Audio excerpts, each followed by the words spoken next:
Hello everybody, welcome back to Wappelville. Welcome back to Middle Earth. We got some Hobbitses here. We got Merry, we got Pippen. Haven't actually had a chance to paint these. I've done the, let's see, the Eowyn that goes with this. And I've done the Gandalf that goes with this Pippin, but I haven't had a chance to do those Hobbitses. Now I have painted the old metal figures. So that looks like Merry right. No, this is, yeah, no, that's Pippin. So that's Pippin right there. And this is Merry right here, but we're going to try and, well, do another slightly different version of them here. These are the, well, definitely more current plastic kits. We got references down here so you can see. We're obviously going to go with a pretty standard type color scheme on these guys. The pre-glaze is going to be, well, extremely simple. It's probably just going to be indigo Van Dyke brown here. It's probably going to be Van Dyke brown and Pearline black over here. Ziff here, how you doing? Nice to see you in. Now, I'm just going to start in right away with the pre-glaze, and of course, these are our usual oil paints over here. We got some of our radiants out here. Yellow, turquoise, blue, magenta, violet, green. Got our Indian yellow in the corner. Oh, you can't see the burnt umber next to it. Oh, you can see that there. Usuals here, indigo, Mars black, Van Dyke brown, little Egyptian violet over there. Brown matter sitting over here. There's that Pearline black we were talking about. Hey there, Kago and Landrest and Doji. Nice to see you guys.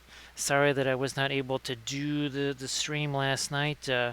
Definitely too much craziness going on, but we're gonna hammer away at these little dudes. Ooh, actually, heh. Now, did you guys see where the heck did they go? Yeah, did you guys see these things right here?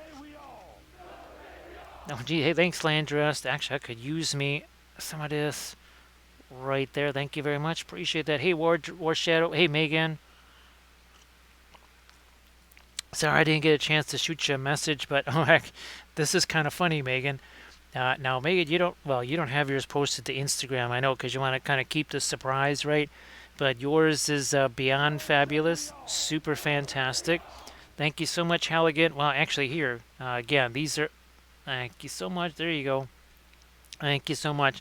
So these are those birch trees right here. Those are the birch trees. And oh, here's this was fun. What does the fox say? See that? See what I did right there? Like, there's one of those crazy bunnies. So lots of 3D printed bits here. A bunch of dark sword figures. Where the heck did? Oh, here's this one was pretty fun too. All right, with some brand. Hey, Green Fairy Studios and Recoil. Yeah. Oops. Wait a minute. Wait a minute. Here we go. So this one was pretty fun with one of those juniper trees. Again, more birch trees right there. And then we've got, oh, where the heck are we? So Recall, I hope that you're doing well. And Green Fairy Studios, nice to see you too. So here's a couple with the primer on them so you can kind of see what they look like minus all the crazy stuff. Thanks, Megan. Appreciate that. So yeah, Megan painted the the most incredible version of this. I mean, she included so many Kathy things. It's like she out Kathy the actual Kathy. So thank you so much for that. Appreciate that. Here, let me get this. Okay, there we go. We got that available now. So Halligan. Oh, I'm glad to get a chance to see it, Halligan. And sorry I didn't get a chance to write back. We were away. Well, today was a long, long day. So thank you so much, everybody. Appreciate that. We're just using again little combo here of the Mars black and oh, just I'm gonna have to actually go back over this with some. I never actually did get the texture paste and stuff on here. Ooh, speaking of which, oh boy, can I get this out of here without destroying everything? Well, not really. 1 second here. 1 second. All right, we're gonna move that here. Hey, Painter Legit, how you doing? Thank you so much for throwing that into an actual hype train there. So this, the mixture that I recommend is just straight up, just glue and that tile grout.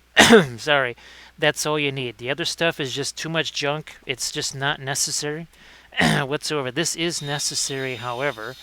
And that's where we're going to bring in one of these. Thank you so much, Painter Legit. Appreciate that. Oh, there it is. There it is. It's mighty close. It's getting closer. Look out.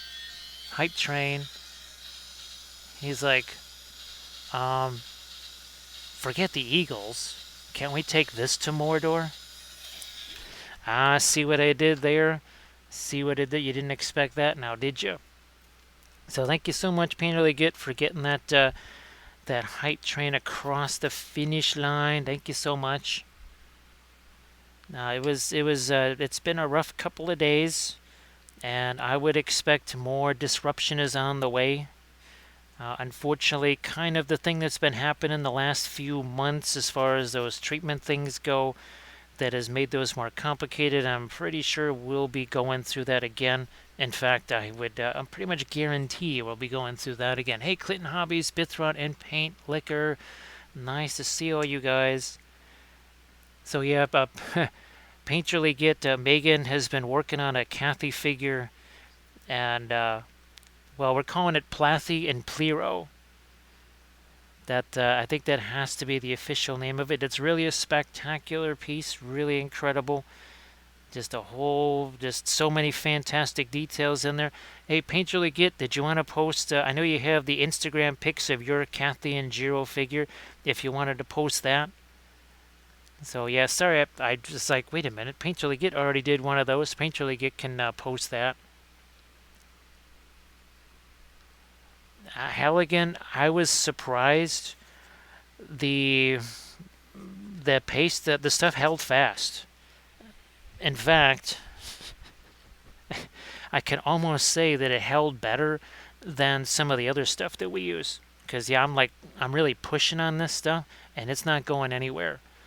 So I have to say I was very impressed with what I mean. It's tile grout, right? Oh, I know people are talking about like longevity things and are subjected to paint and moisture. Well, tile grout is supposed to be subjected to moisture, so just the regular tile grout has so much texture in it, you don't need anything else. And everybody, please check out the link by Painterly Get there. Now we're gonna let's get some of this brown matter in here too. There's the umber. Let's respect some umber here. So the other thing with the tile grout, so that big container you see, that was $15. The small $15 Vallejo containers are $15. That thing of tile grout was 5 times the size. And basically, one is 1,000 milliliters or something like that, and the other is 200. So, oh, you just ordered a couple of Reaper versions for some UK friends because they couldn't get it. Oof. Yeah, Painterly Get. I've used the wood filler a bunch on my terrain stuff, and that's really amazing stuff. I like that a lot. Now I used spackle mixed with some sand and some glue, and that worked well. But this you don't need to mix literally anything else except the glue. So that was the big discovery from last night. So Recoil, I hope that you're doing well. Thanks so much for joining me here. As always, sorry I couldn't do the stream last night. Unfortunately, well, there was a big test earlier today, which meant that there was no way I could get her there safely and try it. As it was, I still didn't get to sleep till 4 o'clock in the morning. So yeah, that unfortunately, yeah, sorry I couldn't do the usual Thursday thing. Tomorrow is kind of a wait and see sort of thing. My guess is it'll be more like this time. I won't be able to do the evening type stream. My guess is it's going to be later, or at least after she goes to bed. That's what I'm thinking. Now here I'm going to come back in, and we're going to hit it like so. So everybody, please check out old Bithron's link there. So Bithron, I hope that you have a blast playing that. Hi, Lamanas. Sorry that I didn't. I wanted to start a little bit sooner for you since you were asking. I just I was trying to get in the headspace there. So thank you so much, Lamanas. So Lamina, I don't know if I can find. Maybe I can go. 1 second here. Let me see if I can find That would be in here. Nope, not there. That would be in here. Let's see if I can... Nope, that's not going to do it. I'm just going to see if I can maybe find the picture of those settings that I took for you, because I have no idea what the settings are. Actually, I just copied them over to it. Now I'm not going to be able to find that, unfortunately. I'll have to shoot you a message later. Now, thank you so much, Recoil. As always, really appreciate it. You know what? I'm going to try and chuck a little bit more of that brown there. Now, I have a bunch of sponges. So, Green Fairy, how you doing? Hey, Bug King, nice to see you. Thanks so much for getting the T-shirt there. You know, Bug King, I still don't have one of those shirts yet. When I went to place an order for us, there was a lot of chaos a few weeks ago, about 3 weeks ago or so, and I just never got back to it. I got to do that. Well, I'm glad that's working there, Laminess. Hey, This Mechanic Games, how you doing? So again, everybody please check out the various links that people are posting. So definitely, Megan, once you get your Instagram pics all taken and posted there, you'll have to continuously post that into the chat. Oh, speaking of posting things, why don't you post your link tree, right? So nice to see you again, This Mechanic Games. All right, look at this. Now, you can already see, right, that how we're starting to develop some of the, not just lights and darks, but there's already some different colors there. You can see this is a little more brown to it, more green there, more of a green right here. Yeah, Bug King, we do not have any copies of those. So I actually meant to get some for family and other stuff, just as Christmas presents and such, but I just never had a chance to do that, unfortunately. Thank you so much, M. Tellies. I appreciate that. Everybody, please give M. Tellies also a follow. Hey, M. Tellies, that was a pretty nifty video that you did there.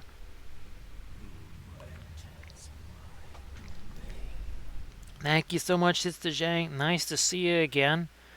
I hope that you're doing well, and I hope you had a really fun stream.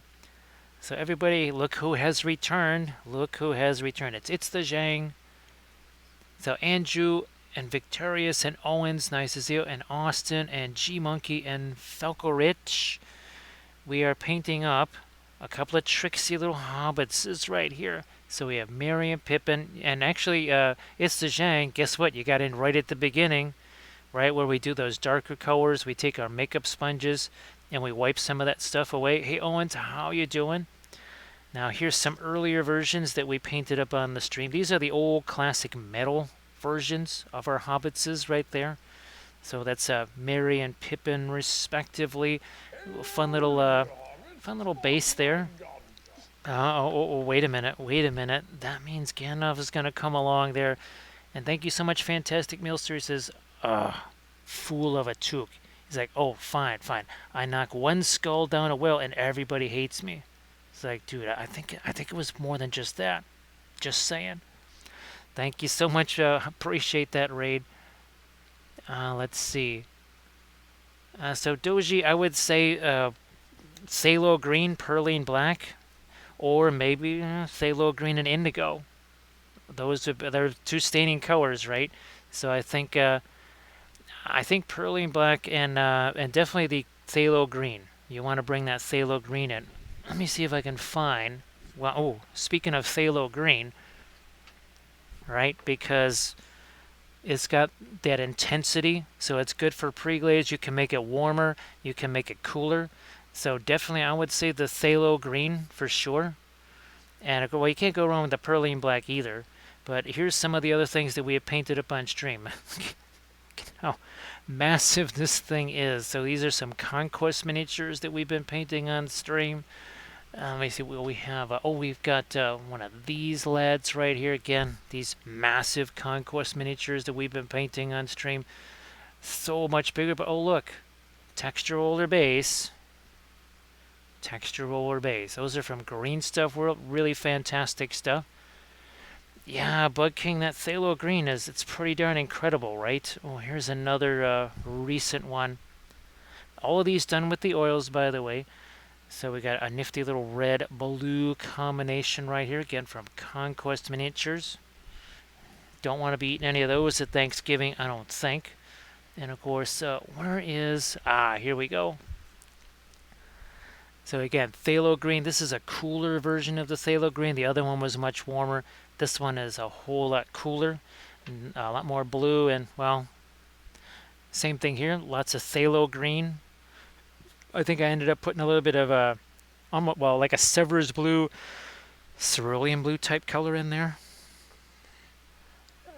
Yeah, hell again, there's still one more to go, and I'm saving that one for, well, for the Patreon page. So, Mr. Zhang, how you been doing? Again, thank you so much for that raid. What we're going to do here is just start to get some lighter colors on this. I might, yeah, I'm going to go in here with the radiant blue, just a smidge, maybe even a touch of that radiant violet here. And we're talking about a very dry brush. And by dry brush, I mean, wow, there's practically no paint on this brush. And Bud King, now, I don't know if you've ever tried Egyptian Violet. That actually makes diazonine purple look like it's not even there. The Egyptian Violet is that intense. Alright, well, thank you so much, Mr. Zhang. I appreciate that. Thank you so much. Now, look what's happening here. See that darker paint that's on the end of the brush there? We were just doing... See, all this stuff is still wet. That's why when we wipe it with the sponges, it starts coming off. And we can do that here on his wee little sword. It is not sting, so we'll just do that. And then now his cloak there, we're going to certainly need to make that a little bit more of a... that kind of grayish, greenish... Oh, your elven cloak, basically. Here, let's get some of this chainmail down there. Yeah, so Bud King... Oops, wait a minute. Wrong drawer. That's going to be... Whoops, that's the indigo. Where's our... There it is. Now, it's a Williamsburg, and it's a Series 5. There is one of the starter sets that has this in there. But that is like the most intense color of all. But we got a little more chainmail over here, a little more chainmail down there. Now I'm gonna go over here. I know I need to hit this sword. This is that's just a regular Rohan blade right there. That's not even the special little dagger that he shoots the Witch King with. Hell again, well, you'll have to definitely send me some pics of that for sure. I would definitely appreciate that. Now, again, sometimes we're painting things like this a little bit more of a sci-fi nature, and of course we love our freehand designs, right? Sometimes we'll paint some busts on stream, and of course we never do object sword sliding. We never do that. We certainly wouldn't do cavalry on stream. Let's see, where's our... Now, here's another one of these lads right here. That was very fun, doing this guy here. I'm serious, right, right, Doji? It really is the king of all violets. Now, this is another one. Actually, I've got one of these up on the YouTube channel right now. All of this done with the oils. Not just the rust, the whole entire thing, start to finish, just like we did here. Oh, that's... See, Green Fairy, I think that you probably need to do more car maintenance. So when you're going to the car maintenance place every second or third day, you just tell everybody in the family, like, look, we want to be sure. Better safe than sorry, right? Better safe than sorry. Gotta keep doing the maintenance on this vehicle. And they'll say, well, it looks kind of exactly the same as when you brought it there. You say, it was a lot of undercarriage stuff that they were doing. You won't really notice it. So that's a fantastic combination there, Green Fairy Studios. Payday and Williamsburg, those are two great tastes that go together. So we'll see you later there, Doji, and I hope that you have yourself a good breakfast. Now again, just like we did, where did Pippin go? Just like we did over here. You can see, look at this, when we do this, You see how that's blending? Hashtag no layers. I just took this lighter green, and all I'm doing is just brushing this on here. Why would I need to do a bunch of layers and a bunch of glazing? Why would we do that? So Bug King, these things are usually, well, like this one, this was dry in about 12 hours or so, maybe 16 tops. The great thing about the oils is that they are way more durable than acrylic paint, so you really don't even have to do the sealing stuff. I know that a bunch of folks in the chat, they've experienced the same thing. So you want to give it some time, but it's really nothing you have to really worry yourself over, because the oils are so much more durable than acrylics. Well, there's a reason they used to paint houses in oils, right? Well, Green Fairy Studios. Nope, that's not the Mars. Right, here we go. I'm looking forward. I actually have the figures printed out that I want to use for this color theory and oils video. So that should be very fun.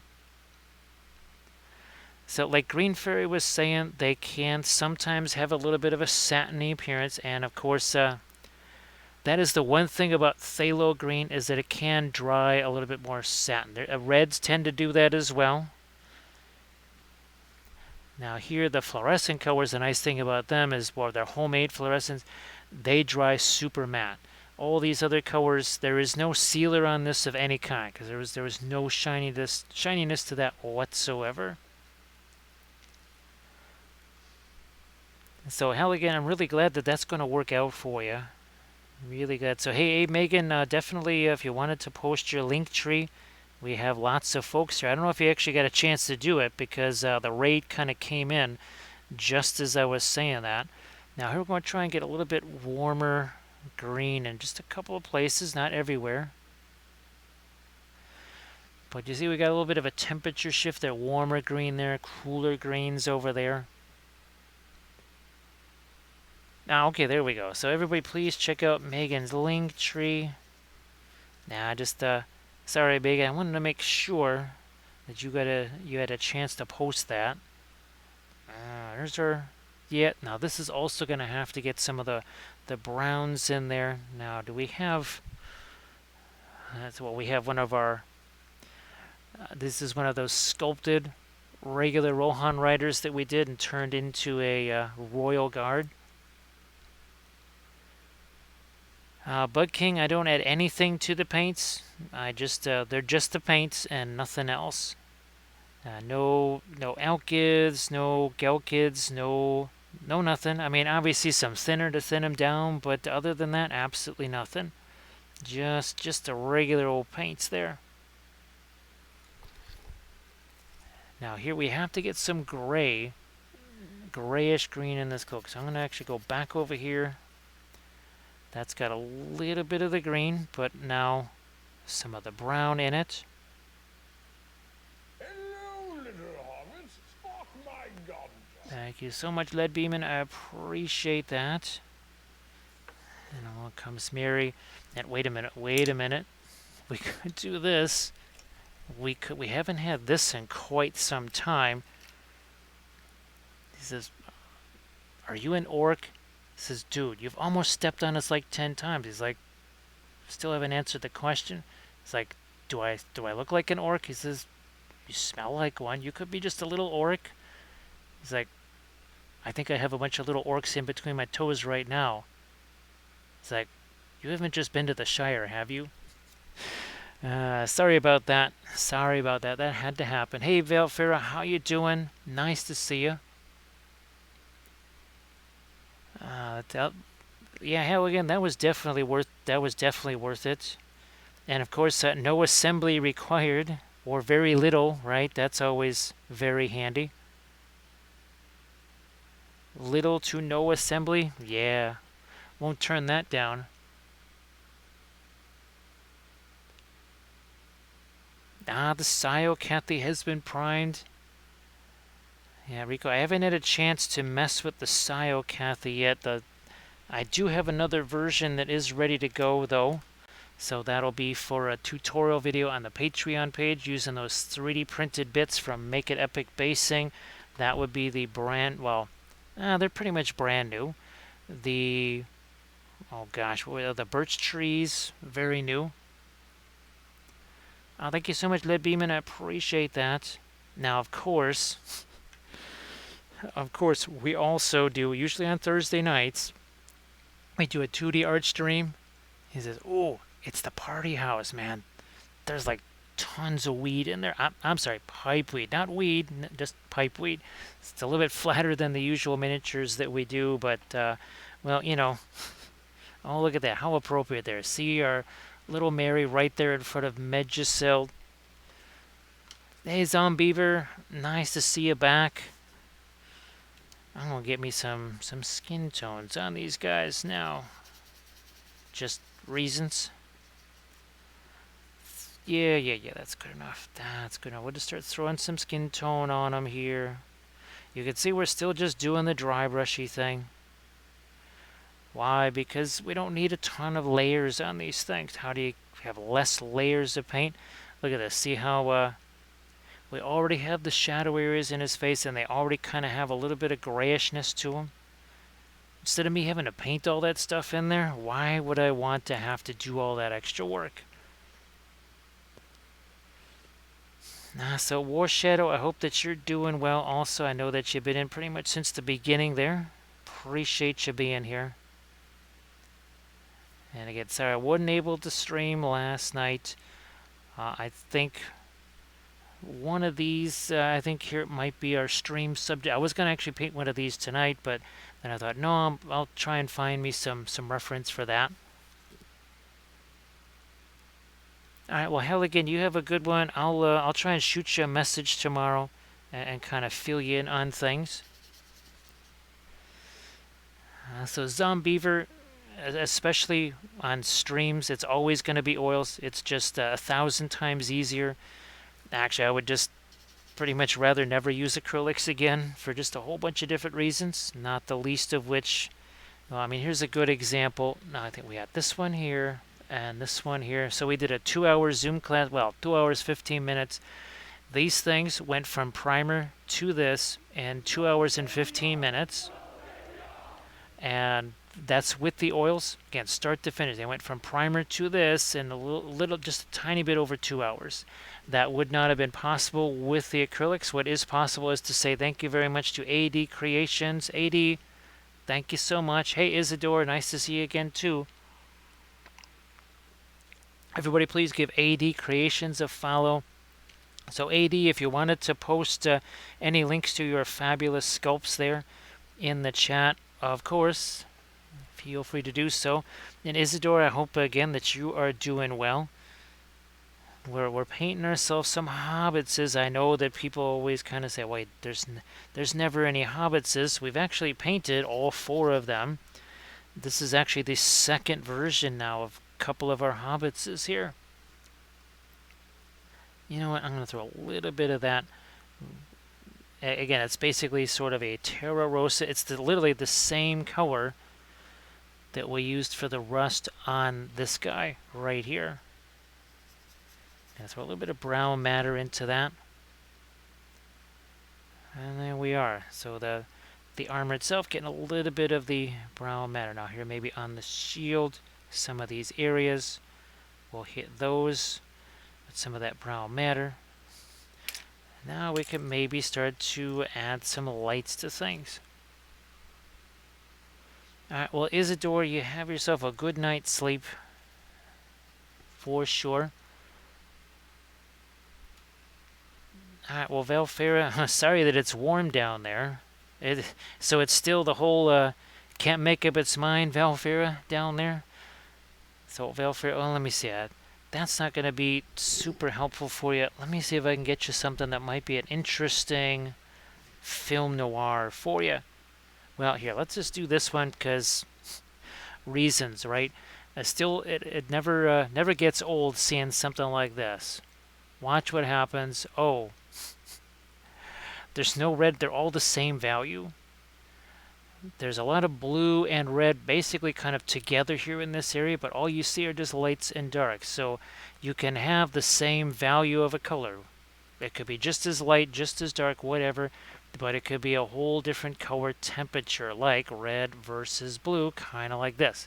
You can see the blues in the shadows there. You can see some of the reds in the shadow area here. All of these, the same value. No difference, but what is the big difference? It's that red versus that blue, that sort of thing. All right, well, AD, I hope that you can get some sleep, and I know that you're just kind of trying to get the mojo back and everything else. So I won't tell people about the 48-hour stream that you're gonna do with no rest, no breaks, no nothing. Of course, just joking there. But everybody, please give AD Creations that follow. Yeah, Valfera. That's yeah, it's gonna be interesting. At first, we were gonna actually try and get something for that because we thought, well, I'll kind of shoot you a message there about the goings on of today. So Isidore, I hope that you have yourself a good night's sleep. That I can certainly identify with wanting that. Now again, we're just going to try and get a little bit more of this skin tone here. We're trying to make sure we get some of the grays there.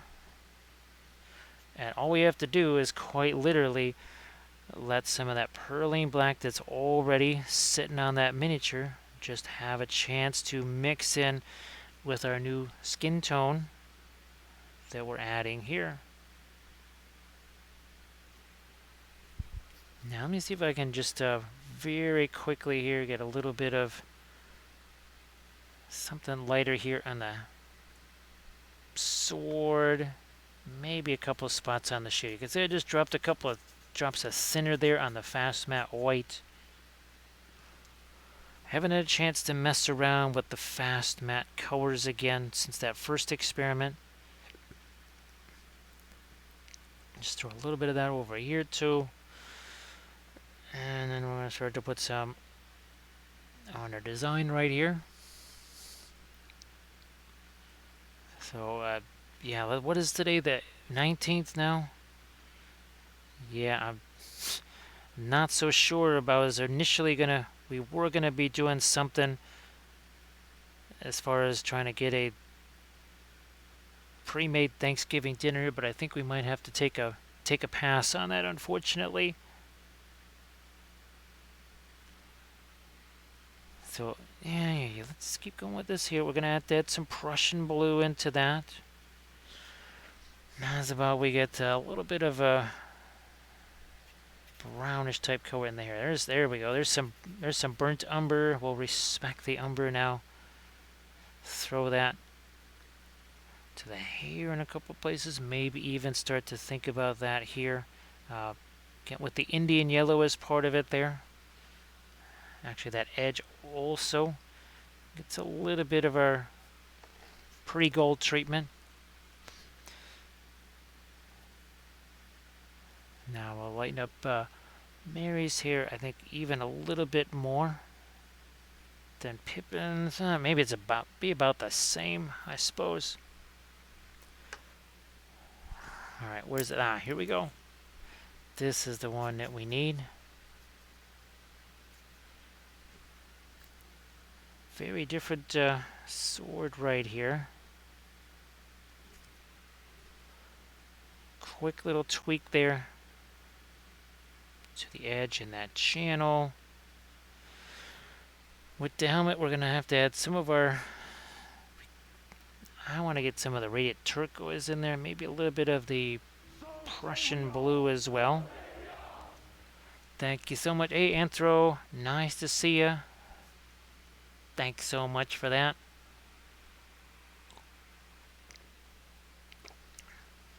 And Laminus again, thanks for printing those out. Like I didn't really get a chance to fully tell you. So there's that second area that I want to build in this room. Instead of again trying to do that down in the basement area, it just seemed like it was a way better idea to do that here in this room where there's already the internet. That way I wouldn't have to be drilling holes in the ceiling or anything crazy like that. Let's see, we get a little bit more light going now in there. Where's my And we're going to use a little bit of that violet, a little bit of that green. There's our, oh look, radiant gray. So Anthro, thank you so much for that. Appreciate it. I hope that you're doing well. We can always do some kind of a, maybe some sort of whitish marble here. We're just going to start throwing some stuff down on this. Want to make sure that actually goes through the feet there, not just kind of stopping for some reason right in front of them. Now let's grab ourselves a blending brush of some kind. Oh, like this maybe. We'll just kind of soften some of this up. Like so. Now we can maybe try and put some lighter, yeah, let's put something like right down through here. Some of those little lighter veins like we have, say, here. There you go. Something a little bit like that. Well, I'm glad that MTOEs. And MTOEs, if you want to let people know where you're going to be next for some MetaZoo action, just let the folks know. Everybody, please, again, give MTOEs a follow. So you can see what we're doing here. I'm only just taking this brush, plopping it on there, and dragging this across. I'll go back to a blending brush here again. And MTOEs, if you wanted to post any works in progress or anything like that on some of the stuff you've been doing, well, that would be, I'm sure that'd be fantastic for people to see. So here, see that we have all these weird hard edges here? Well, not on that side, not on this side either. Starts making short work of that marble, doesn't it? There we are. See, that's very easy, no fuss, no muss. But I have to say that I saw somebody had posted, hey, Bithron, sorry, I still haven't seen that video by Zorpazorp yet.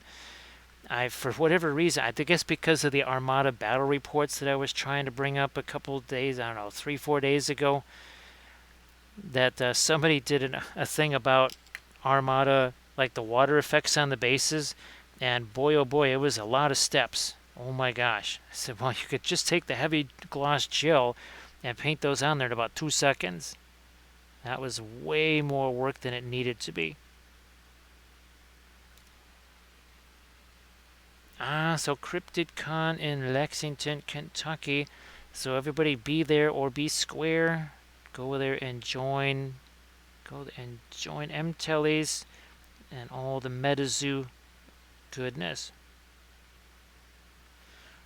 So see, that's some pretty quick marble, right? It didn't have to be difficult. How many seconds is this taking? Yeah, this was really hard, right? It's not like you couldn't do that across an entire army in about a half an hour. I think you could. And all it is just a piece of Sculpey on top of a little piece of cork. Hey, Arid, how you doing? Everybody, please give Aridy Canwife a follow. Thank you so much, Arid. Appreciate that. Poof, there you go. Yeah, Bithron, that was doing lots of crazy stuff the other day, wasn't it? That was the last stream. It was doing all kinds of weird stuff. There we are. There, there's your again those little veins that kind of run through this. If we feel they're too much, we can always knock those down. I'm glad that you're okay there, Irid. Again, I don't know if there's been any plus side on some of the things that you've been wanting to, well, turn out a little bit better. I know it's been kind of an up and down, well, on both of those issues.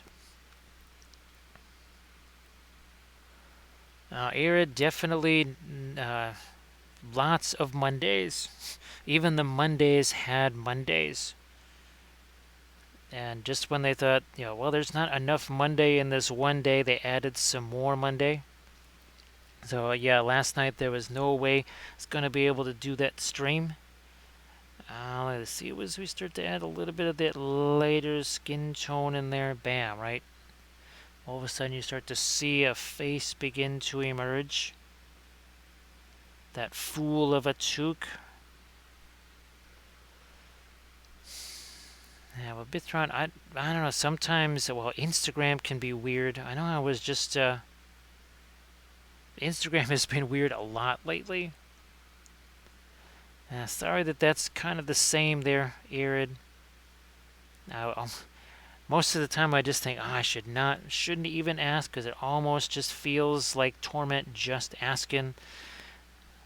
Like I should just let you have a few minutes to forget about that instead of asking about it.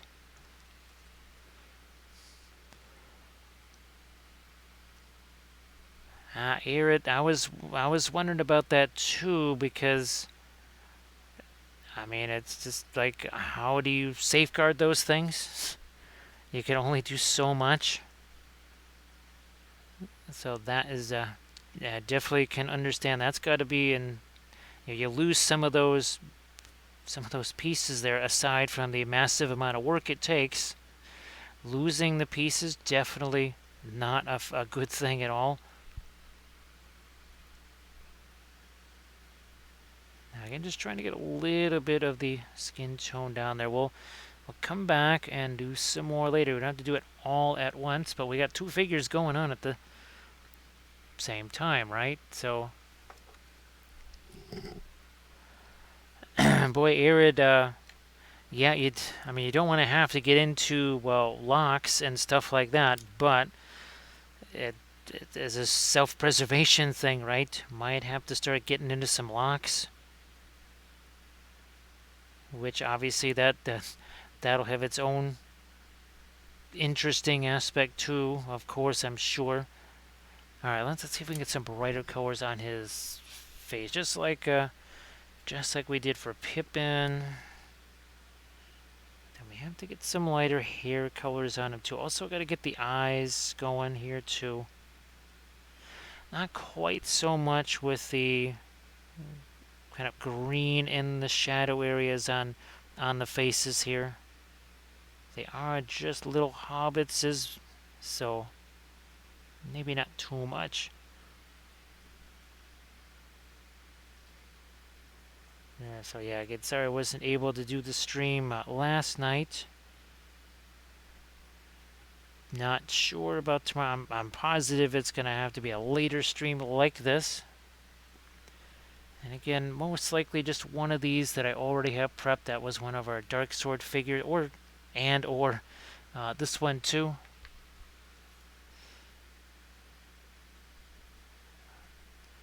There was one bit of good news. So hey, Rico, remember that camera, that old beat up camera that I showed you on stream? And there was a new one that was coming. And as it turns out, I only had a chance to test it for the first time last night. It seems like it's going to be pretty darn similar to the old one.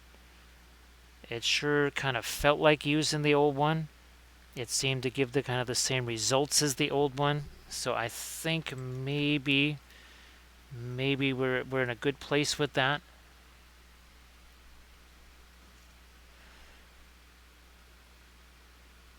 Yeah, I can only imagine there, Arid. I mean, there was a lot of pitfalls back in the 90s, and now obviously there's way more of those now.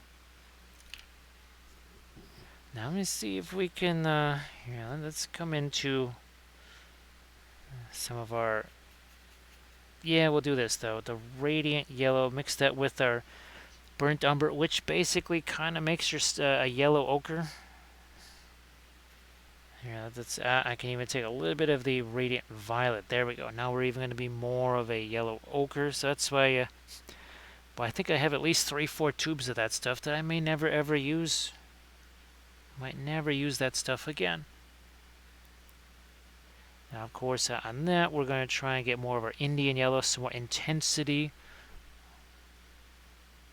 on that, then maybe on the hair. And actually, instead of going more with the brilliant yellow pale, I might even just use here.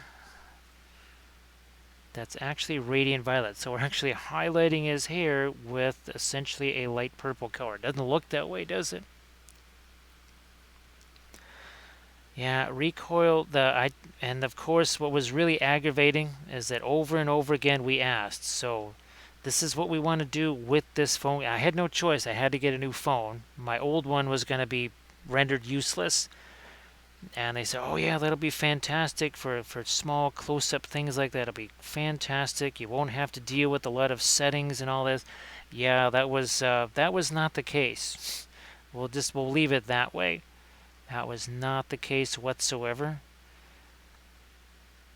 Those phone cameras, I mean, they're okay if you just want to, I don't know, point it at a tree and take a picture of it. Other than that, I see them as mostly useless. And especially when you have to take as many pictures as I do. Sometimes dozens, if not hundreds, of pictures over the course of just a couple of days. And this also, too, as it turns out, it didn't come with any sort of like the SD cards or even the little cable that you can use to upload the pictures. Fortunately, I saved those from the old camera. Oh, and this one also does video, another plus. So now I can actually do, well, I don't know about sound, but at least I can do some of the little videos that I want to do of some miniatures. Now we're just adding a little bit of this. It's just mixing with what's already there. I don't have to fool around or stress about it. Anything like that. And of course we'll be coming back into this with some of our darks as well. We're adding a lot of mid-tones and even some lights too. Here's maybe a little bit of brilliant yellow pale. This is still not the lightest we can go. Yeah, recoil, that's for sure. But and it was you could almost kind of tell that it was like a 17-year-old or 17-year newer version of what I had, as opposed to just some weird new alien thing. So that was well appreciated. Let's put it that way. Now this little thing here. Let's see if we can keep going here with the brilliant yellow pale. And we're probably going to be throwing, I would say, some Indian yellow / Egyptian violet pinline washes onto this after a bit, after that has a chance to set.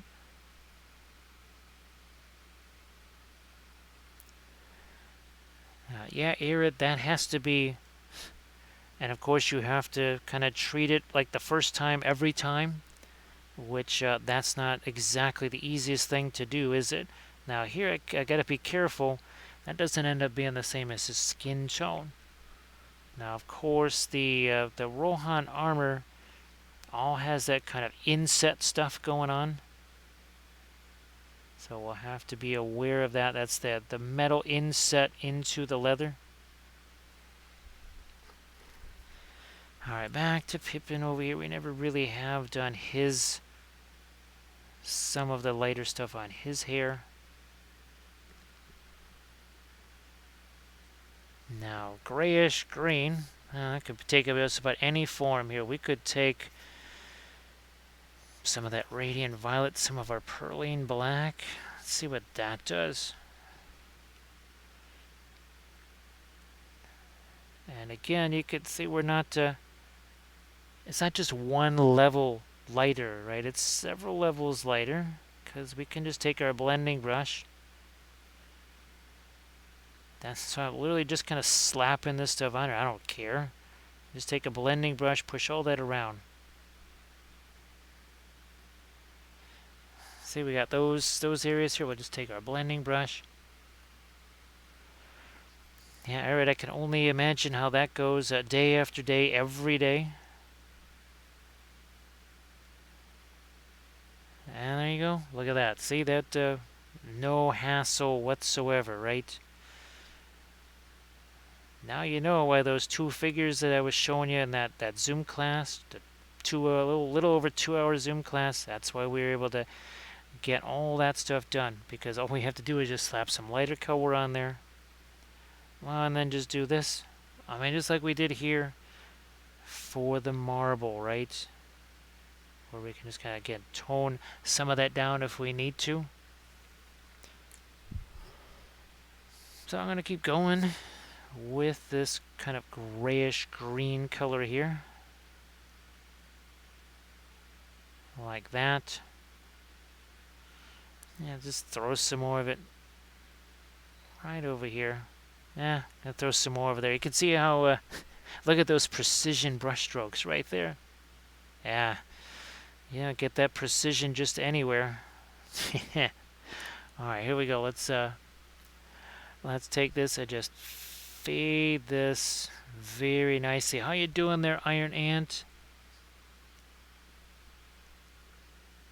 And everybody, please give Iron Ant a follow.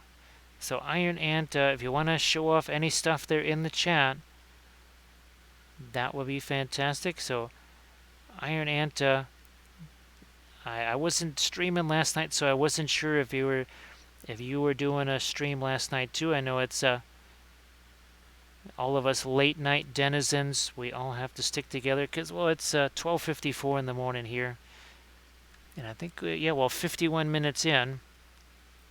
Now these two guys, Pippen and Merry, they had no paint on them whatsoever. And yet we can still go a little bit lighter than this too.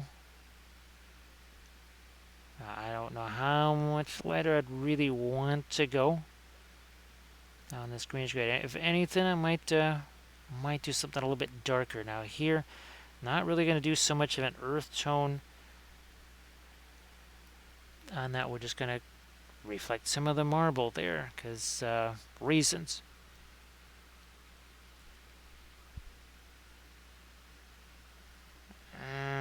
Let's do this. Again, taking that, just fading that ever so gently there. Same over here on the shoulder, and like I said, we'll come back with some of the deeper darks. You know what, I might just throw a little bit of this right there on his face. So see, we got that little bit of a greenish color reflecting onto his face, because why not? Glad that you're doing okay there, Iron Ant. Now, actually, well, you weren't going to be streaming later tonight, were you? Well, or later this morning, I guess I should say. Because it is, I mean, it's the morning here also. Now, we'll take some Prussian blue. Maybe a little bit of the indigo, just for the heck of it here. And we got some of our thinner going. And I think we'll just maybe drop a few little pin line-ish washes here and there. And that was the same way. Remember we were doing that on our troll to get some darks there, and then we let that set. Same thing with all the rust effects.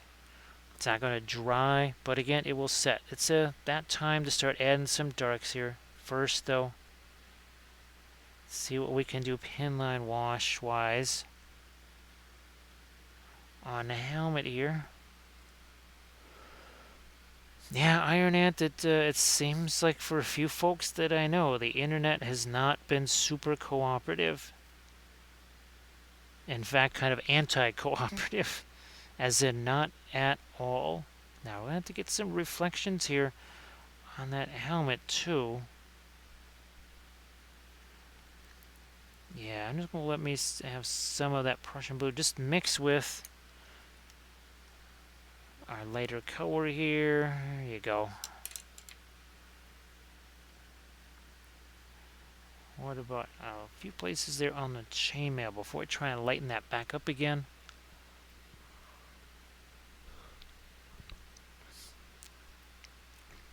Wow, geez. Oh, were they, oh gosh. The blue and yellow, I was just about to say what they were, and then I just spaced on that particular faction. Yeah, Iron Ant. Now, of course, well, we did do the Dark Eldar stuff. I don't have any. I have them on the blog. I have my those Eldar figures on the blog. Oh gosh. Sorry, I'm just spaced. Was there a couple of not waves? Well, there was one wave serpent, and then a couple of other of the flyers as well. Oh no, no. Wait a minute. Where did they go? There's the Tomb Kings. There's the Dark Eldar stuff. So that's the old Dark Eldar army. Ah, okay, yeah, that's it. That would be it.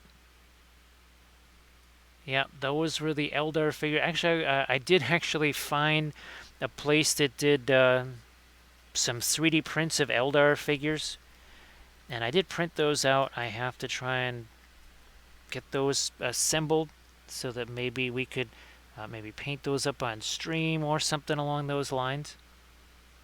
Thanks, Iron Ant. Appreciate that. Yeah, those were really well. Now, of course, those would have been so man. Now, Eldar stuff really well. Everything lends itself to oils, but holy smokes, those Eldar figures certainly would have. I'm going to try and get me again a little bit of a just a smidge of some dark there. Oh, actually, that's his hand. Okay. Well, we'll have to rework that a little bit since that's where his hand is. So thank you so much, Iron Ant, for posting the link to that. Yeah, the blog has lots and lots and lots of some of the older stuff, all of the old Tomb Kings army, the Lizard Man army. There's a ton of actually step-by-step articles on there. And by ton, I mean there's hundreds of them. Actually, more like thousands of them. There are also actually some, well, de facto battle reports too. Alright, I'm going to go back here.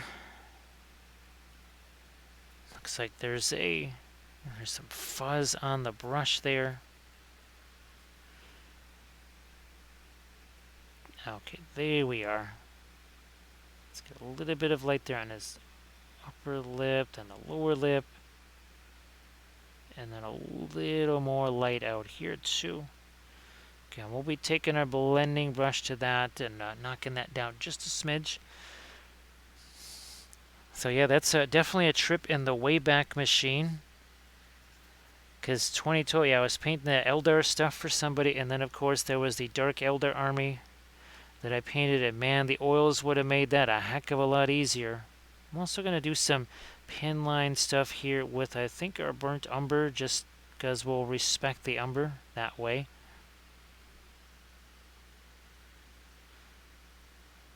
Yeah, well, a little bit lighter there too.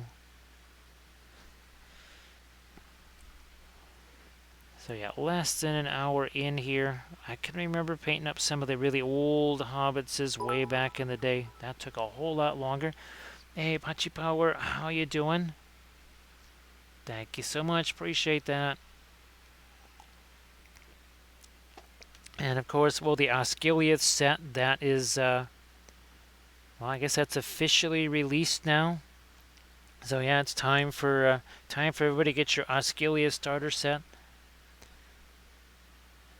And of course, well, we got Faramir and friends in there, and we will be doing that Osgiliath theme. This is one of the old metal ranger figures. We'll be painting all those rangers basically like this right here, and also giving them that kind of appearance there as far as the base goes. Now I'm gonna go back here to there we go. Here's some of our Indian yellow. A little touch of our red there also.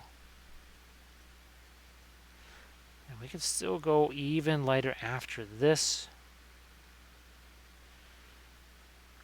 I'm going to actually throw a little bit of gold in a couple of places here on the... not lightly do the leaves of Lorien fall, right? Hey, Arctic Turtle, how you doing? So yeah, the Hobbit named Gothmog.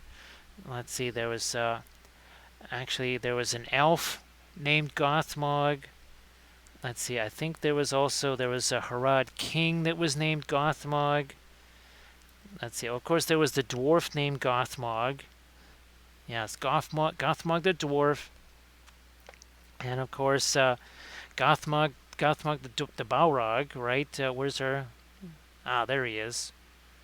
Where did he go? There he is. There's Gothmog the Balrog. Everybody's Gothmog. We are all Gothmog, right? Arctic Turtle. We, there's a cave troll. I'm sure there's a cave troll named Gothmog as well. And along comes Alex, and he says, "Ah, man, that guy, he's murder to have at parties." It's like, so, dude, you ever gonna put down that hammer? He's like, I don't know, man. Somebody told me to hold this over my head. It's like, you can put that down, you know. It's like, oh, no one told me to. See, there's even a cave troll named Gothmog. Now, of course, I was just about to say, is there a unicorn named Gothmog? So I think that should be this guy's name. His name is Gothmog now too. Well, no, that's actually a Kieran. He's kind of like a merfish unicorn. He's like a merficorn or something like that. I don't know. And Bithran, sorry that the computers are not really exactly being cooperative for you there.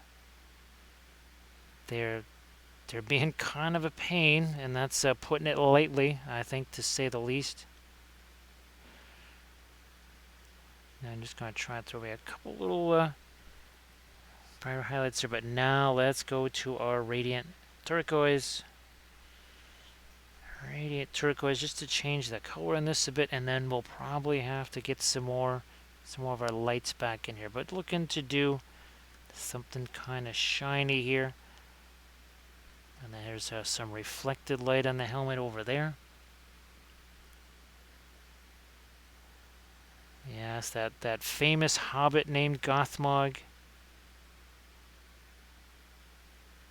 We are all Gothmog. Gonna get a little bit of there we go, some of this Radiant Turquoise here on that blade. Again, that's just well, I believe that it was Denethor's armor when he was a kid. Sadly, I don't have the Eowyn figure out here that we could have with Merry. We already painted that one on stream. Now, I think we can go a little lighter than that. Well, a lot lighter, actually.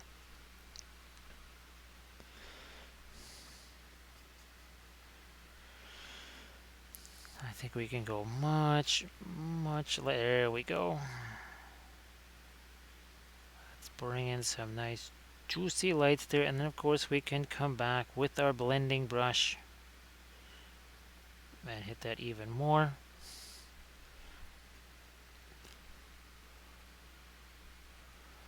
Now, recoil, that's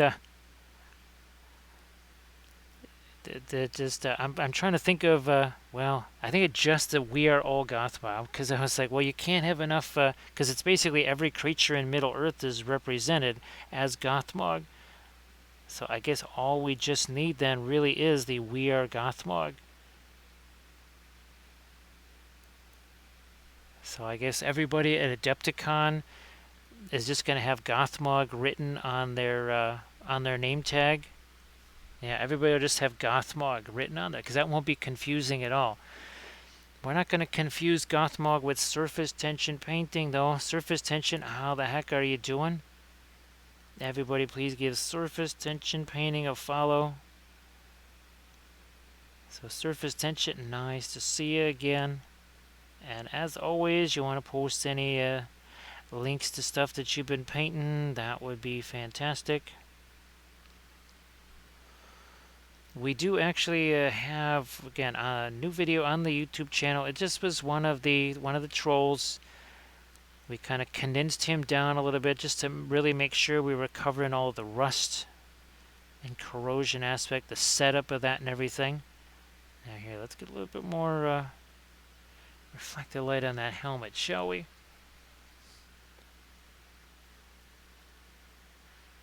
And then we're going to take this and we're just going to feed some of that. We also need to get some of the lighter colors in his eyes. Let's see if we can do that. Now, I think we basically had snow here at least the last 3 days, if not the last 4 days.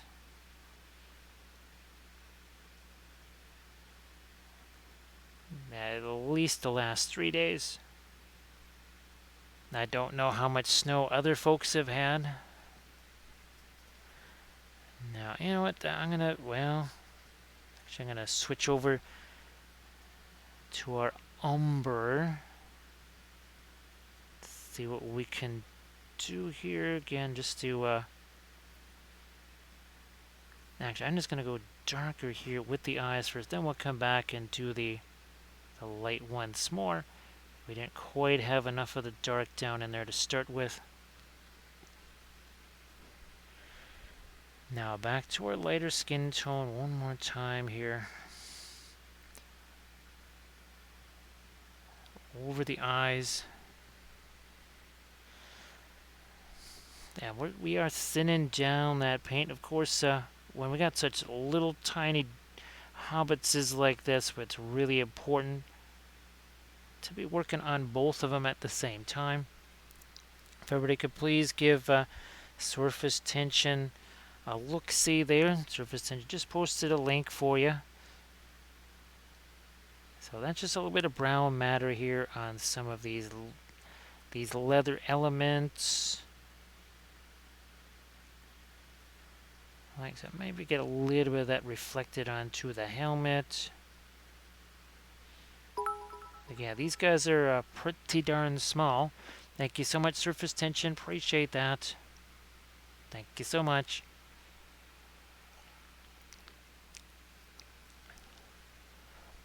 That's a yeah. Just when you mention Mastodon, I still think of that one that I scratch sculpted for Kelto so long ago. That was a long time ago. Learned a lot sculpting that thing.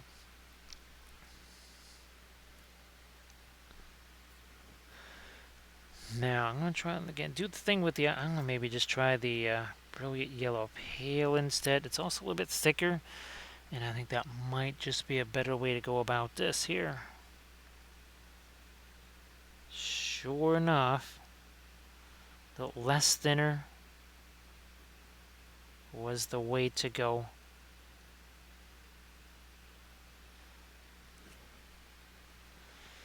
Now we'll come back over the top of that. With the darker stuff, it's always easier to just sort of essentially cut away some of that lighter color, which tends to be more of a blob. And then the darker stuff, easier to get the thinner colors with the darker color. That's sort of true with the acrylics as well. It's not just an oil painting thing.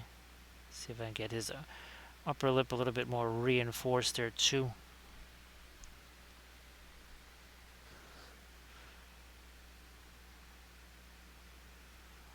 So yeah, I've been meaning to paint these little Hobbitses for a long time.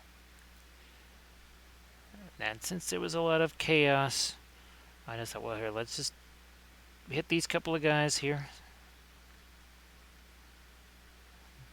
See if we can have some fun with them. Okay, I want to darken this down just a smidge here. We did that initial pre-glaze with the indigo. We wiped some of it away. Then we did a little bit of dry brushy thing over the top of it. See if I can get some dark now. This side of our sword blade, just reasons. Into the channel, the groove right there. So see how that really sharpens up that edge very much.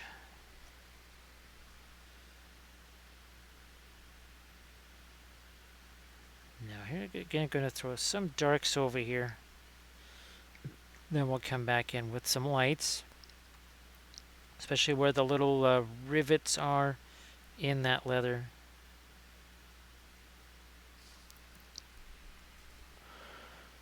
Let me see if I can take a little bit of that red in there. Redo that lower lip just a bit.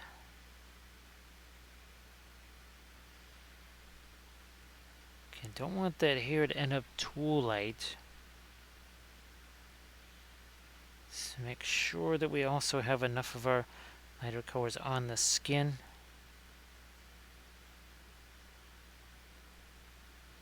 Let that mix with some of the brown matter that's already there.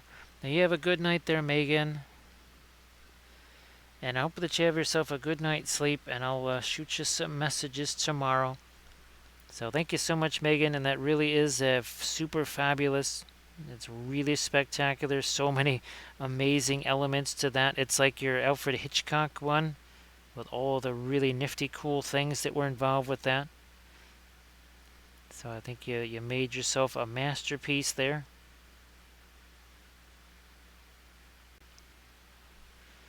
Yeah, you know what? I might just throw a little more of our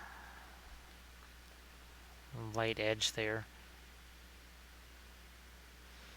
Now, it was more than I was looking for along that edge right there. We'll have to just come back with the darker stuff. No big deal. Never really did get a reflected light on that side of the helmet either, did we?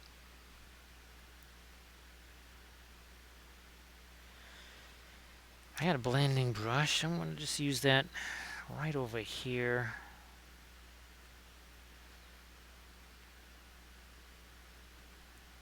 Yeah, I'm just going to, there we go. We'll just take it away some of the edge on those things. Now, there's some of our Egyptian violet, a little bit of the Terra Rosa.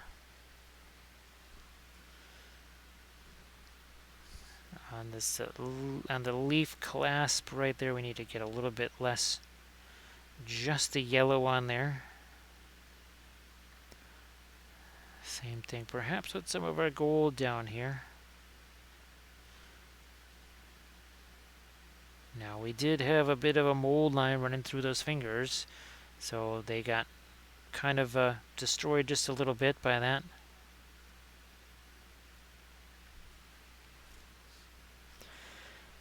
Where's that perline black? So we're talking about some genuine darks here. How's about a little bit of the Van Dyke brown as well?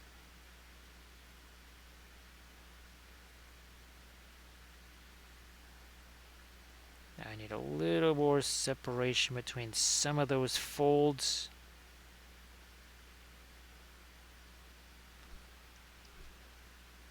Let's darken this one up too. Yeah, a little bit of the Van Dyke brown again. If it gets a little bit out of line there, we'll just take our blending brush. Takes care of that with no problem. We could throw, do some mud here on the coat. Couple different things. You could just take some weathering powders and some linseed oil, mix them together. We've done that. We've actually painted with weathering powders and linseed oil. That was one of the tutorial videos that I did for the Patreon page. Here, so we did that. We're going to just take this. We'll tap, tap, tap. There we go. Nice and easy. Here's some of the shadow area there on that sword.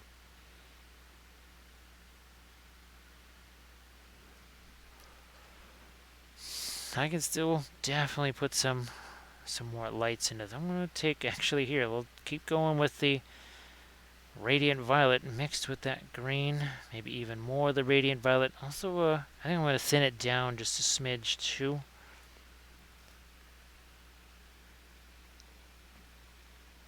So instead of that being a lighter green, now it is basically sort of a light gray there. Now, if I wanted to do texture on the cloak, we could do that. I mean, what the heck? Here, we can... If we want to do some texture, we can do that. We did that, remember, on Saruman and all of our Nazgul. So if you want to see texture, we can do that here very easily. It's a nifty little texture here. And it's sort of, here's our Saruman, or one of our Saruman. We did at least two of, this is the old Saruman, the old metal one. We did the new plastic one. And then, of course, we did that one, Saruman on horseback.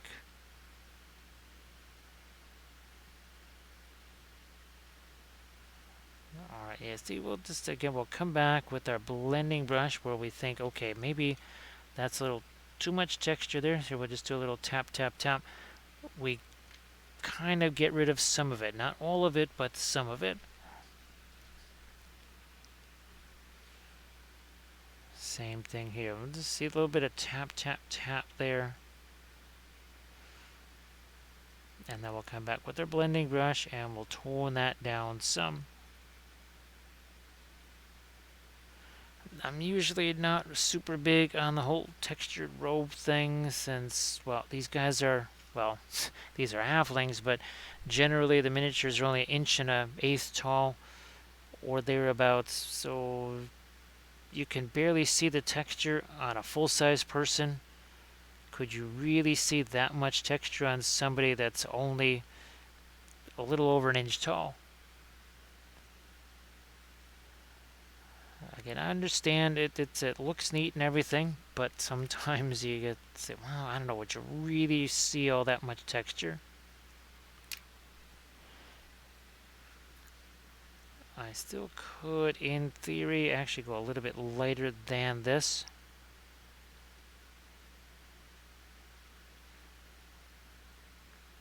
Again, it's been a while now since I've seen the movies, so I'm not quite sure just how much texture those elven cloaks had. But again, we're using basically this is the Radiant Violet as our highlight color here, not anything that's green. And as we like to say, green and violet, or green and purple, that makes a very interesting grayish color. Radiant gray, right? We take the Radiant Violet and the Radiant Green, mix them together, we get Radiant Gray out of that.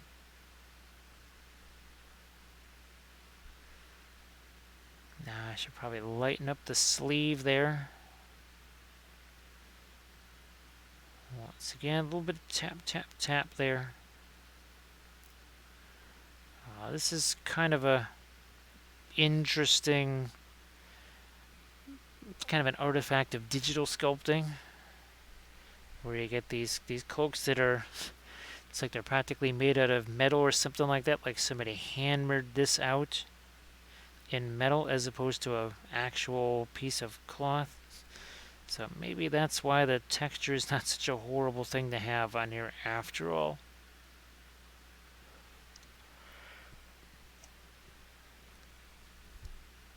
I never did get any of the lighter stuff up there. Oh yeah, there's must have been a mold line going through there. Huge surprise.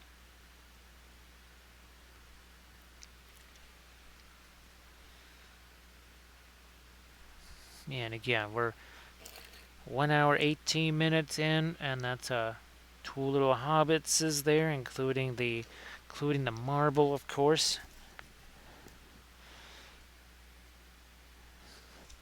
Now here, what I could do, where is my, there you are. Van Dyke Brown, a little bit of the Mars Black, that's going to be a dry brush here. So maybe it'll look a little bit like some staining there on that marble. Again, normally I would have a whole slew of my texture paste and coarse rubble, something like that underneath the Sculpey here. I just didn't get a chance to do that. Okay, there we go. So now we've got a more interesting edge along here.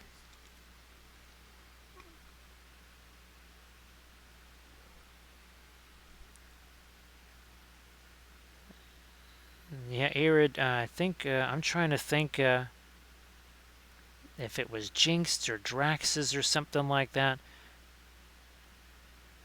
where it wasn't the right window.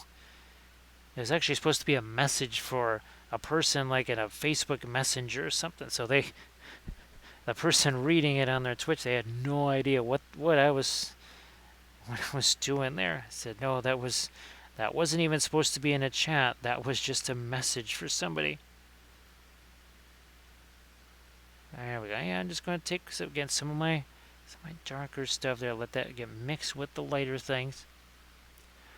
So speaking of dogs, the greyhound is about to get a walk there. I'm trying to think of was it someone's cat or dog where they actually reacted? It was Grim. I think it was actually I think it was Grim. Yes, it was. I think his dog, because he would go to walk that dog, and I would say the dog's name. Grim Nation actually would react to me saying its name.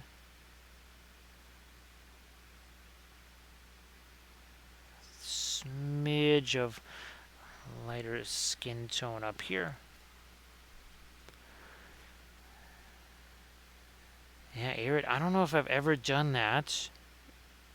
Actually, I'm as close to 100% sure as possible that I've never actually had two streams going at the same time.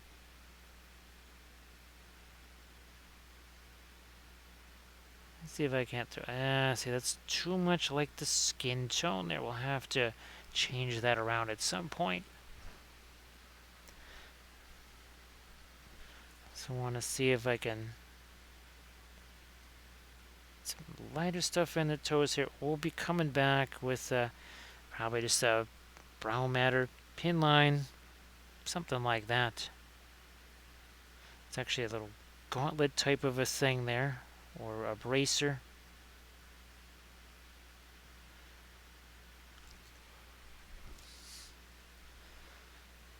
Now,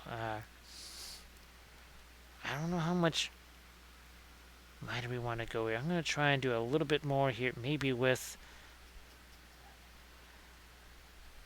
some of the brilliant yellow pale and the radiant green. Let me see what happens here. This will be significantly actually lighter than what we had. I can't thin it down too much because I'm fairly sure the last coat that we had there was pretty thin. Thin over thick and vice versa, of course.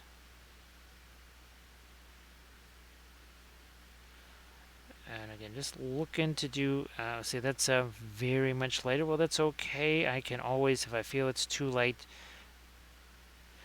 I can just take the blending brush and take some of that away.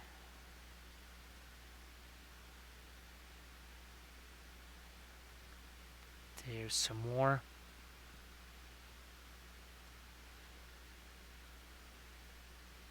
And we'll just doing this little bit of stippling type of a thing here. Do that all the time. Now, yeah, back to our, again, that's the radiant green, a little bit of the radiant yellow in there. That's the same radiant yellow we were mixing into the skin tone to get our lights there.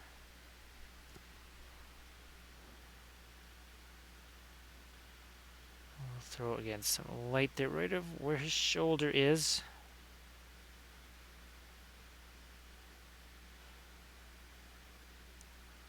Maybe, let me see, we'll have to start thinking about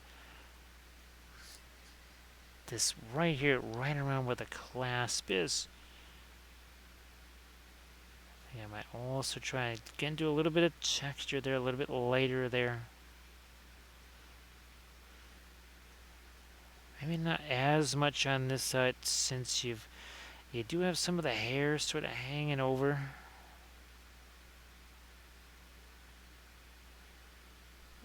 Oh yeah, there is another. Okay, I thought this was armor here, but it's not necessarily. I don't know. Let me see. I'm gonna try and scare up the image here of our Merry. No, Pippen here. Let me see what do they show? Okay, that is definitely more of a cloth type of a thing. Okay, Good to know. I'm gonna actually try and get a little bit more light here on that cloak.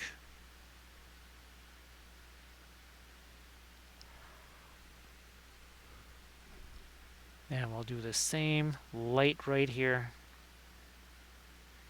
Not so much on the pants, not too much on the armor right here.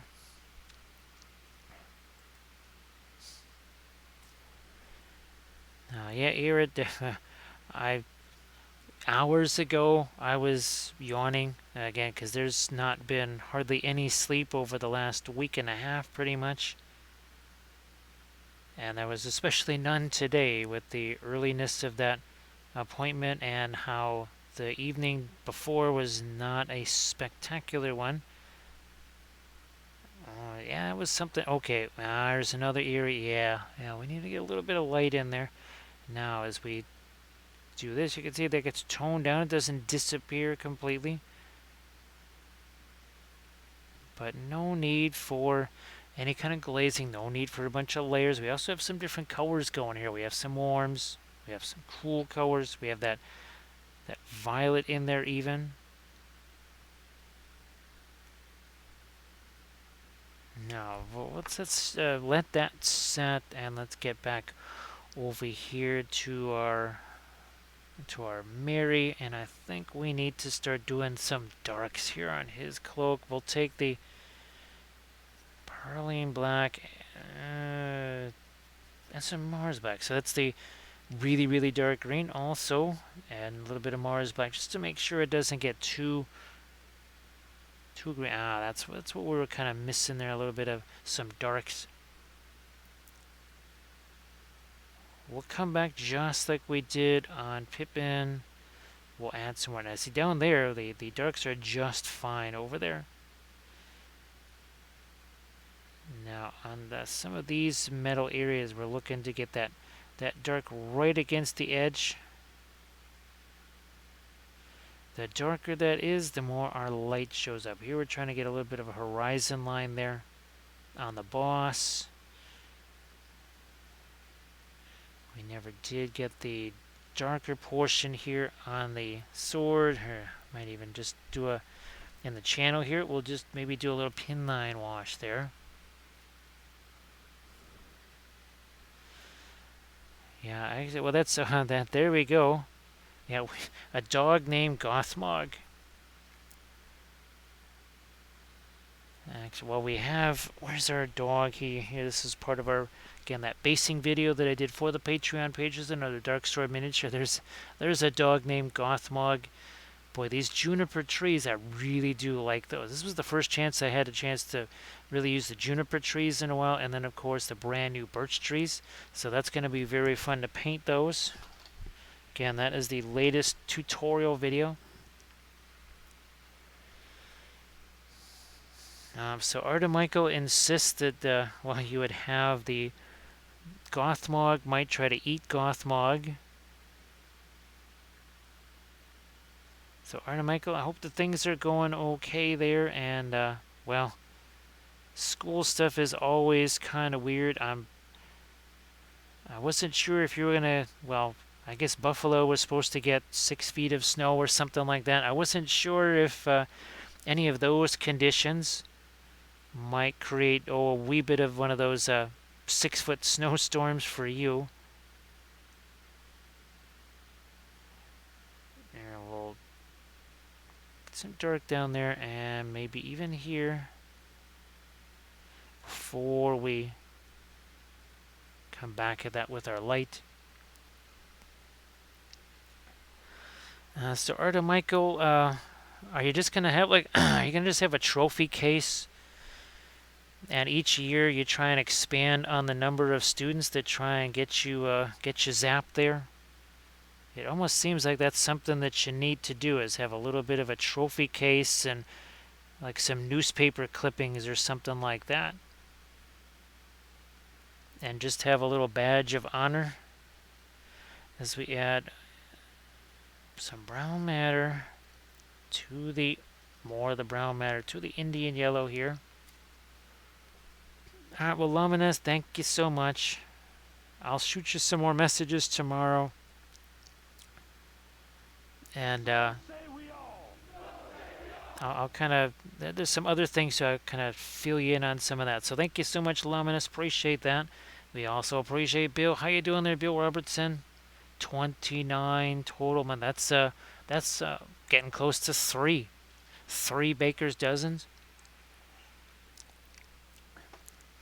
So I hope that I know you're lurking while working there, but I do hope that maybe you've had a chance to do a little bit of painting here and there. Now we're just trying to add again a little bit of the kind of reddish orange there, although we are going to need some greenish reflections on things as well. Now we got the armor over here. I will take. Let's see what happens here when we use the brown matter and the that our let's have a little bit of the magenta in there too. Maybe that won't be too close to the skin color.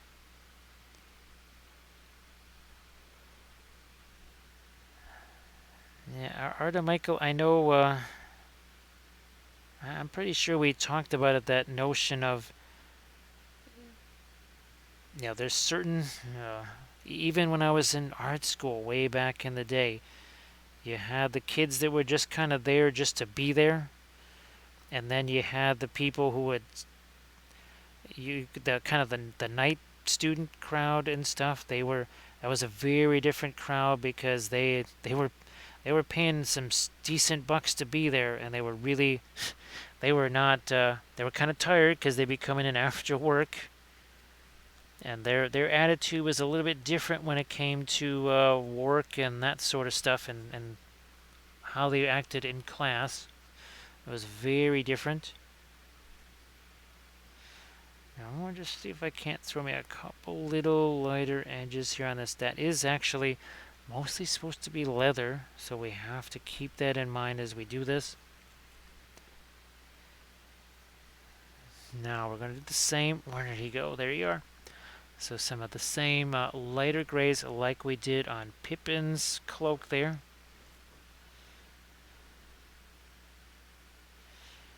And again, I'm just going to take the blending brush and just use that instead of sitting there trying to do a whole bunch of layers here. Why would I want to do that?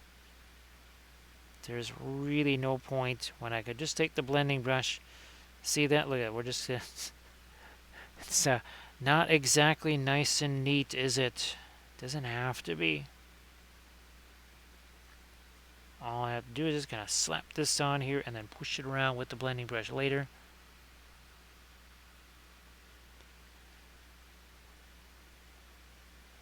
Yeah, that's kind of interesting, Arda Michael. There used to be a time thousands of years ago when I was in school where it was pretty much the teacher that kind of said, "Okay, this is what's pertinent to the class here." It used to be the teacher that decided that. Obviously, things have changed over the last couple thousand years. Now, I'm going to get me some blending brush action right here. See that big old blob of stuff there? Not anymore.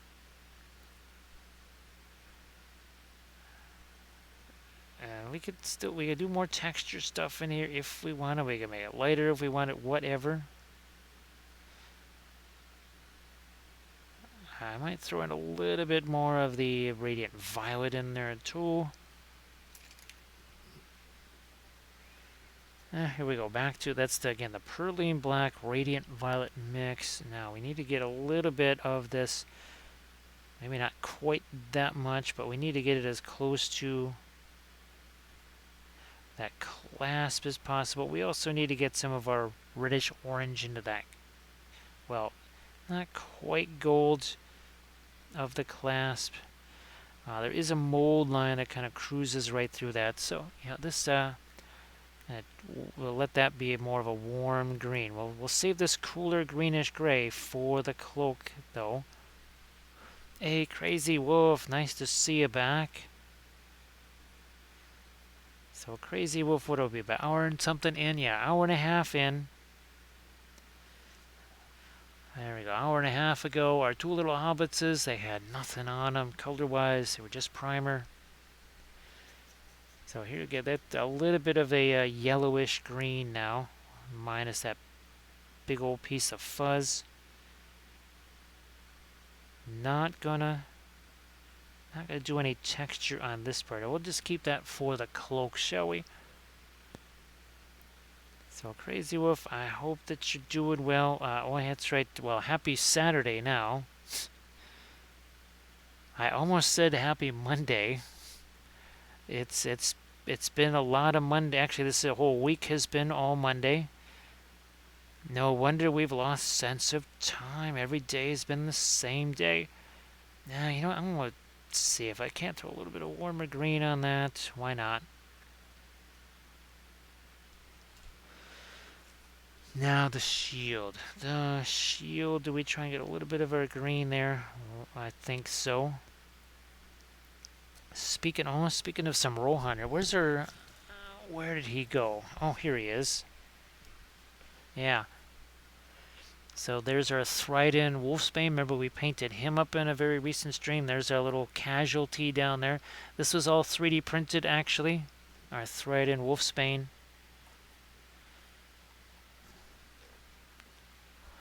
And well, he's for that whatever the painting. Is it the Emmy?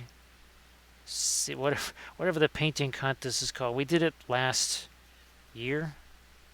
Or was it earlier this year? I think it was earlier this year, maybe. I don't know. I know we did one. That was not actually the figure that I wanted to be doing for that contest at all. That was definitely not the thing I intended. And I think we just kind of, about an hour before the stream, I just slapped those things together on a base, and then we just painted them up on stream in about 3 hours or so. Yeah, it wasn't exactly what I wanted to do for that one. There, a couple little lights there on this cloth, and believe me, this is not the lightest we can go. It's just sort of a little bit of the brilliant yellow pale, some of our radiant green together. Now, I don't know if anybody's got the new Skiliath box in their hands already or not. I'm looking forward to having that in my hands.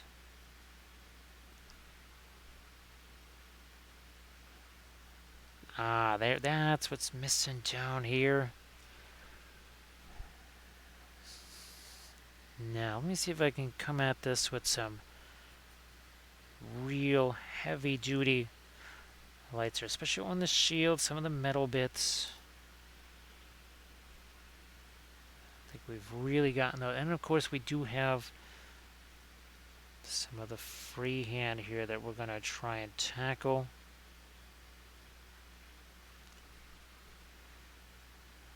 Make this a little lighter too. Not absolutely everywhere though. And then of course we need some reflected light down there. Just no. We'll use maybe this as a quick blendy brush thing here.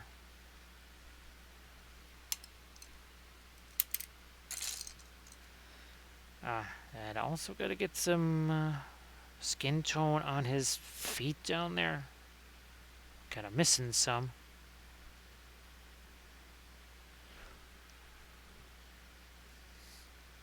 I think I'm actually going to have to come back in with a couple of maybe pin line washes also on the depths of the armor there.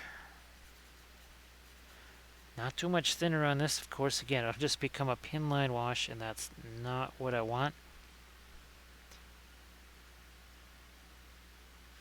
I'm going to also try to get back into the blade here with, I think we'll take some of our Radiant Turquoise / Prussian Blue mix. Going to need to get a little bit of that red on the back of his hand just to kind of indicate some of the veins, the blood flow there into his hand.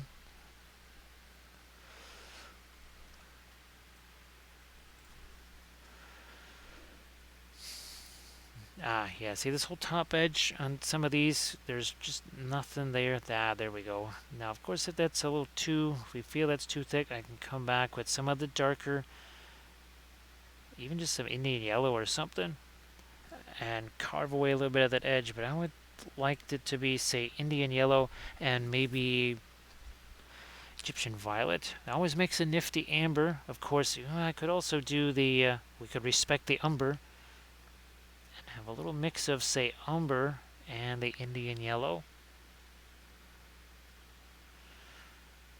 Hopefully that's not getting too light there on his hair. Okay, this is going to be really tricksy, as in tricksy little hobbitses. I'm trying to bring out a few of those edges, but not making them too pronounced. And when you got these really small figures like this, it's even more important to follow that less is more, and more is way too much.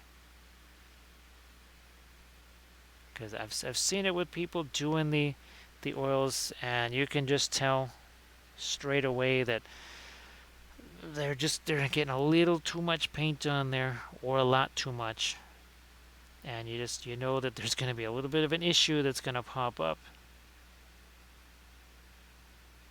See if I can throw a little more of my, there we go, that's better. Centaurian, nice to see you back. Happy Saturday. Yeah, it's not Friday, it's Saturday. Sorry about that. Again, the way this week is gone, and of course we're already kind of calculating how next week is going to be quite altered from what we thought it was originally going to be. So I'm not quite sure what the streaming schedule is going to be like next week. It originally went from a free and clear sort of week to potentially a not free and clear sort of week. So we'll see how that plays out.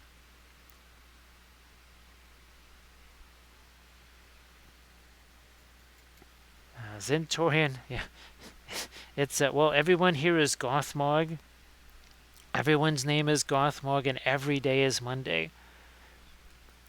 That would get kind of confusing unless it was Babylon 5 and everyone is Zathras.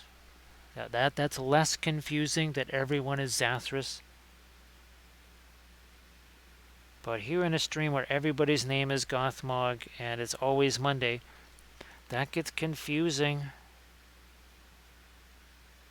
Now it gets confusing to my very tiny brain. Well, everything does pretty much now. We were talking about the Prussian blue mix there. Here's some Prussian blue. Some of our radiant turquoise. Ooh, there's a... It's kind of funny. This sort of makes a cobalt... Nah, it's not really a cobalt blue. Trying to think of what that does. It's... almost thinking of maybe trying to find the old mini Monster Mayhem figures. This was, I think, their December of 2020 pledge or something like that, or maybe 2021. I want to maybe be able to break out the old cobalt blue again. Now Zentorian, too much Monday. It's just like the oils. Too much is too much, and it can get that way in a hurry. Now here we need a lit. There we go. See, it kind of adds a bit of a sky element to the sword blade. And here we can maybe go a little darker. There. So now, see, not only does it add a little bit of dark to light, but see, there's just kind of a dead gray here. Now you feel like you've got a little bit of a sky color there. And so Crazy Wolf says that they have met Gothmog. Crazy Wolf met Gothmog, and all he got was that crazy t-shirt.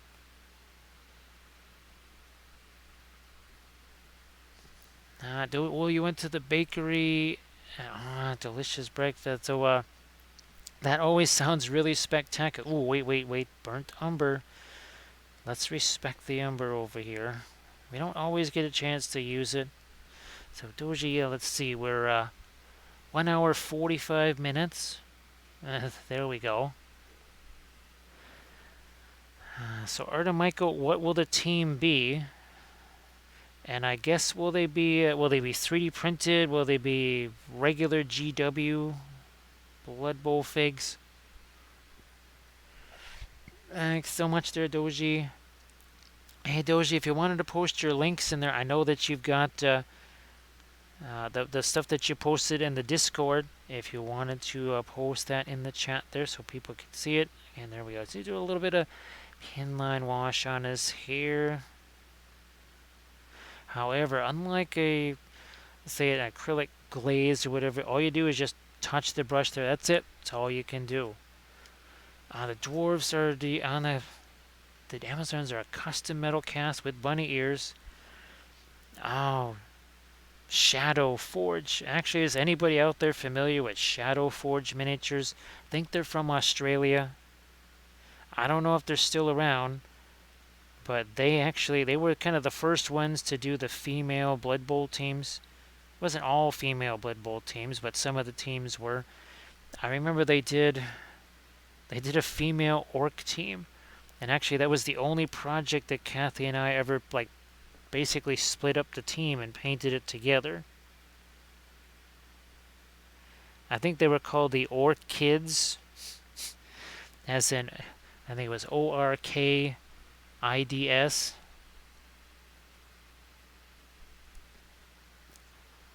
Let's see. Oh, so Laminess, I don't know if this is from December. I think this is maybe from December of, or maybe January or something of 2021.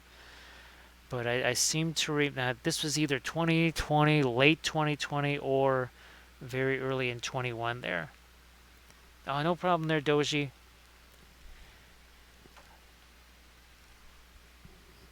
Because I know there's another site. I think it's another Australian one. They do. Well, actually, they have some of the not, but they have the some bolt action figure, like all female Russian soldiers. Then they also have the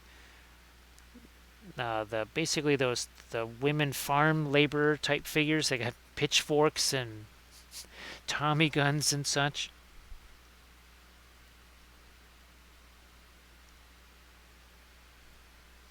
So yeah, Toshi, a very well. We've had some snow here again. Not sure if anybody and how many folks in Europe might have already had some snow. It's kind of been sort of snowing the last 3 days. Arta Michael, those are definitely one of the most loathsome devices known to man. Those decal sheets. You know how much I hate those. I mean, that's why here. Where's our? It's been. Oh wait. It's right there. It is. So yeah, all of those are not decals. I just free-handed those on because it was 1,000 times easier to literally do 1, 2, 3, 4, 6 of those things on the ventral and dorsal side of the wings, and then either side of the fuselage. It was just easier to freehand those things. So Arta Michael says a classic wintry mix there. I mean, it was. I guess you could say there was a little bit of iciness. Of course, you also have to factor in the ground's not exactly frozen just yet. So it's March of 2021. So thanks, Lamines. I'll try and look through that. I know I printed out some of the. There was some other things from that I printed out. There is and I know I actually printed that. I think it was it was one of the archvillain. Oh, I did print out a new walrus guy. That was on Tuesday. Yeah, that was.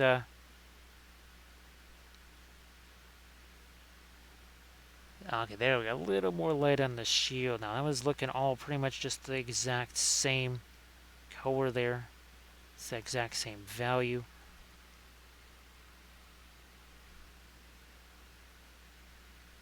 Now, Luminous, that would be fun because yeah,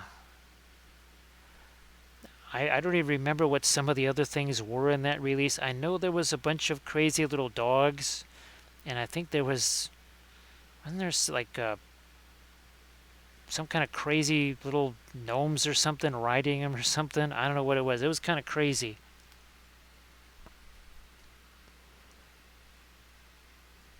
Oh, that's right. So I keep forgetting that it's been a mild time there for the most part.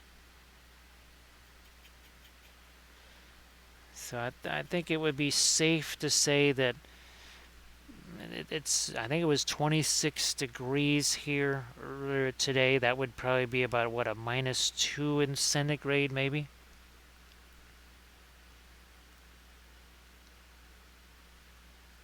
I know that is it -20 or -40 Celsius and Fahrenheit both coincide?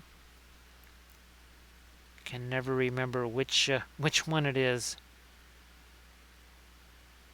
All right, yeah, we'll get some more of our. Okay, there's our burnt umber. Let's use some of that. So Arctic Turtle can confirm it's at -40.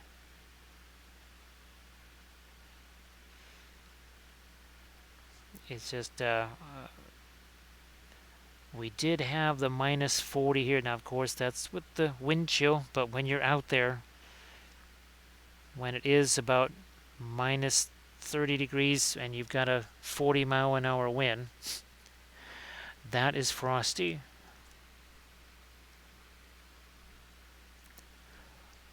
So Arctic Turtle is no stranger to Arctic conditions with the -40.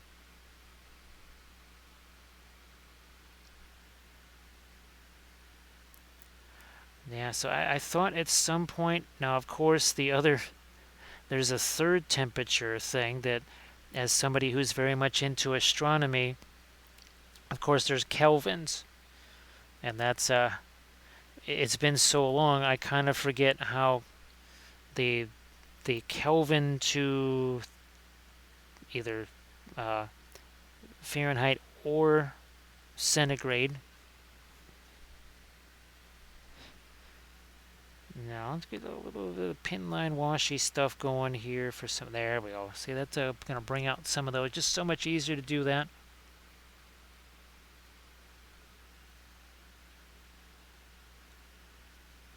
I can't. There. So there's a little bit of a. I see. There's a clasp there.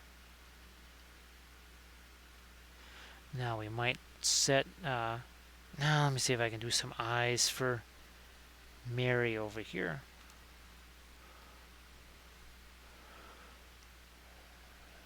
So thanks, Grand Oracle. Now, I think absolute zero is -400 and something Kelvin, or is -200?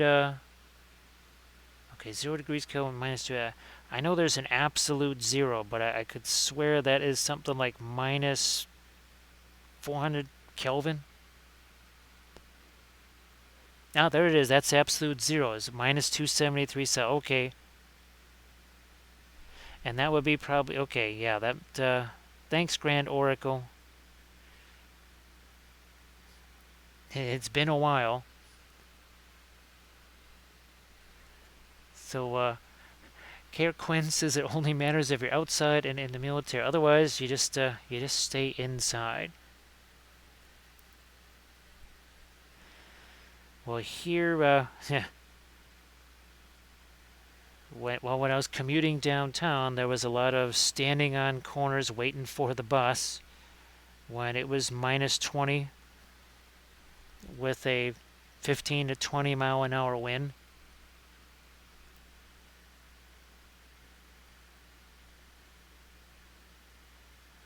Just enough there on his little fingers. We need to do something here on that. Brilliant yellow pale, not going to be enough. We want to get a little bit of our, there we go, some Indian yellow into that.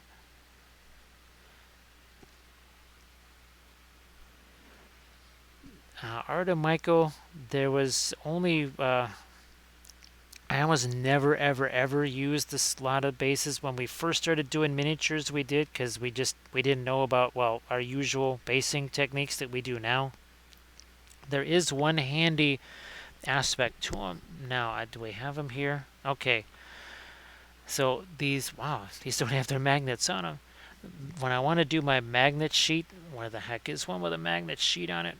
Ah, so when I go to do the magnet sheets, this slot here actually is a nice little firm backup for the magnet sheet.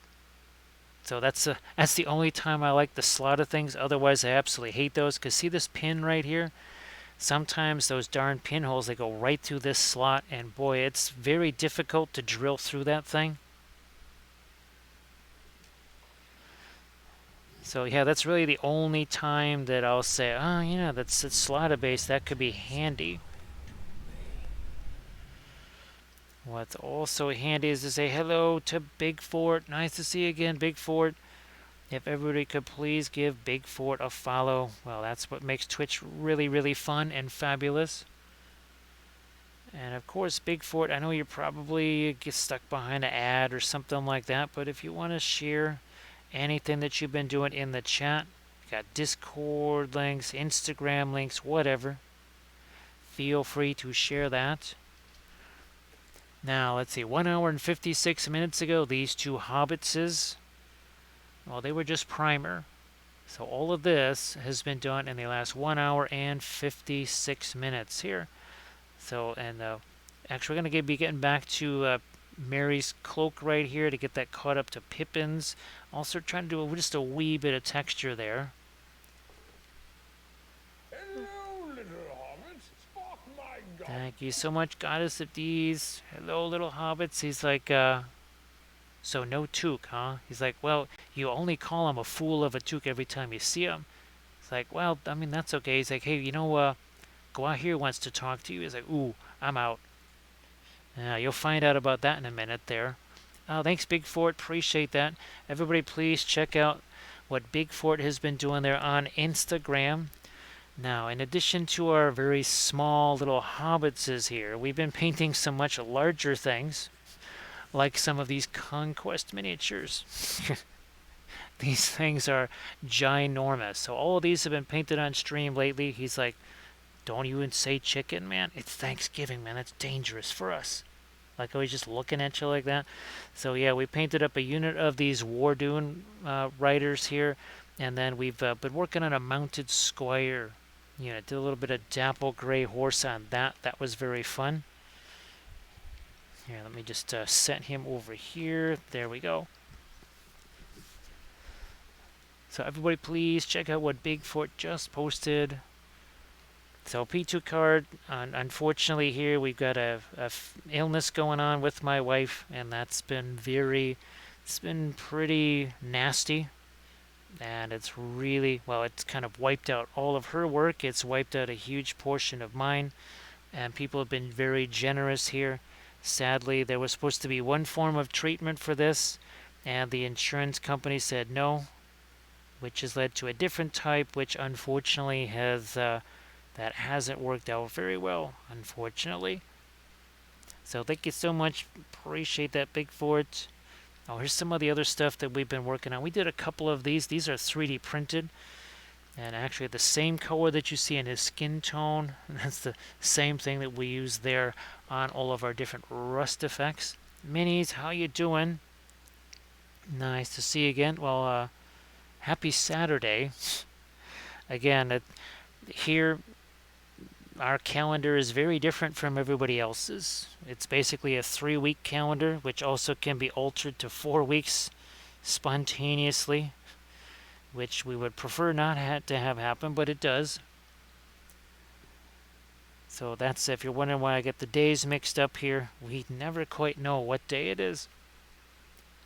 So Arctic Turtle reminds us that it's Monday for Gothmog. Everyone is named Gothmog, and every day is Monday. Now, you know what? I need to get me a little bit of reflected light up here on this clasp. Not lightly do the leaves of Lorien fall. And of course, well, oh, where's our latest Here it is. So this we did manage 2 weeks ago. We did manage to do another landscape of Middle Earth. There's the Witch King, checking out Minas Tirith, wondering where the Ramus Icor is and why there's nothing in the Pelennor fields. And of course, well, here's a little bit of there's Medjugorje for Pippin right there. So the Greyhound successfully walked the human. Yeah, Big Fort. That one was from Mini Monster Mayhem. Oh gosh, there's another one. If I could find him. Not there he is. There's the other one. So these are both 3D printed from Mini Monster Mayhem, both done on stream here. This section is up on the YouTube channel now, kind of a shortened version of him. So we're here in Chicago. So 2:03 in the morning here Central Time. Now let's get some of this lighter stuff here on that cloak. And we can do some texture also. If you remember the Sauron figure that we did, lots of texture on his cloak. So yeah, that's right. I forgot that it was, so let's see, 10 degrees Celsius. That's got to be in the low 50s maybe. I don't know, 52, 53 degrees, something like that. Maybe even, no, maybe, because let's see, I think it's 19 or 20 degrees is your 72. Look at me trying to convert Kelvins and Celsius and Fahrenheit all at the same time. Okay, we're missing some of our light right here. Now, blending brush time. So we have all these little dots here. And we're just going to tone those things down with a little bit of blending brush action here.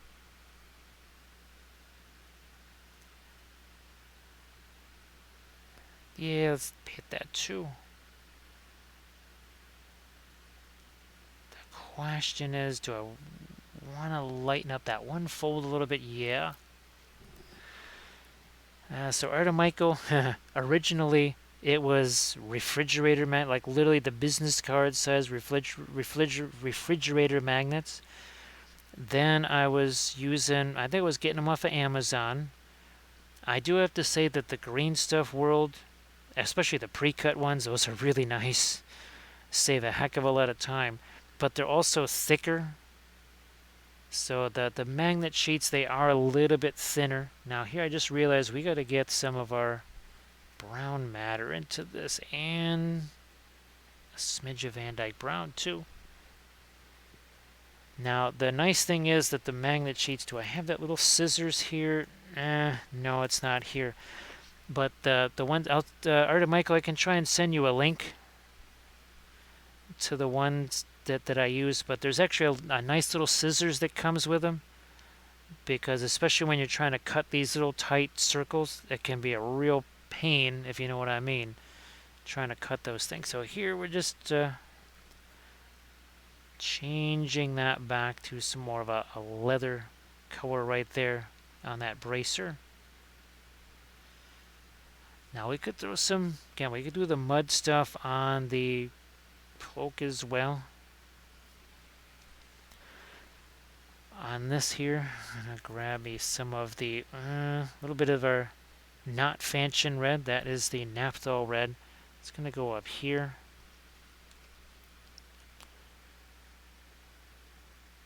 Okay.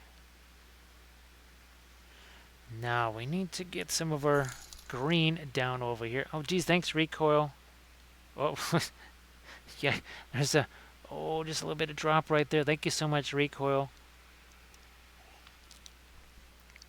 Now, of course, in addition to Recoil, Gothmog has been very generous. Gothmog has contributed more than once to the fun.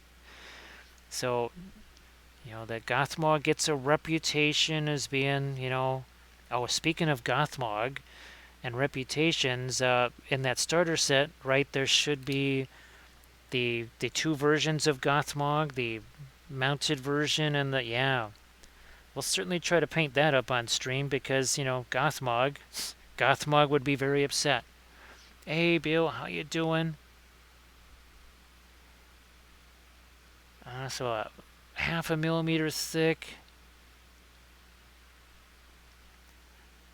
Yeah, I guess that we really have to, like you say, he's a much nicer guy than he's given credit for, wouldn't you say there, Recoil? Of course, then there's that Bill Robertson guy. So Bill, I hope that you're doing well. Okay, now let's see. We might have to get some lighter colors in the shop because again, that's supposed to be metal down in there, but we'll see how that works out. So again, I want to say this is a hand cut sheet right here. That's a hand cut one. I think this one is one of the green stuff worlds. Oh yeah, that's a green stuff. No, it's not actually. Oh no, it could be because this is pretty darn thick, as Bill would say, right there. And of course, now Recoil suggests you cannot judge a Gothmog by his cover. Now, of course, unless his cover gets blown, and in which case, then who knows? We've done. Well, that's going to be awful close to the skin tone, but what the heck? So, Bill, have you had a chance to do much painting of late?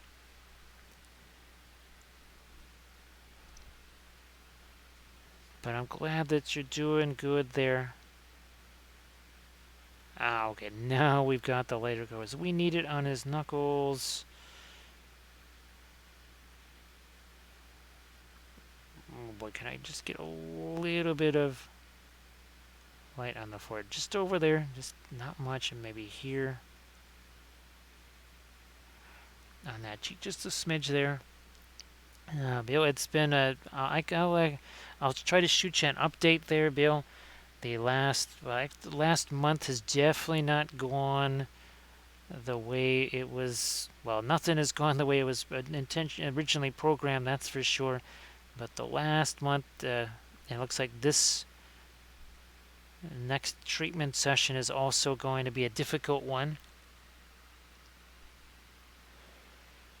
That's really cool. And Bill, of course, if you have any Insta pics of that, or even just like if you've been posting in the Reaper Facebook group or something like that, you want to share that in the chat, that would be fine. Now, here's what I might also do with the Kathy miniatures. So we did this with where'd she go? There she is. So we did this with the Dark Sword version, but I want to do something similar with the Kathy because of the whole story of the birch trees and her family's cabin in the woods, so to speak, up there in the northlands of Minnesota.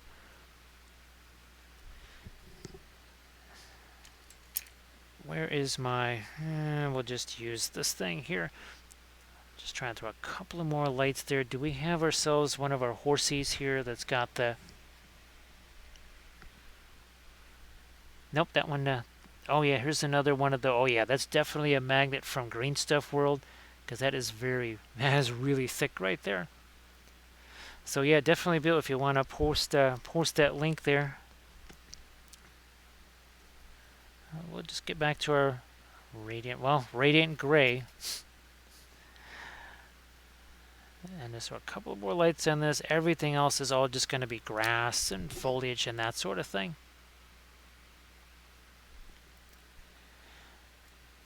Yeah, Bithron, well, remember the crazy thing here where I had to unplug that D drive to make the stupid thing work? Otherwise, I still wouldn't be streaming if I hadn't unplugged that D drive. Thank goodness I could do that, and thank goodness for whatever reason it was that drive and not the other one. It still kind of makes this one far, far less workable, but at least it still works. I know that's a real pain there trying to... well, hopefully you don't need a lot of heavy-duty requirements out of it, so you can replace it with something that's not on the super pricey side. Let me see if I can get a little bit lighter there on his toes. Same over here. What about the armor here? Now I think we've got the darks where we need them to be. Yeah, now I can come back in there. Just a couple little lights here and there. Now let's get back to Pippen over here. And now we got to get some darks in those feet. So I think we'll take this brown matter here, potentially some of the Van Dyke brown, just a little bit of that, and kind of pin line some stuff here. Everybody, please check out the Instagrams there from Bill Robertson. So hopefully that's kind of it's been a fun project and gone the way that you were hoping. Where's here we go. His foot right there. Now we need to get some more of her skin color on that, and might just be more of this kind of grayish skin tone here. Nothing too light. It's all in shadow anyhow, so why would it be highlighted to the degree that, say, his face is? That doesn't make any sense. You know, even that might be just too much.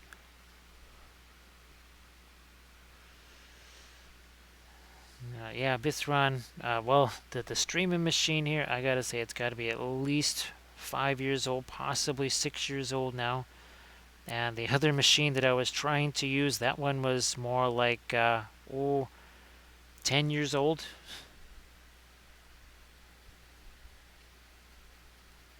Even, actually, both of the machines that I use for all of my primary work, those are well over 5 years old.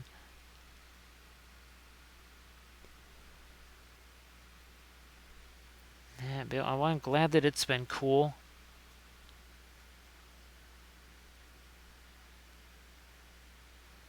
And hopefully it wasn't too difficult to kind of run down a nifty little color scheme for it. That is always one of the nifty things about the 3D printing aspect, is you don't quite have to think, well, okay, I got one shot at this. I won't really, unless I buy another one, I won't get another chance at painting this. So you kind of want to do all the color scheme. That's cool there, Bill. Yeah, Bithron, of course, they don't want you to be able to keep using those, right? They want to make those not work anymore so that you have no choice but to get a new one.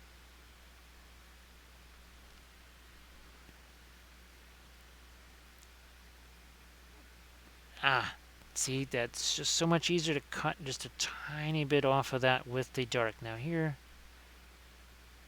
I'm gonna have to get some more light on the helmet there as I look at that.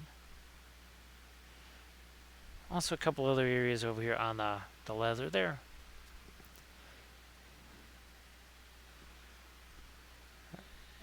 There.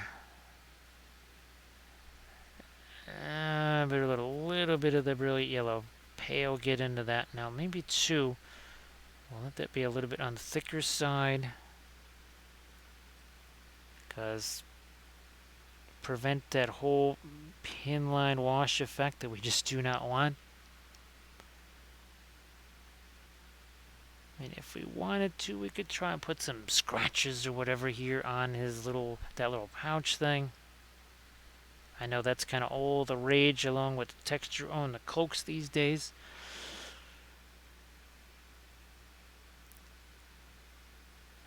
There, now, oh yeah, Bill, have you had a chance to, have you done any, have you found any miniature that would be fun for doing, say, some object source lighting stuff on? Because, you know, this is the object source lighting channel after all. Well, it's also the cavalry channel. Oh, I have actually tried to go through and start putting what's essentially are some miniatures or some of the painting highlights in the Twitch channel as collections, I think that's what they call them. And of course, Lord of the Rings had the most, at least so far, anyways. They had the most. I just put everything, even 3D printed stuff or stuff like this, whether it was GW or Diwali or whatever. Even this is still listed under just uh, Middle Earth strategy battle game. But those are now in a category. But there's actually been some other category like Arch Villain. There's been a heck of a lot of Arch Villain miniatures painted. And I actually did print out a few other ones. So Bill Robertson really going strong with some object source lighting on.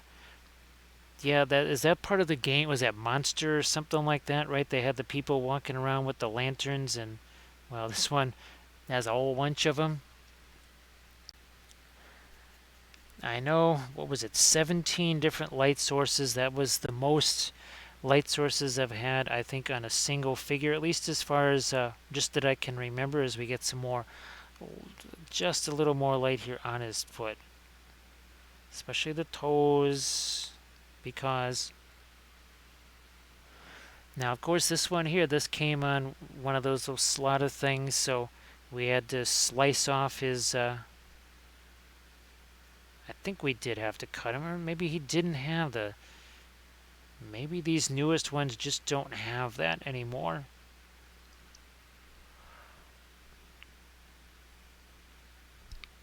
So, Bill, now wasn't the original game $400 or something like that? And I don't know if there's been other versions of it. Again, I've never seen it in person myself. So, pardon my ignorance on that.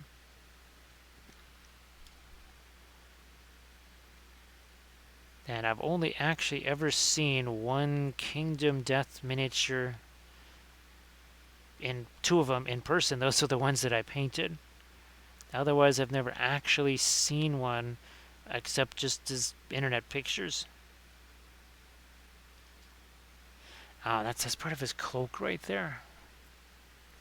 There it is. There's our crazy greenish gray. There we are.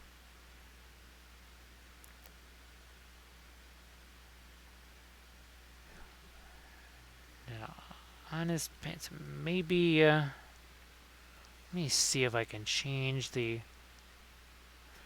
No, it actually doesn't show the pants being a terribly different color there. Oh well. I might actually go with a little bit of the radiant blue here then.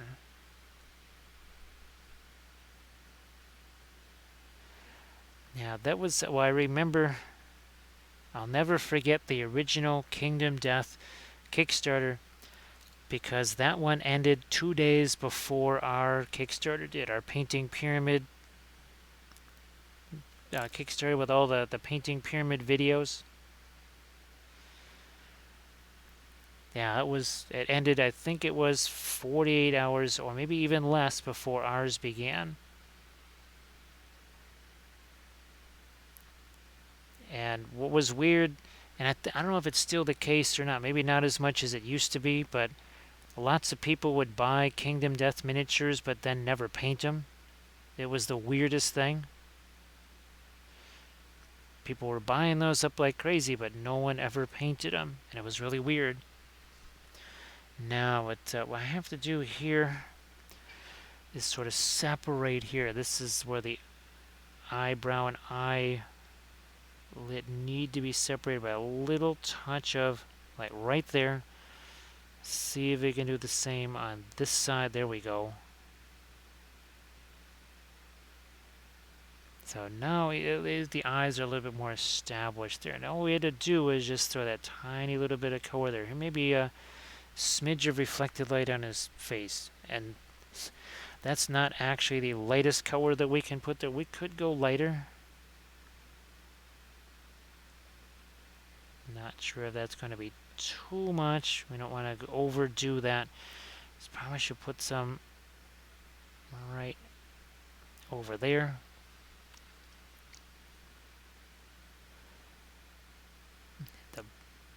lower lip there. Trying to lighten that up just a smidge.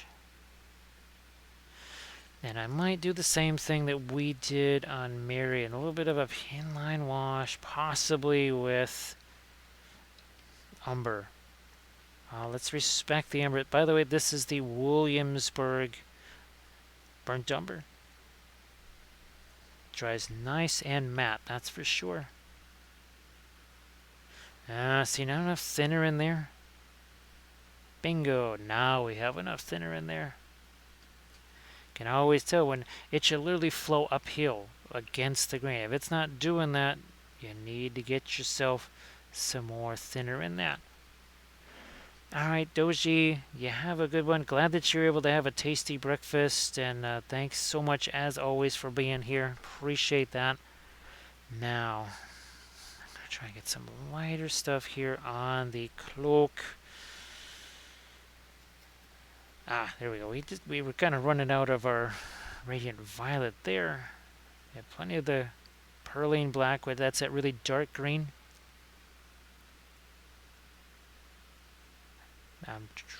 Yeah, let's see if we can't get a little more texture here on that hood.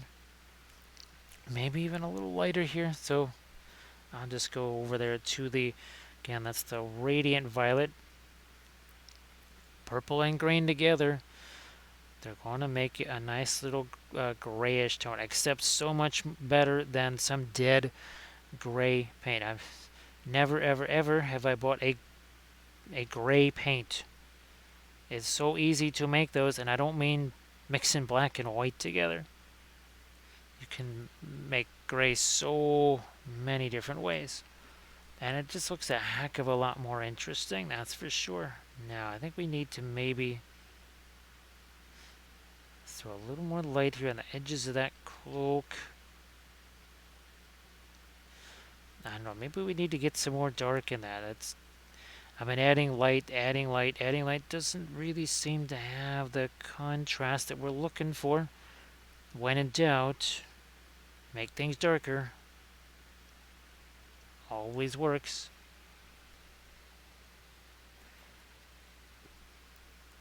Now, the pinups there, I mean, those don't, they're not something that could also be sort of included with the monster game, right? They're just their own separate thing, right? Their own separate theme and everything. Again, I apologize for my ignorance as we get some reflected light on the bottom of his little sword right here. Again, that's very much a Rohan blade, as I see the way the hilt is here. Now, let me see if I can take, well, that should be interesting. Burnt umber and our naphthol red together. So you could use those. Well, that should be interesting. I know I did one of those, one of the pinups in a Patreon tutorial video. Oh, that one had a few light sources on it too. It was something with a whole bunch of pumpkins that were also like speakers. And it was wearing almost like it was a Twitch streamer or something like that, and it had the streaming headphones on. Now, we need reflected light down here. Where's my greenish color? I realize we don't, that's more of a gray, but it's going to be covered up with our green flock, so that's why we want to have a little bit of green reflected light there, like we also did down here. Alright, some reflected light down there.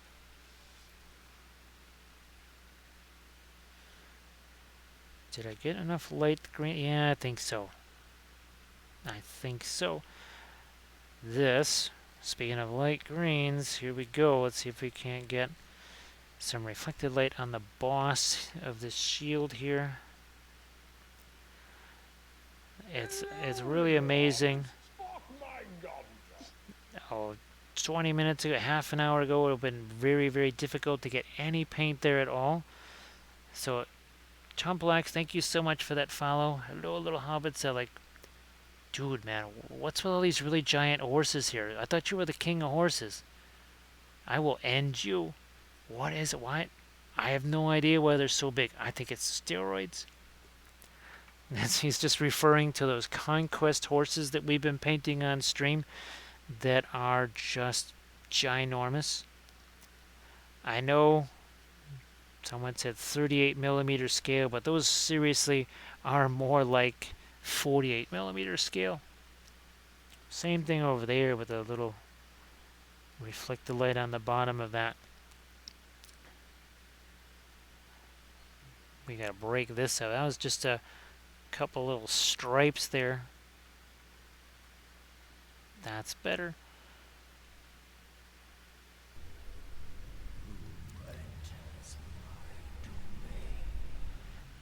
Thank you so much, Rhinus Leatherworks, for that raid. Everybody, please give Rhinus Leatherworks a follow. So, actually, Rhinus, if you, I know you might be stuck behind an ad right now, but Hello, if you little wanted hobbits. to, Spark my gun.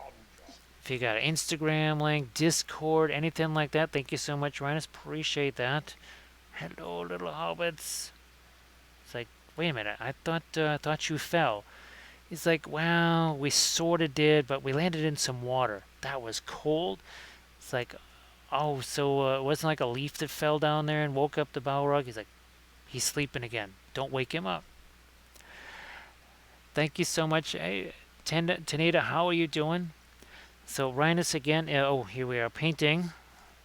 Speaking of Middle Earth here, 2 hours, 26 minutes ago, these guys were, well, they were just primer. Just primer like this. And these are kind of the newish plastic Hobbitses. There's Merry and Pippen. Now, we've been referring to some of these much larger figures we've been painting on stream, like these Conquest miniatures, also painted with the oils, start to finish, just like these guys. Everybody, please check out Rhinus's link there. So, Rhinus, what were you doing on your stream? And again, appreciate the raid, and everybody, again, please give Rhinus that follow. Black Apple Creative, how are you doing? Now, of course, we also do some of the 2D stuff here, so this is that's kind of appropriate for Hobbitses right there. And well, here's Mary hanging out in Edoras. It's like, why don't they still haven't let me in there, you know? I'm just a little dude. Why can't I go hang out there in Medjugorje and party with everybody? Well, you have a good night there, Bill. Thank you so much for joining. Appreciate you being here as always. Well, I hope that goes well. And hey, Rhinus, just on the off chance, if you wanted to post any info about the craft show or anything like that, the when, the wheres, and all that sort of stuff, maybe somebody's in the same area as you and they might want to check that out in person. Let me see. Yeah, I am going to just throw a couple little lights there, also on the edge of the sword here. There we are. That was missing. We also need to do something here on this side of it. Now, Black Apple, it's kind of nice to finally get these two Hobbits done. Now, we did do some other ones. We actually have painted the 4 Hobbits previously. So here's a little different version of Merry and Pippin. These are the old metal figures, like some of the original of the Fellowship miniatures going back a long, long time. These were very fun. They're part of our Moria Fellowship. Hey, Danny M, how you doing? Nice to see you again. And of course, well, there's our Moria army right there. Speaking of Gothmog, oh look, there's our Moria dragon. There's our Dunlendings. Oh, look, here's our Candish horsey riders. There's our Prince Imrahil. And what we've done, here's some of our other paintings there, like Edoras. Also, there's our Lothlorien. Here's some of our 3D printed stuff, of course, like our the sons and daughters of Sekhmet here. I gotta print me some more of those, actually. Now, this was fun. Speaking of some object source lighting, We also do quite a bit of Song of Ice and Fire here. And by quite a bit, I mean a ton. Lots and lots of that. Let me see if we can find some more of our Song of Ice and Fire. There we go. And there's some more. Again, we've done a lot of that on the channel here. We also love our terrain. Thank you so much, Rottweiler. Appreciate that. Here, let's get Rottweiler. So say we all. There we go. Oops.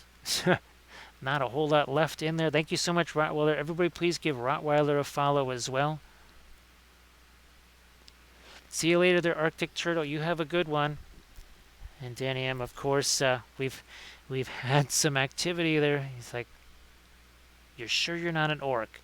It's like, "Dude, you are nose blind. Take that Claritin already." He's like, I do. It just makes me sleepy." Aren't all you tree guys mostly just sleeping? Like, well, I take offense to that. Thank you so much. So I hope that you're doing well there, Rottweiler, and everybody. Again, please give Rottweiler that follow. Yep, we need to get some light on the other end here of the groove. There we are. Just a little smidge. It's actually mixing with some of the existing, little bit of that Prussian blue that we threw on there. There. Maybe we'll throw just a couple little light edges here on some of these rocks. Like I said, most of it's going to end up being more foliage, like what we did here on this guy. So, some Black Templars and some Krons. Little father son. Well, the family that paints together stays together, Rottweiler, right?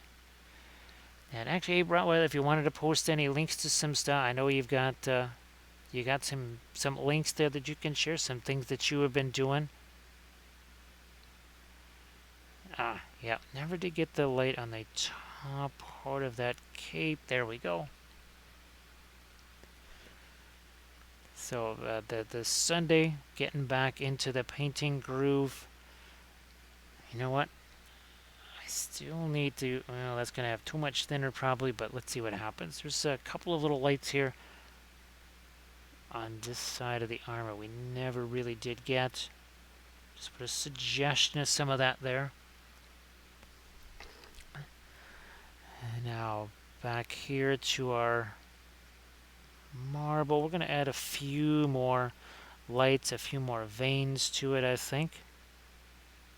That's a little bit more of a warmer, neutral gray that we're going to start to add to this marble. Again, the oils make short work of something like that, no doubt about it.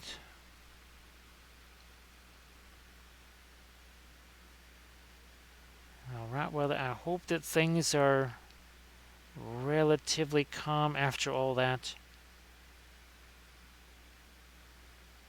I mean, we certainly can sympathize with anything like that. That's for sure. Now that's where we did some of our, remember, trying to do a little bit of staining there. So here I'm going to try and take that warmer gray like this. There. Now we also do some more sci-fi type stuff. We had an absolute blast doing these guys on stream. A wee touch of freehand perhaps here and there and here. Maybe just a little bit on those. Those are some really fun conversions to make. Less spicy foods, less caffeine, and all things more water. Yeah, Rottweiler, that seems to be the theme of the day for just everybody, is more water. So again, a little bit of some violet there adds a bit of warmth to that.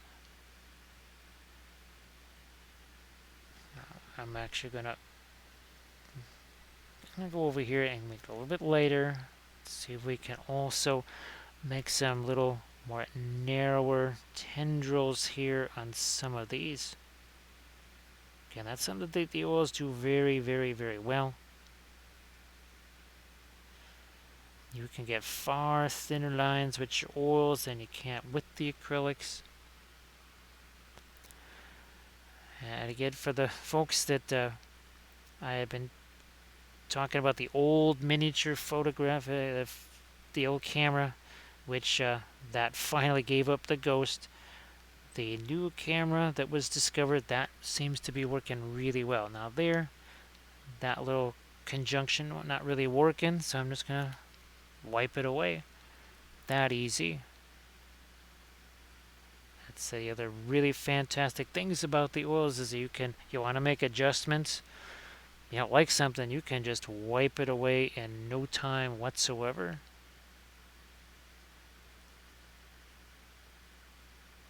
There we are. Here, let's lighten this up a little bit. There we go. So a wee bit of marble here. Now you notice it has to, we don't want to just avoid the feet here. We want to avoid defeat, but not D's feet. Ah, see what I did with that? Yeah. Yeah, that's a little bit of linguistic gold you're just not going to get everywhere. Which is probably for the best.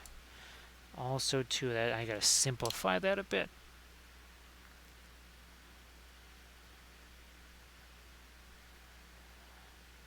Okay, now we're going to add... Oh, that's over here. So, see how we've able to add all these nifty little shapes into our marble here. I might also try to let a little bit more of my light work its way into this. There's plenty of references out there for marble. You just do the Googles, and in a few seconds you will have a ton of different pictures of marble. Of course, you could always go out to cemeteries and see all kinds of really wild marble colors. I mean, just there's actually an article on the blog from when years ago, we did this trip to the cemetery, and I ended up getting pictures of all these, especially on the mausoleums and stuff. It's a really wild marble. Colors that I certainly never expected. But in lieu of that, I think you can probably do just fine with the Google search.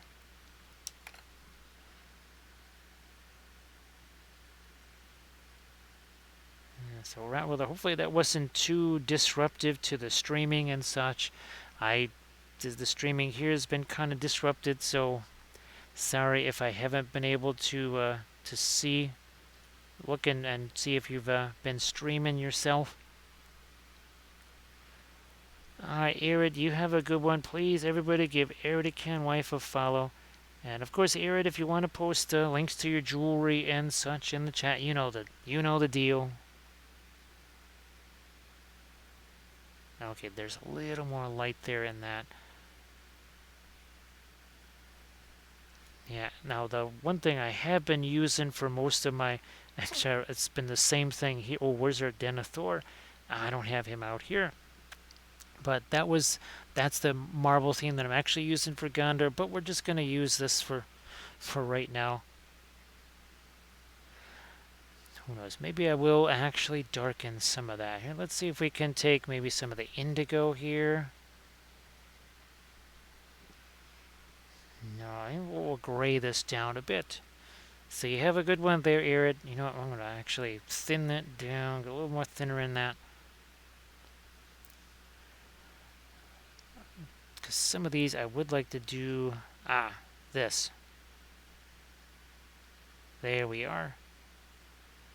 That's kind of fun. Sometimes to almost sort of backfill these things with a little bit of darker color. Now let me see if I've got a decent enough blending brush. So we're going to take that and a little bit of tap, tap, tap here. We're not looking to necessarily blend colors. We're just looking to take away brush strokes.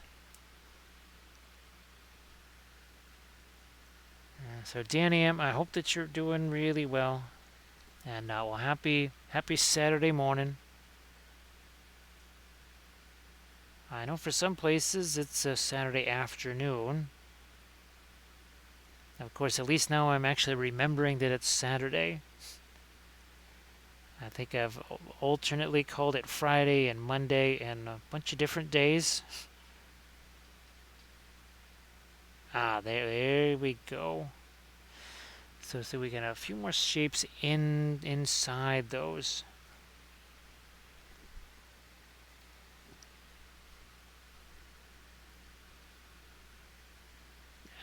One more. We're going to try to add again some of the little bit of darker shape in here. Not too much. We don't make it a solid thing. We're going to tone that down just a bit. And again, we want to make sure that this runs. We don't have it like avoiding where his feet are. Like it's like working its way around the feet somehow. Now, of course, way back in the day, in the olden days, I used to just paint the miniatures on a little, they would just be on their pins on a piece of dowel rod or something. Once I started doing the oils and for other reasons, I didn't bother painting them because otherwise we would just, I would paint the entire base only to realize that, yeah, you know, a lot of that stuff's in shadow. You can't see it. And of course, I made the highlights on it too light because, well, I, I didn't have the miniature over the top of it to tell me where the heck the shadows were going to be. So if you're wondering why most of the time, almost every single time you just see me painting the miniatures stuck to the base, that is why. And of course the oils make it really easy to be able to get at these hidden areas. Really, really easy. Now I think I'm going to tone down a little bit of that and then put some kind of a bright light right there. Could represent the sun or something else maybe that's gleaming off of that helmet. A little bit of highlight up there and then something here. See how that's kind of a little bit of a chain of highlights. It's very similar to what we like to do here on our armor, right? A chain of highlights there. Same thing on the neck, right? It's all sort of the same idea.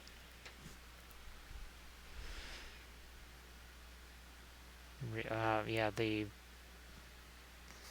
on the visor here, there's a couple little points of highlight that I would like there. Not just one continuous line, but just a point.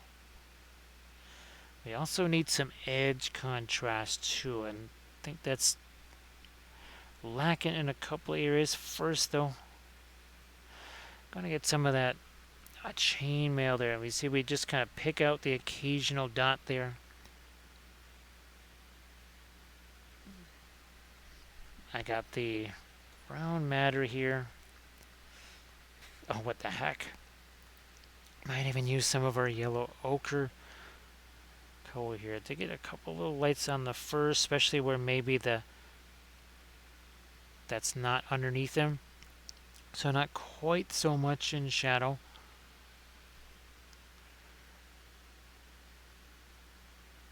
So Danny M, I wasn't sure if you've had a chance to do much painting yourself the last several days or week or so.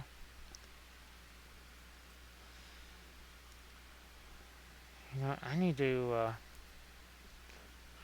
some of those lights are just a little bit too much on the thick side, so we'll try and cut these down. I did get some indigo on, okay, that's much better. We talk about all the time with the metals, right? You need to have those sharper edges. Otherwise, it could just be cloth. It might as well just be cloth if you're not going to have those sharp edges. Edge contrast we talk about all the time. Yeah, Danny M, if you've got any Discord or Insta links or Facebook posts or something like that and you wanted to share those in the chat, please go ahead and do so. Now here, we don't want that to be armor necessarily. Trying to keep that a little bit on the darker side. Hey everybody, please check out that Instagram link that Danny M just posted. But of course, at the same time though, you want to check out that link but you don't want to be hasty. Because, what is he around here somewhere? I don't see him anywhere. There he is. We also did paint Treebeard on stream, so if you want to not be hasty and watch Treebeard being painted, we painted him up on stream. So he is also a past highlight. You can check that out anytime. Now the pouch here, I know I was kind of considering doing a little bit of wear and tear on that, but I don't really think that needs the wear and tear. I think we'll kind of stay away from that. Now let me look at the, so it does show that it's being more of a gold. So I'm going to take my Indian yellow here. I got a little bit of the green in it too. That's some of the radiant green. So we're going to try and do a little reflected light here. Yeah, because otherwise that just was not exactly looking like metal. One last little addition of light. Then again, oops, that was almost like a pin line wash right there. That ended up being way too thick. Not a problem. We'll just take some of that away with our oils. Now on that, I think I might try to lighten up the cheek on this side. That side's not too bad, but maybe on the other side. Danny M, I did print out some figures that we could use for another skin tune tutorial, and of course we want to try out the Mars Red and see what that's going to do. It's another fabulous, in some ways it's almost like Terra Rosa mixed with brown matter. So we'll see how that looks. But everybody, again, please check out Danny M's link there. I'm going to go with the Radiant Green and maybe a little bit of the Brilliant Yellow Pale here. Partially texture. Also bring in a little different color here on that cloak. So you can see these little dots here. Again, if we feel like they're too much, I can just take my blending brush. We'll knock those down a bit if we need to. So Data, how are you doing? Welcome to the stream. Nice to see you. That's it. Data, that one chick nerdy. Hello, little hobbits. Spark my gun. Thank you so much, that one chick nerdy. You think we're gonna run out of Gandalfs? Just how many Gandalfs do you have? It's like, phew, you haven't seen Big Gandalf yet? Oh, you mean get the Gandalf with no arms? So, well, best not to mention that. He's a bit sensitive about that. So, thank you so much, that one chick nerdy. Appreciate that. Sorry, it took my brain a little while to successfully get to the name. See, back here, I don't really know if I need to lighten up that much. Oh boy, I didn't think it was that much lighter, but it kind of is in a way here. Okay, just a couple of dots there. There's some more. And that's very much like what we did with the 3 different Saruman figures. And actually both of our infants, see, look at all the texture on the cloth there. But you can also see there's a lot of different colors there as well.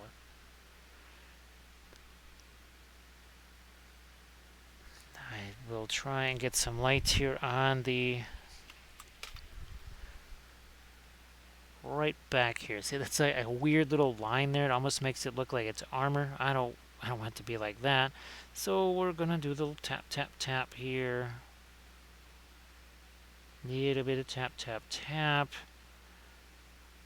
Hopefully that looks less flat, more round. Bit more of that. And that's actually, again, sort of a bright yellowish green in some ways. In addition to all the grayish green that we have going on here. Now the sword. Well, gee whiz, do I use the same? That'll be an interesting, I guess, highlight color for our sword edge here on the other side of that channel. See if we can get this here. Just right along that edge. There's actually, I'm going to take some of it. Oh yeah, there's way too much paint on that brush.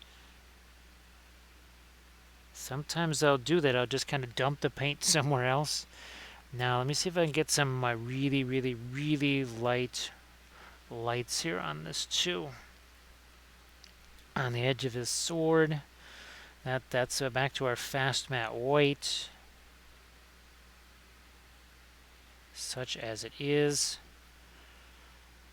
Ooh, I can see there's too much on the edge of that brush. So we'll take some of that away. Yeah, we did need some of our lighter tone there. Maybe also some right here again to sharpen up that edge. Like so. And then all along the edge of that sword. Yep, we need to do the same on the other side. But recall, I guess, well, let's see. What's it? Oh, the Big and Tall store. They just, I guess they weren't, they didn't want to be relegated to buying children's sizes, I guess. Now, of course, maybe it's because they didn't want to be wearing shoes on the golf courses. Maybe that's it. They worked so hard in trying to groom those greens and everything, and of course, when they would get into the sand traps, I guess they liked the feel of the sand between their toes or something like that. Maybe that's why they never did the shoe thing. Of course, now apparently in the, I guess in the books, Legolas actually, he was also walking through the pass of Carahadras with no shoes on. I don't know why, but apparently Legolas wasn't wearing shoes either. Thank you so much, Cornelius Cusack. I appreciate that. Now, of course, here's the other Gandalf. He's like, dude, they're telling me that the gardener is the hero of the story. He's like, looks like it kind of turned out that way. It's like, that's just fabulous. So, Maya, right? He's like, yeah, I understand. Immortal. I die. Also have no arms. Fabulous. What was my prize? I think it was a white robe. Yeah, that was just really super. A white robe. It's like, well, they also gave you a new stick. It's like, oh, yeah, that's even better. A new stick. Thank you so much for that follow. I appreciate that. The Gandalf is just never going to quite get over that. He says, I died, and all I got was this lousy robe. This lousy white robe. Speaking of white, I'm going to actually see if I can't do a little smidge here. Making some more little veins in our marble there. Now, by the way, that Gandalf also painted on stream.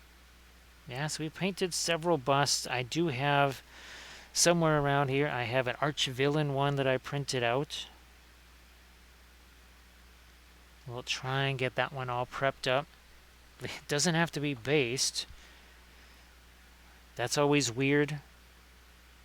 It's like, what do you mean it has no base? Well, it'll have a base, but not like our typical bases. Let me see if I can't somehow couple of bits of chainmail here. Throw in something that's very, very intensely lit. Not really going to make a difference unless we have a bunch of dark there too. So we have to make sure we have some darks in place. Now, also that one cheekbone. Let me see if we can do something with that here. Well, that's reasonably light. Catley Stoke, how are you doing? Yes, Rhinus was very kind, raided this way, so we appreciate the Rhinus raid. Thank you so much. And again, everybody, please give Rhinus that follow, of course. I'm going to make this a little stronger. A little stronger using the Brilliant Yellow Pale.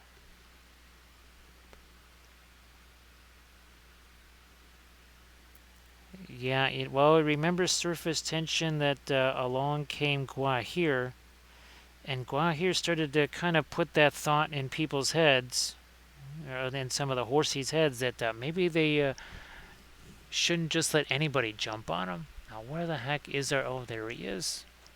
He's all the way over here. Let me see if we can grab him. He's like, I missed him again, didn't I? It's like, yeah, he was just here. It's like, I am going to end him. It's like, yeah, I kind of hear that every so often he just thinks he can jump on your back and just sort of like fly around Middle Earth. Don't you dare ask that question. What, like, why didn't we just jump on you to bring the rings to Mount Doom? I'll just drop all of you in Mount Doom. How does that sound? That's very grumpy Guahir. Guahir is one of the grumpiest critters in Middle Earth.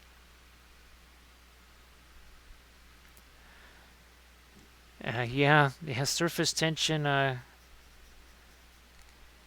You would think that Guahir would be kind of used to it by now, but I guess he's still. He doesn't like to be somebody's personal Uber service.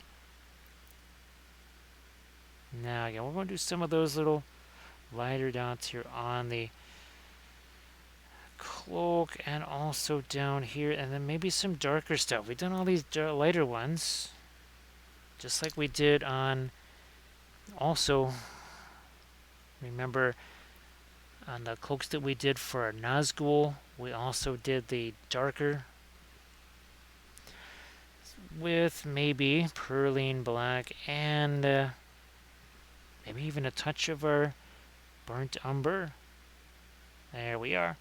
So now just getting some of these little darker dots in here. We'll do the same for Merry.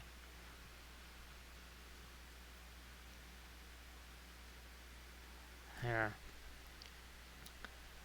Now, of course, that one is a 3D print from the Printing Goes Ever On. Really, really handy because, well, when you're trying to use it in a game, not having the wings spread out all over the place makes it a lot easier to work with. Much easier, doesn't fall over, obviously, and of course that's on a really heavy base. That's actually a solid chunk of Daz air dry clay pressed into a Woodland Scenics mold.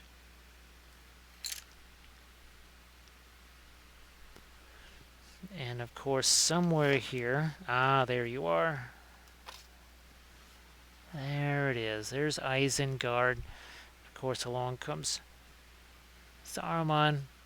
Says, yep, that's my bachelor pad right there, baby. Check it out. It's really cool. Less cool when those treemen came along and really messed it up. Jeez, come on, man. Talk about some vandals. This is my pad right here. Oh boy, that also never gets old. Is our Saruman there? Hey, Space Toy, how you doing? Space Toy, if you want to post any links to some stuff there in the chat, some of your fabulous painted miniatures, I'm sure people would really get a kick out of seeing those. And yes, you can go back and check out those 2D art streams. We also have painted some spacescapes. I mean, landscapes of Middle Earth, of course, why not? But we also have done some spacescapes. This is the other thing we've got to do here on his hand, is get some other things besides just the grayish colors and the light skin tones. We need a little bit more than that. Hey, Mick Readiness, how you doing? Nice to see you back. I hope that everything's been going really well. Now, what about on... yeah. You know what? Let me take the brown matter, some of that radiant violet. I want to have a few different colors on that. And, where's our... we have a couple of them here. Here's one.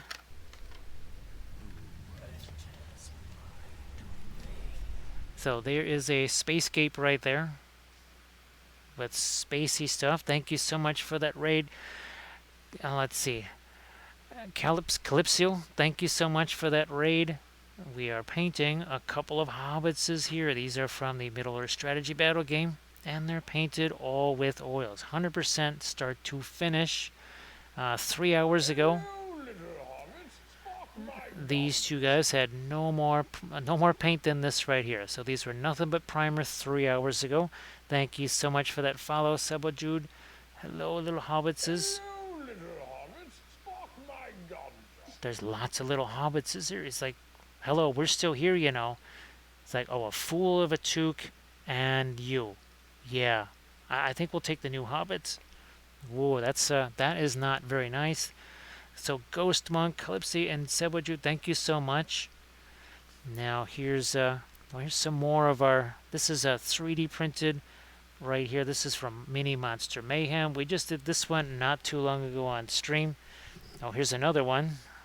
This was even more recent here. Another fabulous troll. Again, all done with the oils, not just the weathering stuff, the whole thing. Oh, thank you so much, Ghost Monk. And I don't know if people are familiar with Conquest or not, but we have been painting a bunch of Conquest stuff here. These are much bigger, actually, here. We actually have to zoom out to be able to show these Conquest figs. That's how big they are. These also painted on stream. Again, 100% with the oils. So it makes all those really fun skin tones and all the wacky color combos there. See the green and the violet combos there. So much more fun to do those. Oh, thank you so much, Kane. I appreciate that. And of course, here, let me get this set back again. There we are. And well, here's this was very fun as well. Here's Prinkles. There he is. I'm glad we're still zoomed out. Also done with the oils. About a 5-hour stream or so. Yeah, lots of fun with the non-metallic metals, reflecting the reds, and of course, so this is their fabulous little thing. We haven't done this in a while. Now watch what happens here when we do something that we call film noir. You can see that there's no difference in value between that red and that blue. You'd think that there is, right? But there's not actually a value difference. It's all the color temperature, right? A warm red versus that cooler blue. Thank you so much for that follow. We have ourselves a new little hobbit. Thank you so much, Calypsy. Appreciate that. This is, yeah, you know, I got 3 eyes here. I can tell you haven't cleaned my litter box in quite a while. That's not going to end well for you. Why don't you change that? Thank you so much for the follow. Appreciate that. Of course, we also like to do a little bit of object source lighting. Here's some busts. Thank you so much, Ghost Monk, for that follow. And of course, here's yeah, whether it's fiery object source lighting, whatever. Well, here's Schmandorf, Gandalf's much larger and tougher older brother. There's another little thing of light sourcing. And here we'll do another film noir on this. Let's bring it to 0. Look at that. See, that's no blues. This all kind of looks like not much of anything until we bring back that color. You can see the difference between the really bright blues here and then all these warm colors that are also very kind of muted. Right, look at his hat. That looked like pretty much nothing until you see the difference in the blues and those warmer tones. So Saratoga, thank you so much. Well, let's see. I think they might have flown some of these on the Saratoga. Well, the original Saratoga, I guess. Let me see if we can find you. There you go. I think they might have flown 1 or 2 of those on the Saratoga back in the day. Calypsy, thank you so much. The object source lighting really is, it's just so much fun, right? I mean, look at here. It lends so much atmosphere to this, and then you get these nice little transitions here, right, into the not object source lighting. And well, here's one with a torch there. And of course, here we got a little bit of a cast shadow on this one. There she is. So there we have a little bit of a cast shadow onto the wall from that. And of course, well, we love to we love our Egyptian themed stuff. We do quite a bit of that here on the channel. Oh, we also do. Where's our ships? We haven't shown those in a while. Where is our? Oh, here's some more object source lighting. Now that I see it right there, we did it. Actually, all 9 of those guys were painted in a 10.5-hour stream. Ah, there's our elf ships. There we go. So we also paint a lot of Armada stuff here. Those are very small, as in very small. Oh, thank you so much, Kate. I appreciate that. Now here, well, we've kind of tarnished our little blue mix there. Let's see if we can throw this into a couple layers, maybe back onto the helmet here. Yeah. Same up there. Okay, that's a little bit more of a sky blue right there. And Kane, one thing you can do is sort of we can shine a little bit of like a little LED light on the miniature. Maybe even take pictures of it, and then you have sort of a reference guide that you can look for. And of course, what I was showing the folks here before, just as everybody came in, some spacescapes that we've also done. Again, it's a little bit more flat than a miniature, but all the same colors and the same concepts here as I would use on a miniature.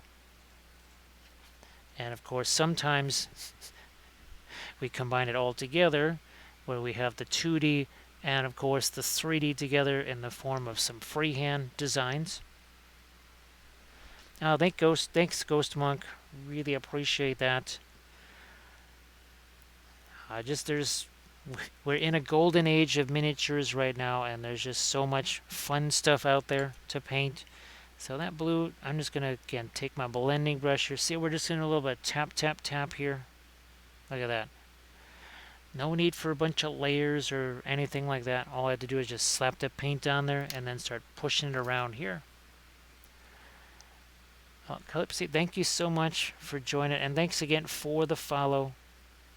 I'm hoping to do my usual stream tomorrow night. Hopefully we can do that. Actually, Ghost Monk, well, you can check this one out here. We've done a few of these painted backdrops now. Where is Galadriel versus the Necromancer? There we go. So there's a little bit of a, there you go. So it's sort of a painted backdrop for a diorama. And, well, it also combines some object source lighting, too. You kind of get everything together. Oh, yeah, this had a little bit of... Some of those ships had some object source lighting on them. Oh, the Dictator, no. Well, there was, I guess, some of the lights there in the... and here's our Armada group. There you go. You can see a little bit of object source lighting on some of the ships right there. Again, those are a wee bit smaller. I printed up another one of these. Those will be fun. Of course, there's our big old Etten right there. And I think there's some object source lighting on some of those guys too.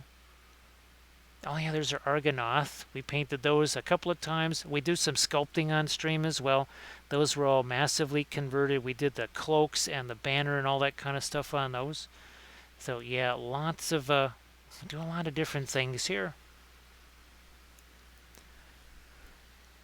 Lots of crazy stuff. Now this is a very interesting kind of a deep blue here. Considering that on this, no, we'll wait on that. I think I want to get more of his cloak color over here. That would be this crazy greenish color. And like I say, all the time, all of the previous sessions, they're saved kind of like a YouTube channel. Just look through the highlights and you'll be able to see sculpting. Oh, we also do terrain. Yeah. Huge. Well, here's these. I got to print up more of these because I really had a blast painting. Now, here's some more freehand again. Again, showing some different color schemes there. There's some more object source lighting because reasons. There's more object source lighting because of reasons. And then here's some of the terrain. There you go. So there was our Dunlending army setting fire to Rohan. And of course, well, there's the watchtower and the blacksmith. There's our windmill. There's our archery range. All this done on stream. There's our not so great hall of Erkenbrand. And we've also painted those up on stream. So we we have put those together using some very simple materials, and then actually painted them. Guess what? Object source lighting, and all put the oils, all painted with the oils. Now here, you can see those dots are pretty strong, right? So what I'm going to do is just take this brush here, and we're just going to have a little tap, tap,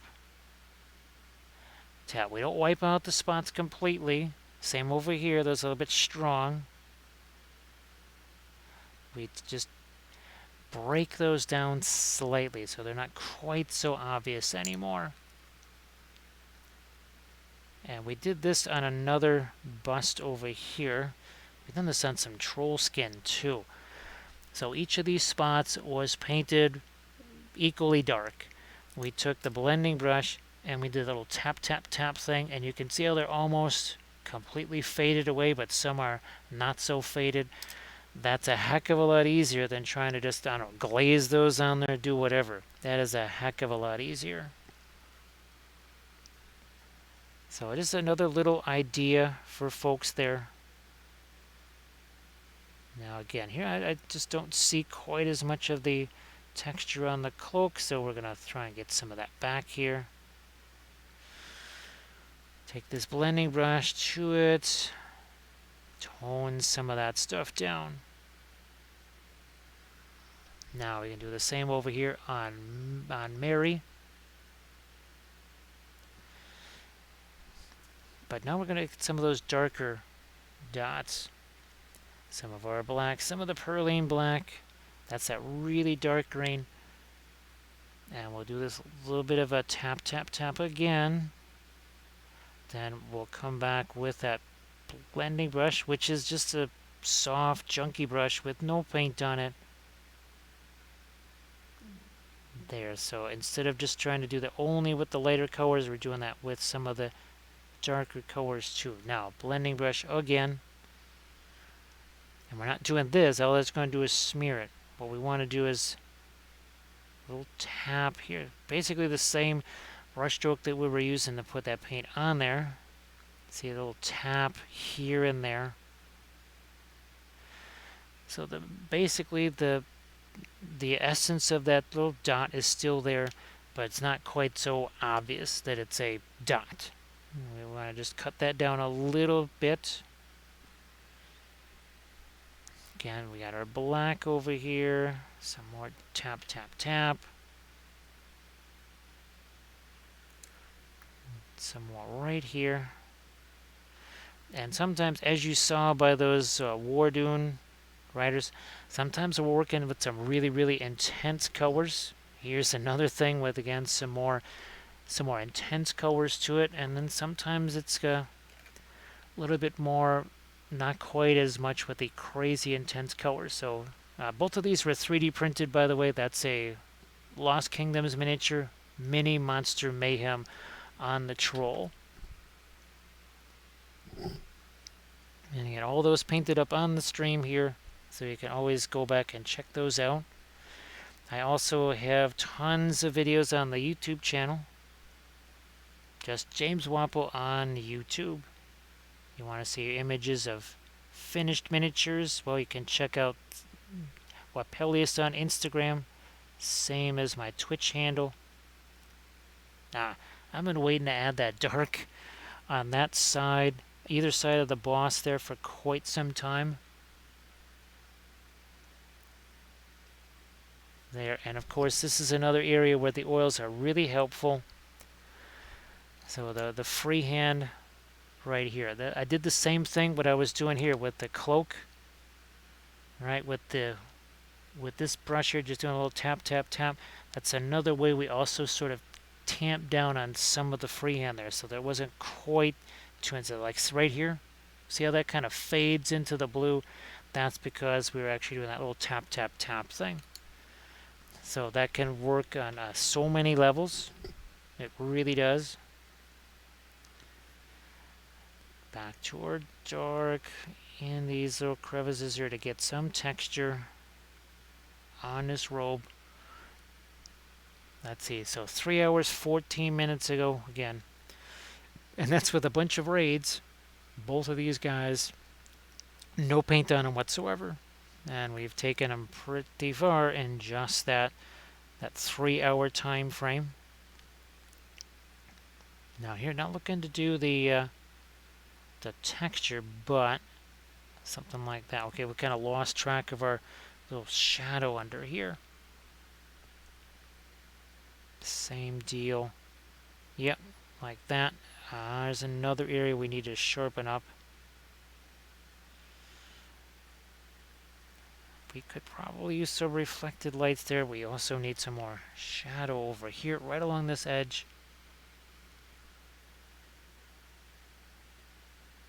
Now, actually, well, we've done...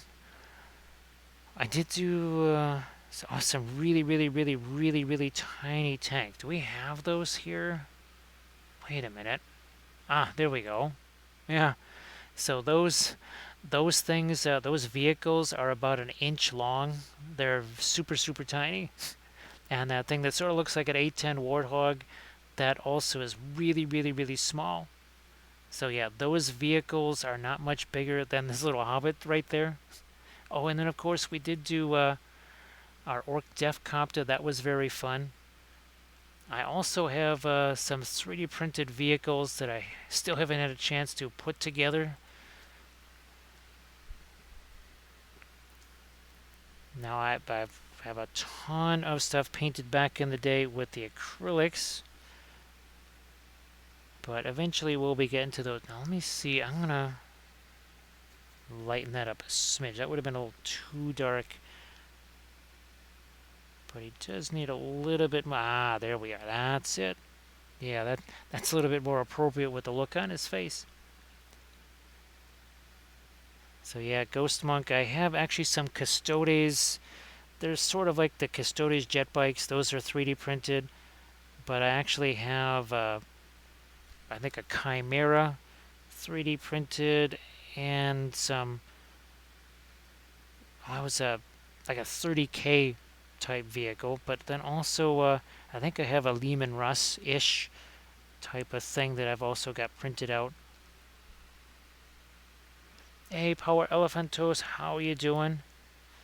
So yeah, I've been meaning to get to these couple of little Hobbitses here for quite some time, finally finishing those off.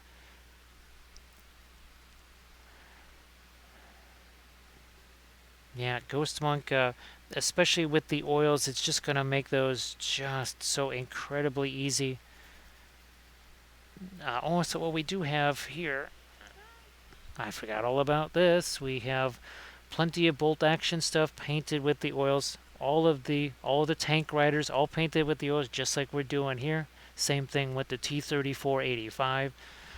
And of course, well, we have some other vehicles here, like this mighty Italian Tiger of the Desert right there. It's like, get me out of here, man. This thing's a death trap. So we did all done with the oils, of course, start to finish. So yes, we also have some bolt action stuff. It was really fun painting up the that crazy tank rider with the Molotov cocktail. Not like he's standing on a frozen fuel tank or anything like that. Thanks, Ghost Monk. It really does add just a sense of scale to these guys. They look a little bit less like tiny little miniatures and like something more like an actual full-size thing. And of course the object source lighting, that's established right away. Many years ago we used to superimpose that after many hours of painting. Then we realized, why are we doing that? We should start with the object source lighting. So yeah, actually, let me see. I don't think I have the... I know I have pictures of the... Where that... Oh, we did do... There's some smoke-ish type stuff here. More of an ethereal type thing. On the... Where the heck did they go? Where is our Daughters of Sekhmet here? There they are. So we did that on her, but somewhere around here. Boy, this is way, way back in the day. Some creature caster stuff here. Well, that's way back in the day. Holy smokes. Ah, there we go. Oh, there we go. There's some smoke. Some smoke and some fire.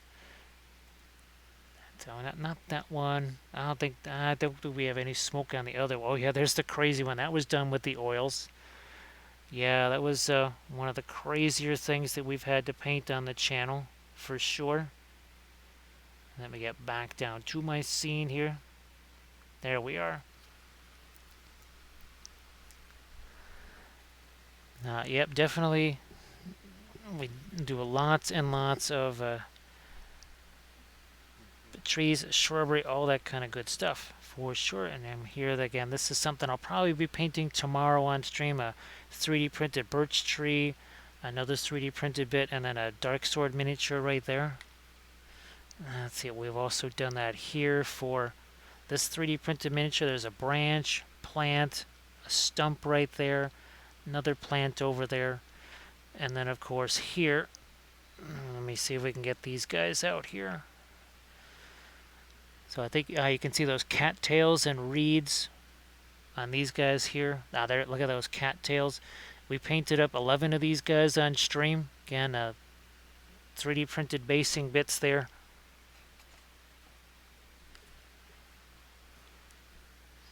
Because, well, you really, when you put them in an environment like that, it really makes a big difference. I love coming up with themes for an army. And, well, the object source lighting is always a spectacular theme, but then now with all the wonderful 3D printed bits that we have available to us. Let's see, do we have and of course, oh, here we go. This is another fun little, kind of gives that a little bit of character, right? And then let's see, well, we have the, so here was a lot of sculpting on this one. Lots of sculpting on that base, but again, it kind of creates a theme for that miniature.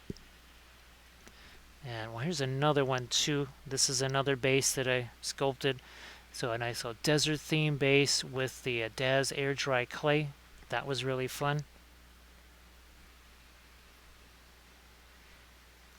Just like the Moria army, right? Whether it's my Moria Fellowship or whether it's the Khazad-dûm dwarves or the goblins with the Balrog.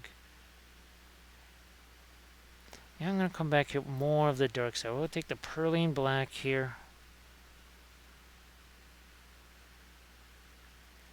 And break this up just a smidge more here on his cloak. Something like that.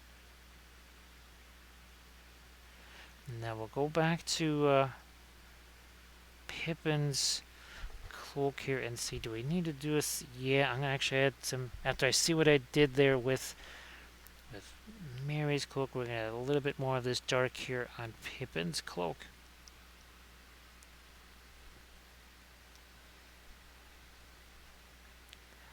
So now I've actually, well, I think you saw the Galadriel versus the Necromancer diorama.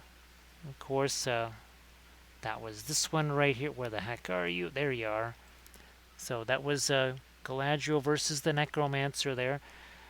We've also done, where's the Witch King? This is also a gaming piece, so it's a combination. Wait a minute. Whoops, where is he? There he is. So that's not just, we painted this all up on stream.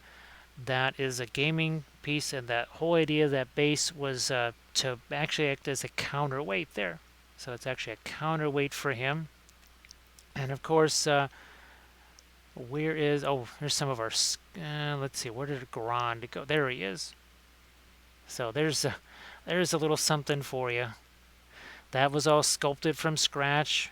The two great beasts of Golgoroth and Grand itself, that was all done with Sculpey. So yeah, that was that's obviously kind of a movie scene right there that we did as a diorama form.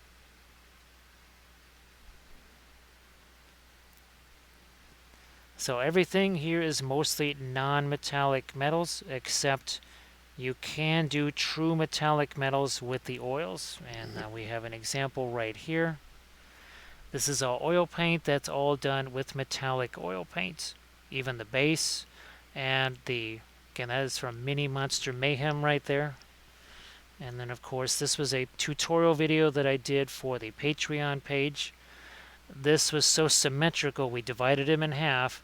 One half is non-metallic metal, the other half is true metallic metal.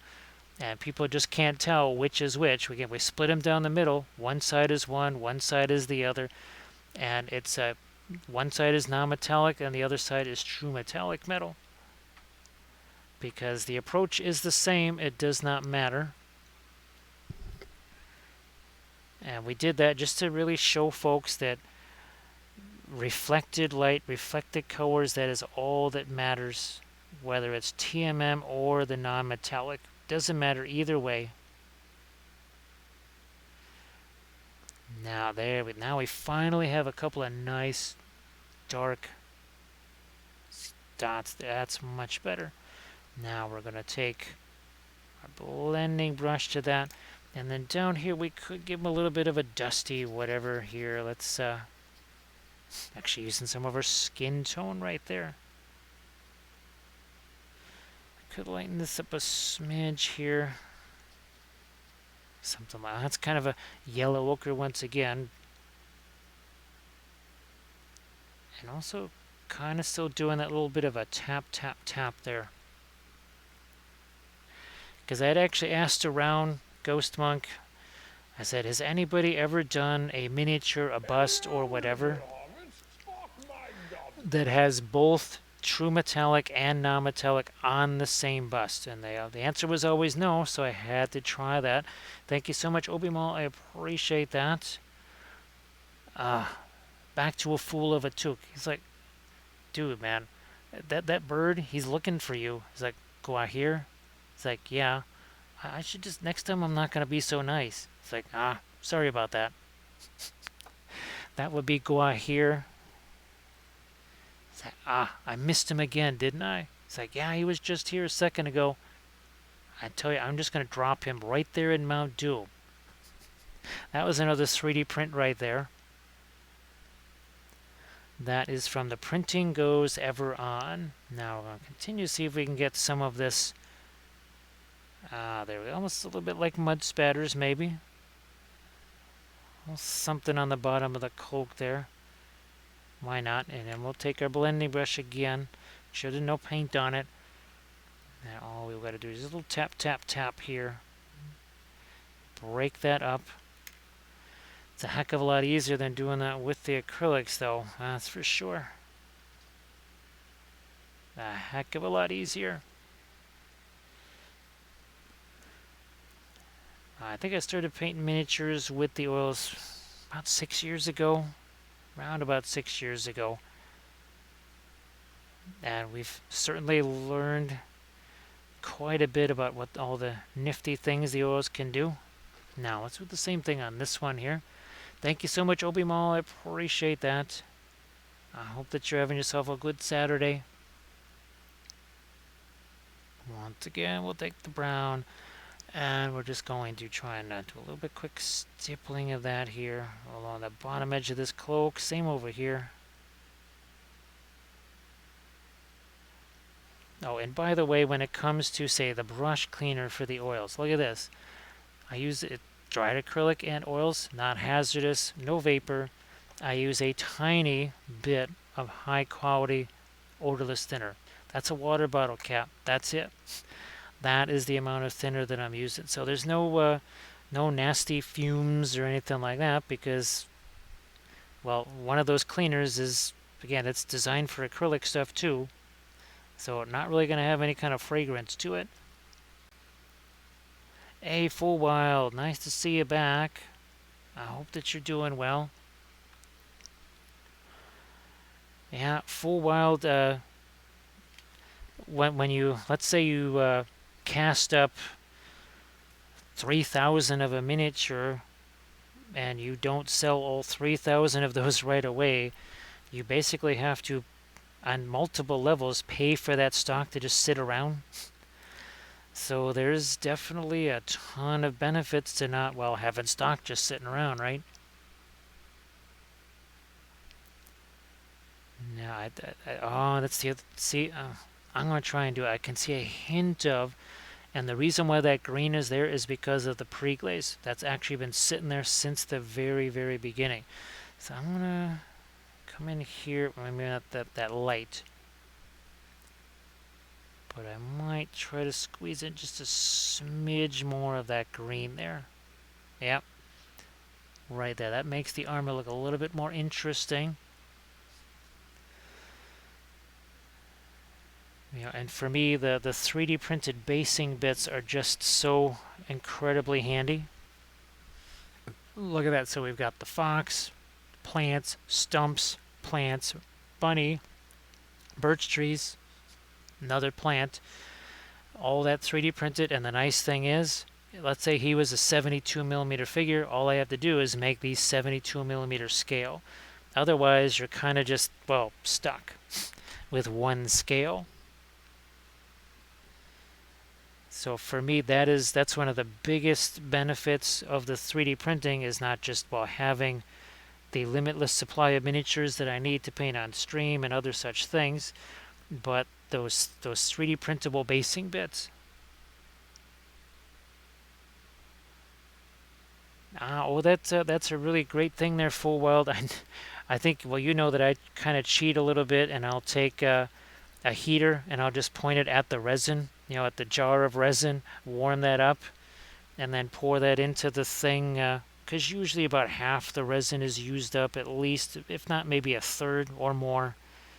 So I just, that's one way to kind of cheat a little bit. I know I was printing up some Moonlight minis. I think there's some more of, some Signa miniatures that I was going to print up after the stream here. Now, you can see that's a weird kind of a hard edge on the end of that. It used to be, not anymore. Little tap, tap, tap, and it's all set up.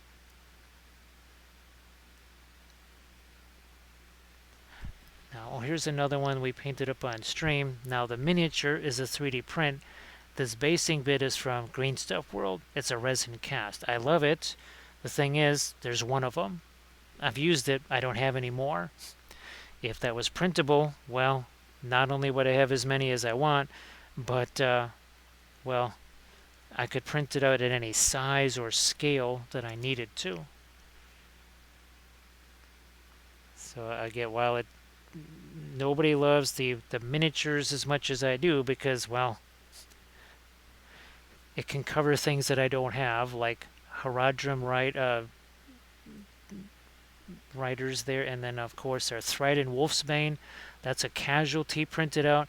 That crow is printed out. So a little mini diorama here.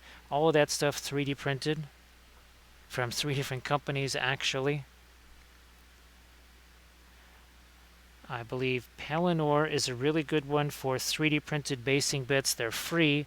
Maybe not quite the resolution, say, of Make It Epic basing, but, well, they're free.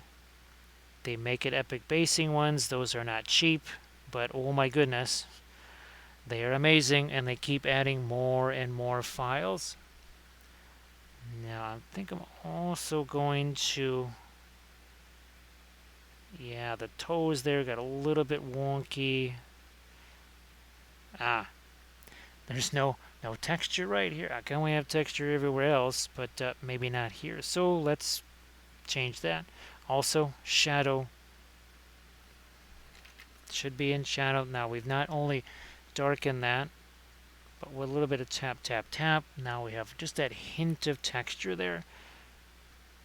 Same over here. We have not a whole lot in that crevice there. I'm going to back off of that. A little bit of the perlane black. Again, make that darker. Not putting a ton of thinner on this either because, well, we don't need to do a pin line wash here, that's for sure. I will tone that down just a smidge. So again, we're not wiping out the texture. If you had seen this, I don't know, an hour or so ago, there was Zippo texture. There was nothing. Absolutely no texture at all.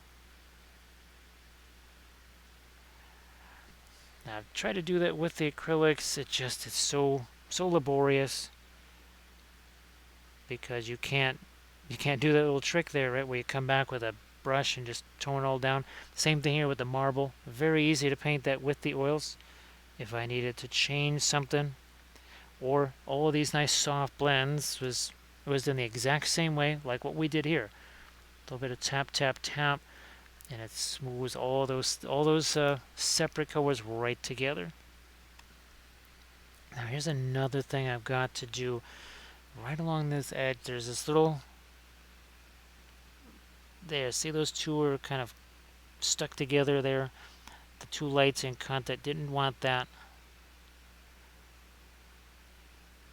Let me see if I can extend the upper lip a little further there. Also maybe soften the edge of that. Now here I need to get a little more light on the upper lip on that side. That's going to be a little tricky. But full well, I'm glad that you have yourself a nice the new job, and that's going well for you. Now again, we're looking just to go right there very, very gently on the upper lip. Not too much. Maybe a little more on his cheek there. I was getting a little bit dark. Now with the oils, Ghost Monk, you don't really have to because the oils are so durable. But guess what? This is the same stuff I use on my acrylics. This is Army Painter Anti-Shine. The sweet thing is I just brush this stuff on. I don't have to worry about temperature because there's no spraying. So it's always a good time to put that on there. So yeah, absolutely love the Army Painter Anti-Shine. I use it on my acrylic stuff. I use it on my oil stuff. I really only use it on the oils if maybe there's a little bit of a shininess. Some colors like the phthalo green, it can be shiny once they're dry. I hit it with the anti-shine and bam, that was all gone. And this is also painted on stream. There's another little basing. So that's another texture roller from Green Stuff World, and then some tufts from Green Stuff World. It really does not take much. So this is an Artisan Guild right here. We painted this one up on stream. I've also done an entire army painting series on some Artisan Guild figs like these guys right here. Where did you guys go? There you are. That was really fun. Yeah, those were a blast. Each of the army painting series is 5 episodes long. It starts out with basing naturally, because why not? Basing, right? Of course it starts out with that. And then it moves on to a color test figure. And my new series is going to be on Army of the Dead right here. So we just did the basing episode of that, and now we're going to do some color test figures. Now I need more reflected light on this sword blade, especially on this side. I'm going to get a little bit on that. There we go. Not too much. You know what? This side here also going to be tricky. But we're going to try and steal a little bit of light on the edge of that sword blade. There we go. Now, so basing is all of... it's basically what they're standing on. Right here again, that's another one of those texture rollers. Now here, this is actually Daz air dry clay pressed into a mold. There's another, so that is basing right there.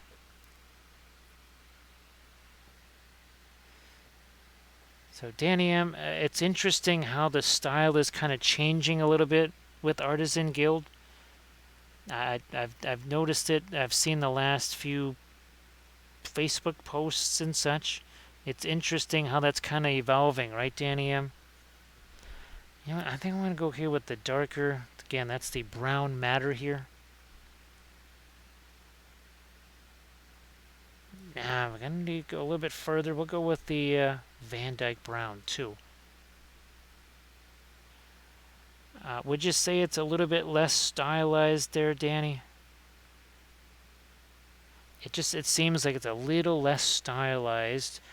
That's kind of was always my favorite thing about the Artisan Guild, because it was very distinctive, being that stylized. Okay, there we got that little bit of red there on his hand. I just feel like that was needed. And of course, here again is some more examples of the basing. That's the 3D printed bits there. That's actually some bulletin board, cork, homemade texture paste, and again, then the 3D printed trees here. And then just some very simple brush on StynoRes primer. Now, I'm looking at the... I'm going to come back to my lighter skin tone colors here, because I don't want that brow to be quite so... there we go. Okay. Yes. I was wondering what was going on there. That was a little weird. I think we're pretty good everywhere else here.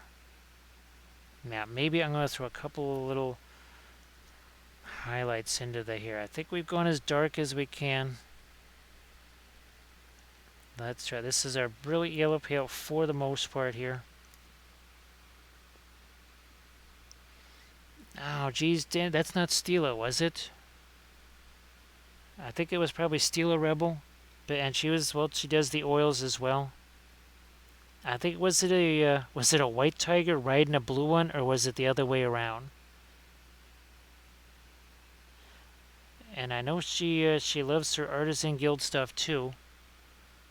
Yeah, it had to be Stila. Oh, it definitely was Stila then, because she loves her Artisan Guild. I mean, I love Artisan Guild too. We've painted a ton of Artisan Guild stuff on stream. Love me some Artisan Guild. Yeah, it was blue, red, and white. Then that's definitely Stila. Now, I don't know if she's streaming tonight. Usually I don't end up until about, well, maybe 4 o'clock in the morning is when, if she's streaming, I end up raiding her. Of course, she is well into the future. She's months into the future. She knows everything that's going to happen, because she's already lived the future. We haven't experienced it yet.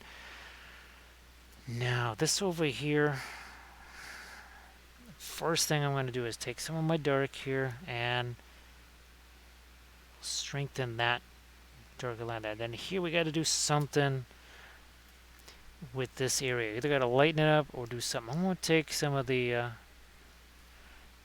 radiant turquoise here.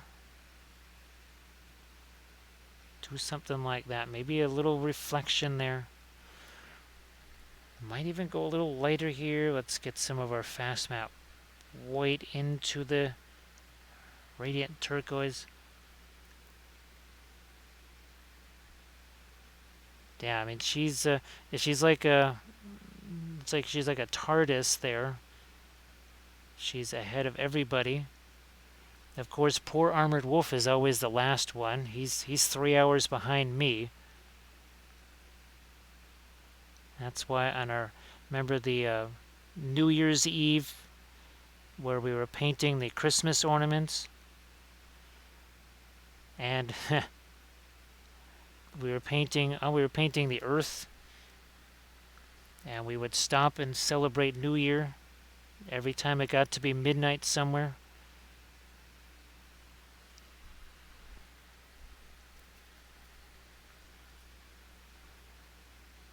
There we are. And we'll throw a little bit over here too. That's just some indigo. And of course that's the Williamsburg indigo, so very, very, very intense. Was it the sled dog? One sled dog said to the other one, unless you're the lead dog, the view never changes. I believe that's kind of how that saying went. I think what I'm going to do here is put a little bit of the dark there. Yeah, we basically have a whole string of middle tones. Now that that dark is there, I think we can actually have our reflected light make more of a difference. Let me see if we can do this here.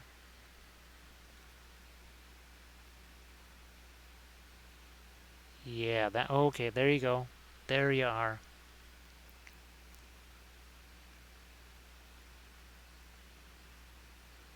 What about on this side? Once again, reflected light somehow, some way.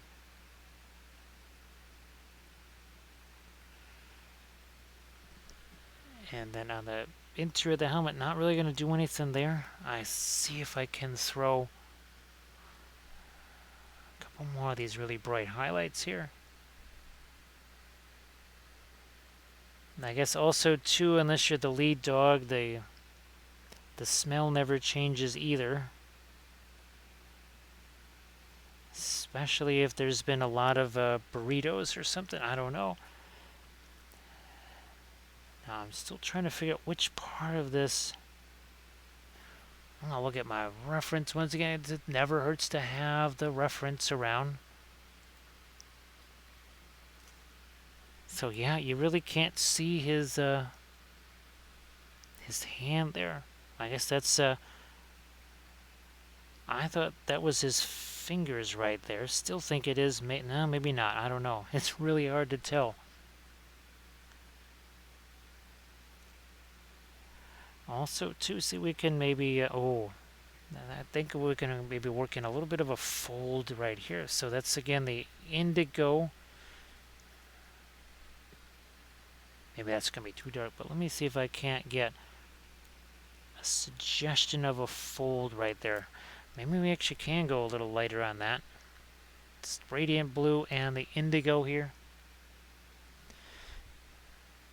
Or some of that. That was our radiant violet there. And just a little hint there. Okay. Again, I don't want to have too much reflected light there because then it starts to just look like armor. So a little bit of that back here.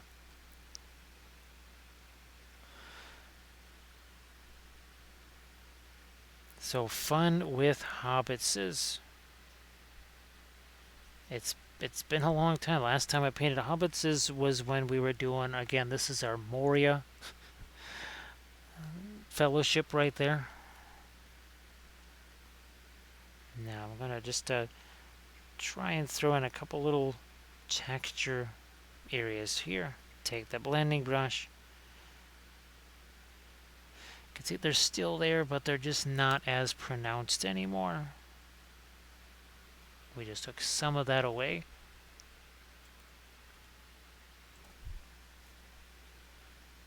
On the inside of the cloak here, again, this is why with the oils I can just stick the miniature on the base, because I'm going to take my blending brush here and a little tap, tap, tap. That's going to be nicely blended. I mean, how much light do I really want to get back there? It's in shadow. Well, we would paint these things just, again, on that dowel rod with a pin, and in the shadow areas there would be all this extra light that really didn't need to be there because, well, we didn't have that context of the base there. In some ways, just like getting in my way to tell me, yeah, you know, that really should just be in shadow. How's about no light colors in there, or no lights? And that's got a little hint of the green in it there again. I don't want it to be too much like we're making that here gold or something, so I'm going to just cut that down a tiny bit.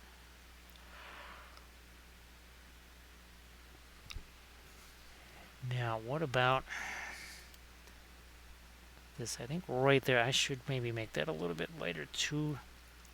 It's all kind of mixing together here value-wise. Too much? No big deal. I can just go like so, and that's better.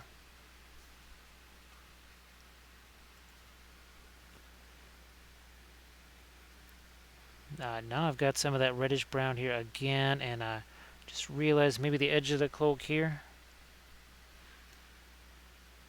also might benefit from a little bit of mud spatter, possibly. And of course, the drier the mud, and I think we've got some of that here. Yeah, you can see the drier it is, the lighter it gets there. So we're going to try that here. The darker mud, obviously, well, it's still kind of fresh. Oh, what the heck, I'll take a little bit of Matera Rosa there.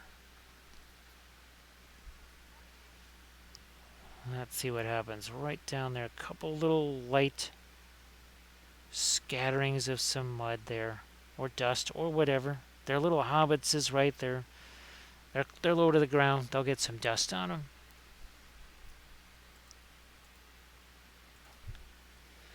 This one, same deal. On that bottom edge.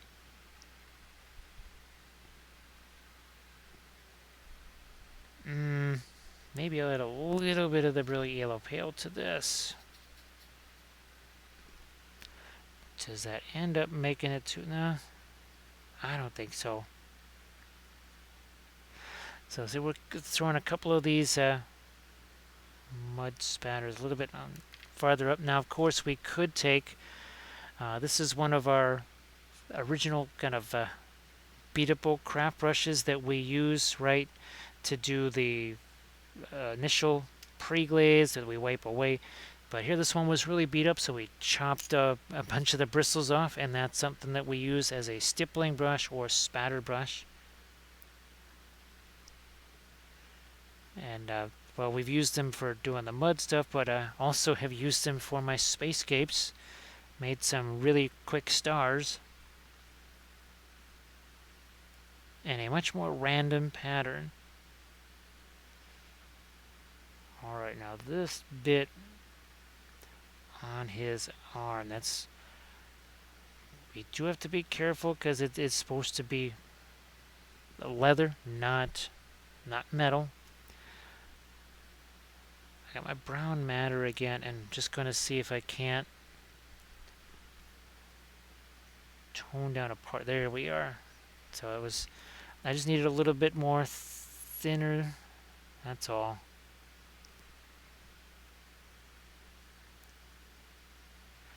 Now I was tempted to add that reddish color to his back of his hand like I normally do, but then I realized, well, I got all this brown matter right in this area here, so probably not going to do that. Now, does Gambling have that? Where's Gam? This is another one of our sculpted figs right here. So we put a different head on him. We made the banner, and of course the freehand on the banner too. Now, did the cloak for him because I had a million of the just regular old Riders of Rohan, and instead of trying to get the nasty old metal ones, I said, oh, what the heck, we'll just have some fun, and we'll do a quick little conversion on our own. And again, you can check out all that sculpting right here on the channel. Just look for those highlights.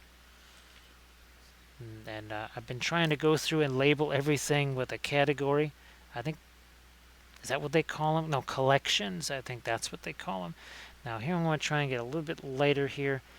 Not just with the reflected light there, but something lighter up here on top.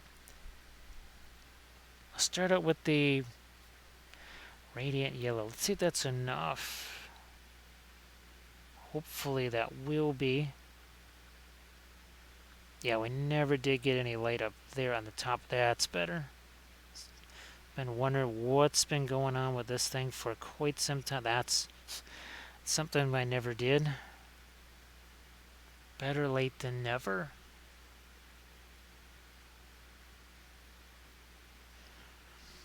Back to that is our red right there, the naphthol red. Guess we'll mix a little bit of our yellow in there. Bingo, that is what we needed. Same over here. I think, where's our lizards here? We did a couple of these archvillain lizard men, and was the same thing. So you've got the orange and the golds here towards the top, and then everything that's reflected against the skin or down towards the ground where you have all that greenery, right? That is also again, now see you've got the green reflected there on the gold. It's supposed to be shiny gold. How in the world does it not reflect any of that stuff? Those reflections, I know I talk about them all the time, but, well, that's just because they're so important.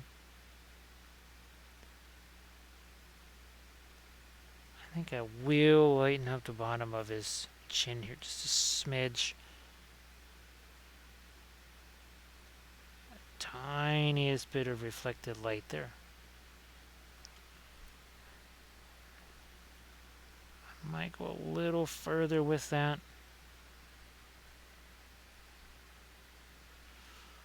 A little more. That might be too much. Here, let's take some of that away. We can use basically any brush as a blending brush. Even one of our small little short liner brushes. These are from Princeton, just like our filbert brushes are.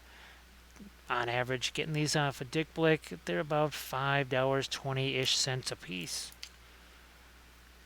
Always have just used the synthetic stuff. Gave up on the sable brushes a long time ago. Sadly, just couldn't trust the quality of them anymore. And of course, well, the oils are very nice on all brushes because the paint's not getting down into the ferrule of the brush and then drying. Because that's what happens with all the acrylic stuff. I mean, it makes sense. It dries so darn fast, it'll just dry in there. There's times with the oil paints where I forget to actually clean out the brush after a painting session, and for several hours, if not overnight, the oil paint sits on that brush and I can still clean that out of there very easily. Don't suggest doing that, but I mean, there's just, if it happens. Now down here, I get a little more light on the edge of that sword, and then what's going on with his fingers here? Where's that knuckles there? It's really hard to distinguish which is the finger and which is actually the hilt of that sword, the way they've got that sculpted. We'll just sort of take a guess here.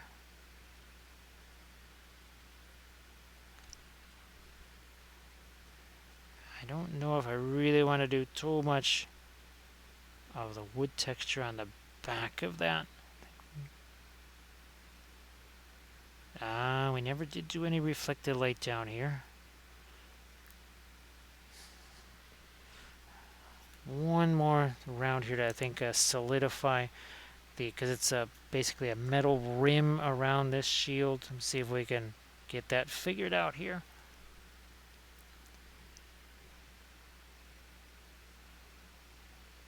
And it doesn't have to be necessarily completely perfect. There could be some kind of a nick or chip or something like that on the shield.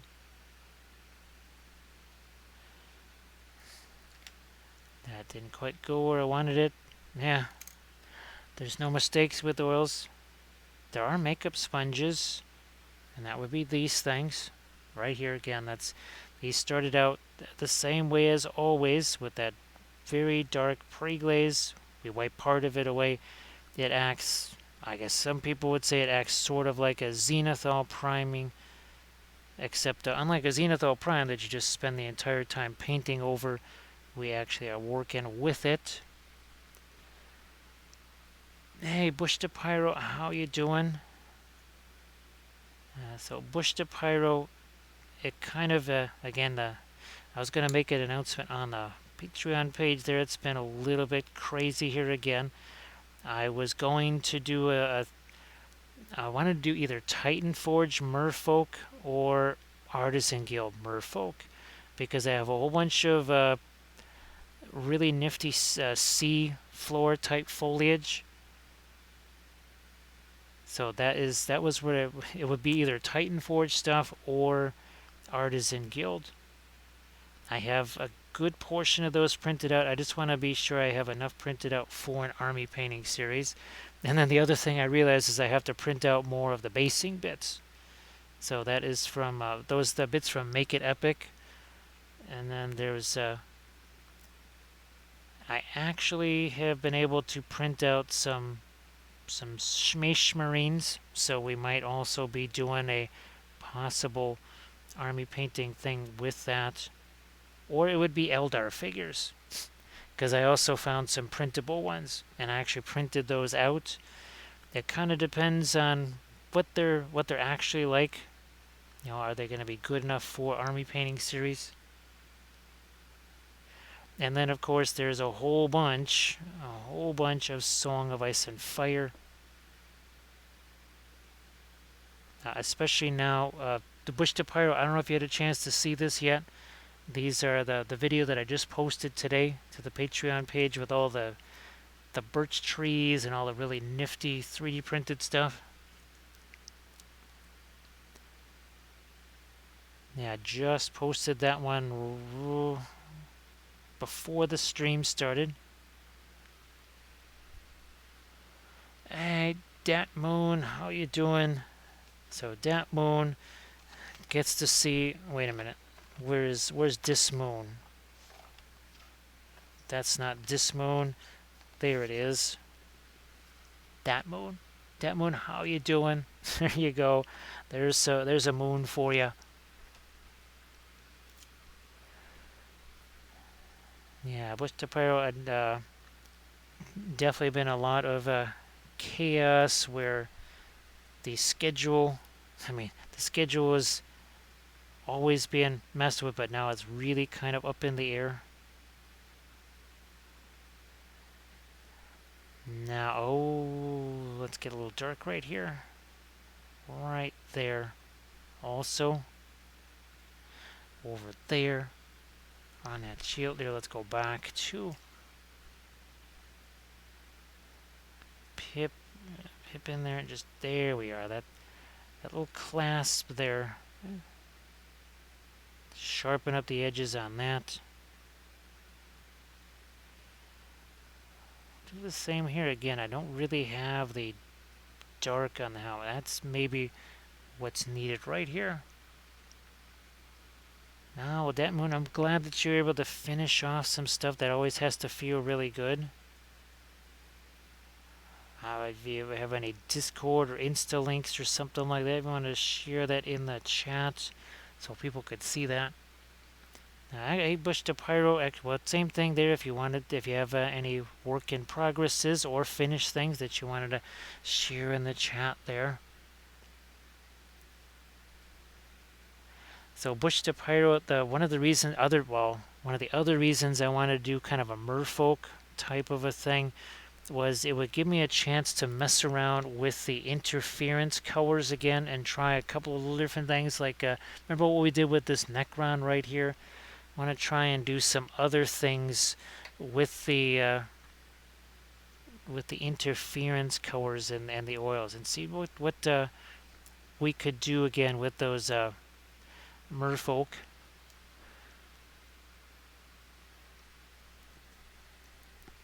Yeah, Dat Moon, I had to actually, my miniature painting camera of 17 years, it just kind of, well, it just went away.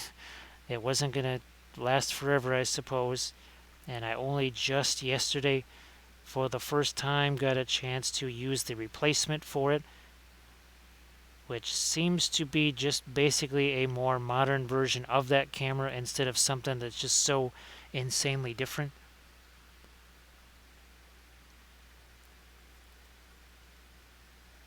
Now, I think we've gotten just about all the texture that we can do into this.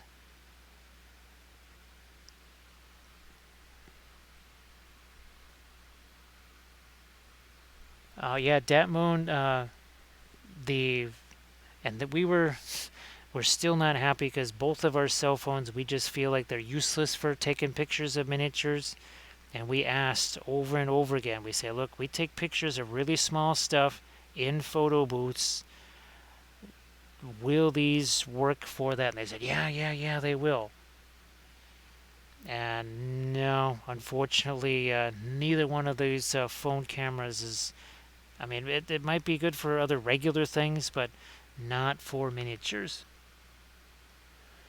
Now, Bush to Pyro. Now, the one thing that is, I think you've seen it in a couple of the army painting series. Was it Series 31 that had the. That was a Song of Ice and Fire unit as we get some more of our golds out here on the. Right there on the hilt down there. Is maybe letting them dry. So you do part of it, usually the darker bits, right? And then you let it dry, and then you go on over that when it's dry, and it can be a heck of a lot easier. That's something that I noticed, and I'm pretty sure that was series either 31 or 32. It was the Lannister Red Cloaks. That's it. Yeah, those guys. And that was all about the interference paints.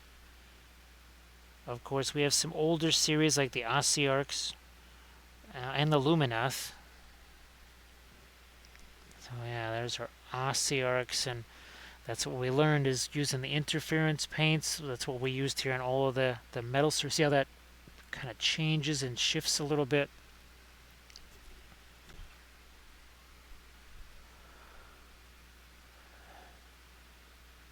And Dat Moon, I think part of it is, well, like you say, just the use of them really does, really over time really tells us. See, I just put a little bit of green right in there. We'll do the same back here.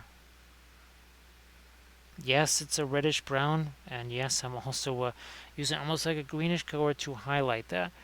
And of course, Dat Moon, well, the whole less is more, right? And more is way too much, and letting that paint settle. And then, of course, there's always that idea that the opaque colors, those are going to cover, whereas like here, these darker colors, they won't cover in the same way. And of course, the old plop the paint on there and then push it around. Also, it's a well, it makes it take less time to dry too. It's another really fun little extra advantage. As we do a little tap tap here, again trying to maybe inject a little bit of texture up there. Now here we're going to try and separate that from. I think that's the cloak and not part of his. Well, that is a tunic there, but I'm going to say that's just part of his cloak.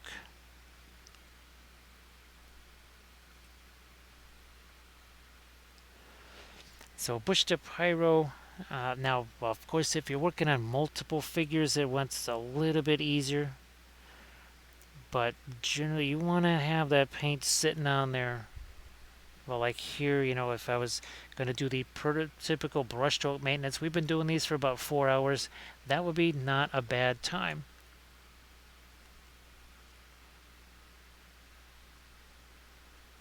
So Danny M. Well, we've got obviously we got Pippin. We have Pippin and Merry right there. Now, if you're talking about army painting series, our newest army painting series, which is already underway, we already did the first episode, Army of the Dead from Kurzlik. That was the other thing too. I wanted to do Minas Tirith with the with the Skyer. That's right. I want to do the Minas Tirith because I've already done Minas Tirith with the TMM. I'm just waiting for the the Osgiliath box to show up. When the Osgiliath box shows up, then I'll obviously have plenty of figures for an army painting series. Right now, I definitely don't have enough. Unless I was to rip the ones that I already have painted off of their bases and prime over them somehow. So I'm just waiting for that new army box to show up. And I figured we could use some of those, maybe even some of the Rangers. And that could be another army painting series. So Dat Moon, there's a couple of different opaque blacks. Now this is the, whoops, that's not it. There's the expensive one here, which is the black spinel. So that is opaque black. This is actually, believe it or not, would have thought that Williamsburg would be the cheaper option. But you can see it's very flat and it's very opaque, and it's only a Series 2. Now this one is basically cadmium pricing, but it is also opaque. Like really, really, really nice and opaque blacks. And the other thing too, Dat Moon, is that they're also staining colors. So yeah, Danny, all of this stuff is Lord of the Rings stuff. Obviously, here's our trolls there, and we just painted. That's our Dunlending hero right there. That's Thryden Wolfsbane towering over a dead Rohan guy right there.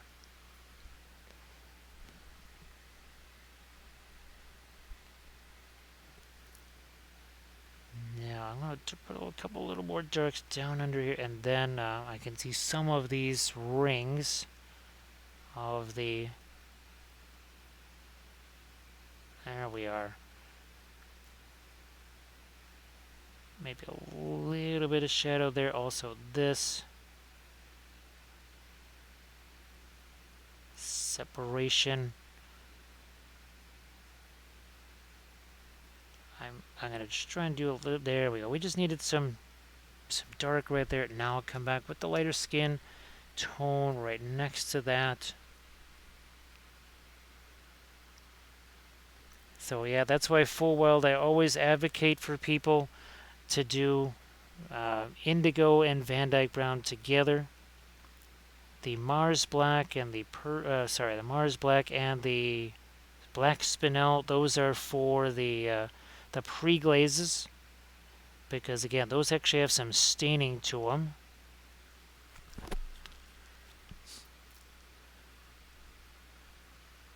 So Dat Moon, I pretty much split between the three brands, between Winsor Newton, Williamsburg, and Gamlin, because only Gamlin makes the radiant colors. Only Williamsburg has the interference colors, although you can make those your own. You just get the powders, mix them with linseed oil, poof, you got interference colors. Winsor Newton has the only brown matter and purple matter. So it's just some brands have one color, some just don't have that color.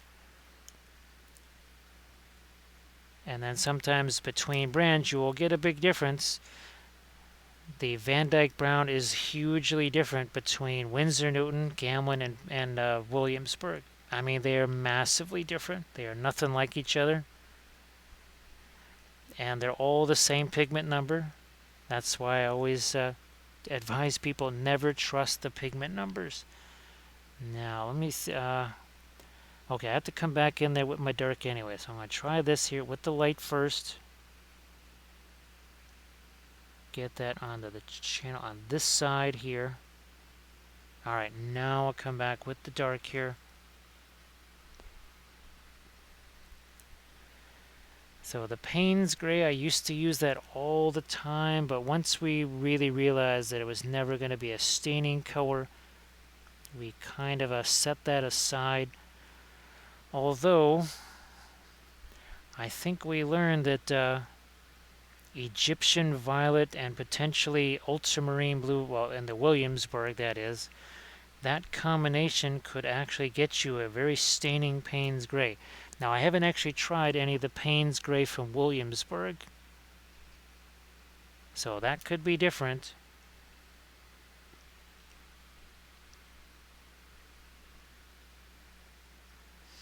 At some point, I'll try and snag one of the Payne's Grays from Williamsburg as we just lighten up that side of the channel there.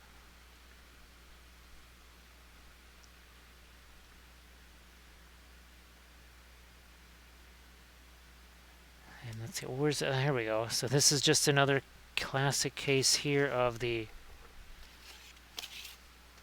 Williamsburg burnt umber And there's two very different. This is almost kind of orangey right here, and that is much more neutral.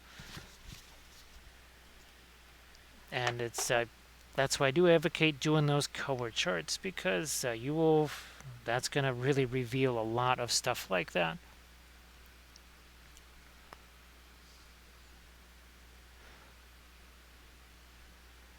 Yeah, so depth mode, yeah, it's been a long time since I last used the Payne's Gray. But once I really started to focus in on what's a staining color, what's not, the Payne's Gray started to get set aside a little bit until it kind of just disappeared. Much to the chagrin of Nestor, that's for sure. Now, where's my... here it is. There's my sort of sky blue color there. This is almost a Severus blue right here. There we go. So see, it's not just a nice little smooth transition. It's not just a light to dark, but it's actually got some blue, some sky blue color in there. Yeah, that moon, it's kind of funny. I used to use the burnt sienna all the time. Well, it's part of every single starter set ever, right, that moon? And much like so many other colors, burnt sienna fell to the wayside once Terra Rosa came onto the scene. And boy, the Terra Rosa really changed everything. Of course, that's what I used to use way back in the old art school days, Terra Rosa. It can be skin tone, it can be rust, all the things.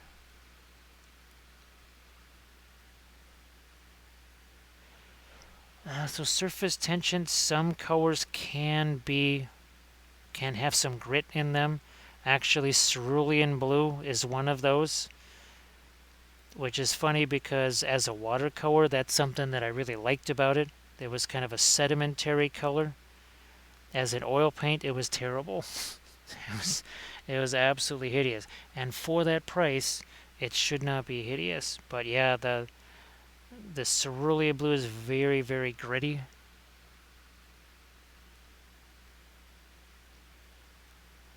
Nah, because well, the Terra Rosa, it dries faster. It certainly doesn't dry on the glossy side the way burnt sienna can. That's why just on multiple levels it just kind of took its place.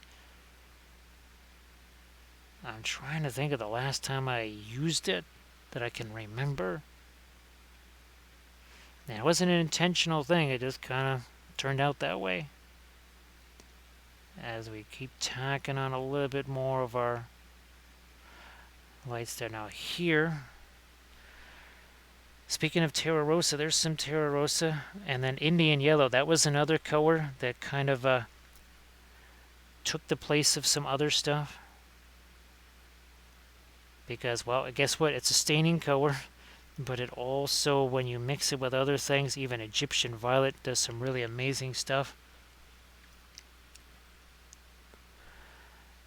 Now, yeah, Full Wild, again, if you're... well, that's Prussian Blue wiped out Cobalt Blue and Cerulean Blue all at the same time.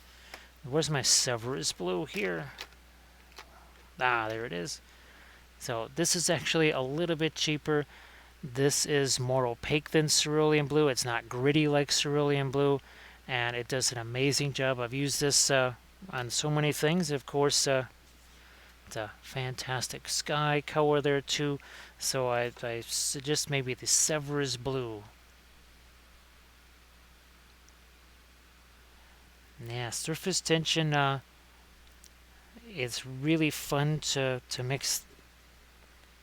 Well, phthalo green kind of with a lot of stuff. Actually, phthalo green and Egyptian violet makes a really nice dark color. But I can see what's interesting is they're both very translucent. But boy, that phthalo green is very, well, it's got a lot of pop to it, doesn't it? So I think I'll mix phthalo green and brown madder together. Sometimes phthalo green and purple madder. But there's lots of fun mixes, aren't there, surface tension? And that moon, that's really not a bad idea to. Well, again, here you've got something like this, which you think those are some bright colors until you then get to something well like this, where now you've got greens in the skin tones. And then, of course, you've got crazy things like this, where the green is much warmer. So that's a phthalo green again. Oh, and Severus blue. There was a little bit of Severus blue in there as well. So that's a lot of phthalo green on this. Oh, phthalo green and Indian yellow. Phthalo green, Indian yellow together, very fun. So again, using the little bit of the Terra Rosa, but now here we're gonna get a bit more of an orange to this. And there we go. I think we've already kind of done that here. Now here we need to either get some lights or some darks on the side of this boss right here. Let's see what we can do. I'll just take the brilliant yellow pale, see what happens with that.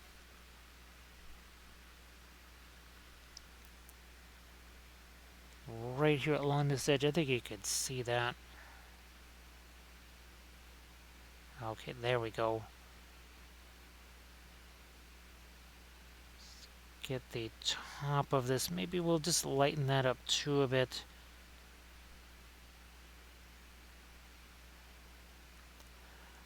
I guess we'll carry that down to about there. Let me see if I can grab some of my white, and we'll maybe lighten up some of our freehand too.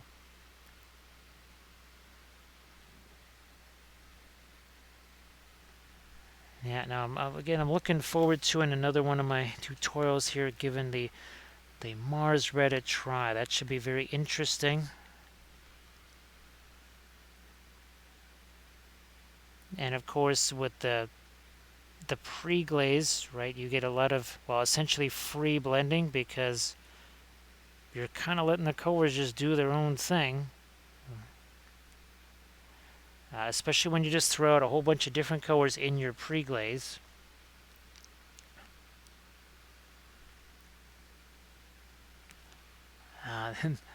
There you go, surface tension.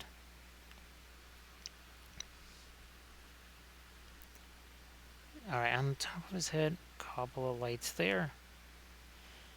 Now this right here, we need to sharpen up that edge, and it might be easier. Well, let's see, it could be just a pin line wash. So we'll take some of our, well, guess what, Van Dyke brown and indigo, and there's a little bit of a black for us.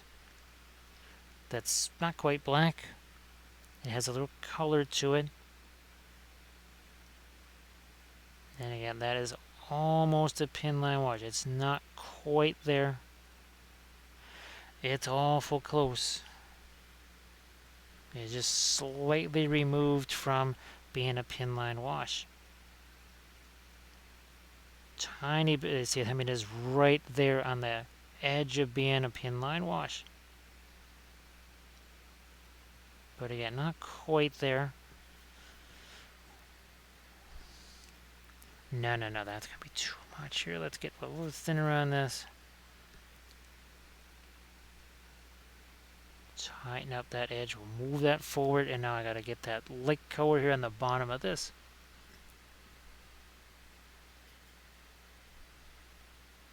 And now sometimes you do get colors that are a bit of a clunker.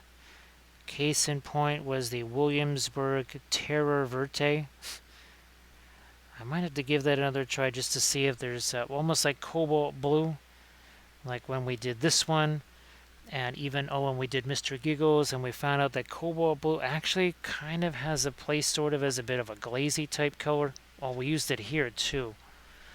Yeah, it was another place where we used the cobalt blue again as kind of a glazing color in there. Full wild, that is that's another reason why we love the oils, right? Because now Williamsburg, I have to say, they can be a little adventurous with their color names, where basically Naphthol red is Fanchon red. I mean, really, they're almost darn near the same thing. Yet, well, They kind of, again, they got creative with the name, but it doesn't happen all the time. Not like the other stuff, right, which is all the time. Let me see if I can come back here again, and I'm just going to take that down again. We'll give it another shot. No big deal here. Once again, trying to get that nice sharp edge on this, and there you go. It just took another little try, and that's all good. We'll enhance the side of the blade there to get a little more light on that, and maybe a couple little areas of highlight on the armor down here. Not too much.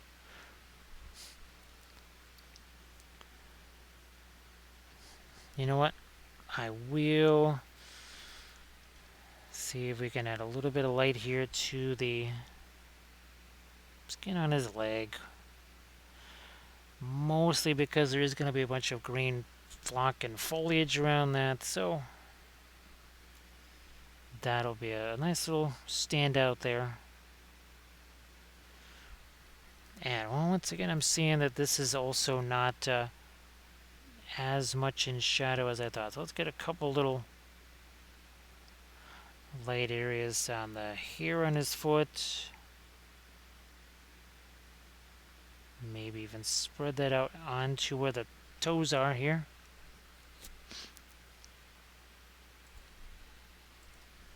Because that's here. I'm also maybe gonna go a little darker here. All right, there, just to figure out where the edge of his foot is. There is a buckle right here. Pinline wash didn't fully get that, but now I think we have it.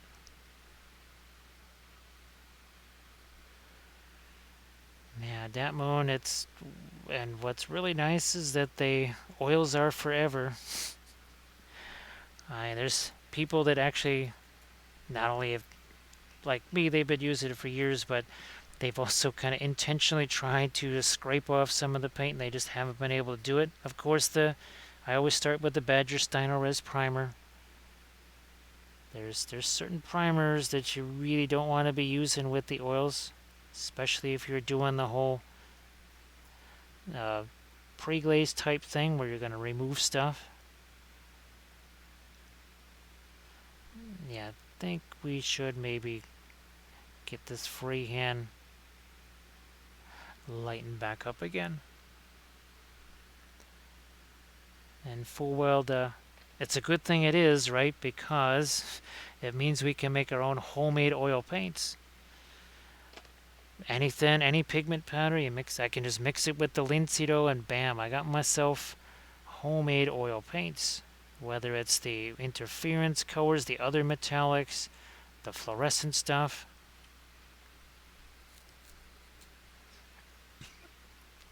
And of course, you have full weld the self-spilling containers at least $8 a piece here, which lasts some people a week, versus a typical tube here. Where's a Winsor Newton tube? Is that where's a Series 1 here? There's a Series 1. That's $6.10. For the average person, that will last you and 5 generations of your family. Your great-great-great-grandkids will still be painting Space Marines, which will be 30 feet tall by that time. They'll still be miniatures. They will be 30 feet tall. That's size, that's scale creep right there. So just the Space Marines of your great-great-great-grandkids might be a little bit bigger than the ones you're used to. As in they will tower over everything.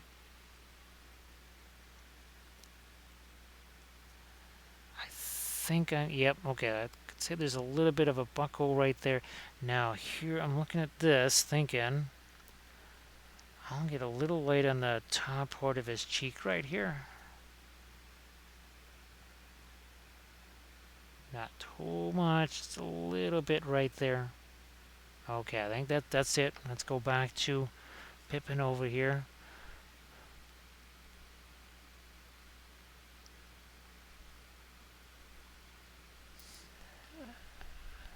So full well, yeah, I don't even bother with, well, of course now you can get the interference oils from Williamsburg. Now they're going to be expensive at Series 4, and Series 4 in Williamsburg is ouch, right?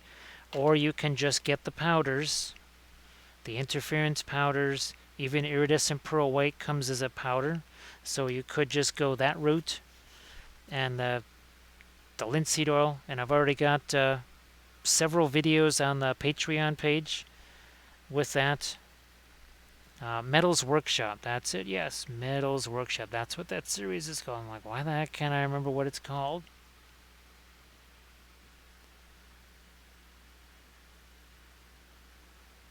So that's the big thing there, is we can just make our own oil paints as long as there's a powder, which guess what, every single paint starts out as a powder.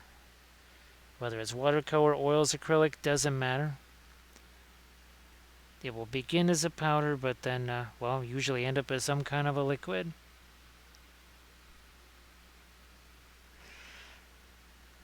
So yeah, there's, to me, your kind of your best option as far as price goes, and also availability, because again, not everybody can get the Williamsburg stuff. So, well, that's where you turn to the getting the pigment powders, which you can get anywhere. And linseed oil, which you can get anywhere. You mix them up, and boom, there you go.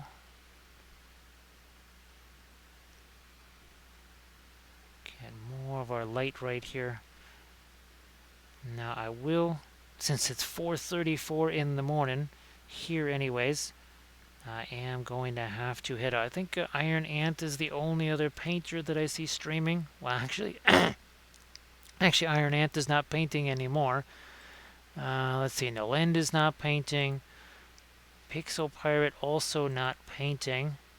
Oh yeah, Full Weld again. It's just so much cheaper. And same thing with the fluorescence. I just did another video mixing the fluorescence, and we'll actually be doing that on that new army painting series. But if anybody knows of somebody that's actually doing some miniature painting, that would be helpful, because of the people that I follow, nobody is painting miniatures right now. But I do want to say thanks to everybody for all the bitses and subs and cheers and follows, because, well, that really helped. Oh, look at that. Seeing that one last little edge right there? One last little edge there. So yeah, if somebody can just write into the chat if someone knows of anybody else that's painting. I mean, it's weird. I almost never see Nalin painting anymore. Oh, thanks, Danny M. I'll try and copy paste that there, and let's see how that works out here. Let me see if we can do this here. Okay, there we are. Okay, wait a minute. I just have to. There we go. Let's see if we can make this work here. Let's see what comes up. Nope, that didn't copy. Let's see if that copied, and let's try this again. There we go. Alright, so we've got that in the queue now. Thank you so much, Danny M. Appreciate that.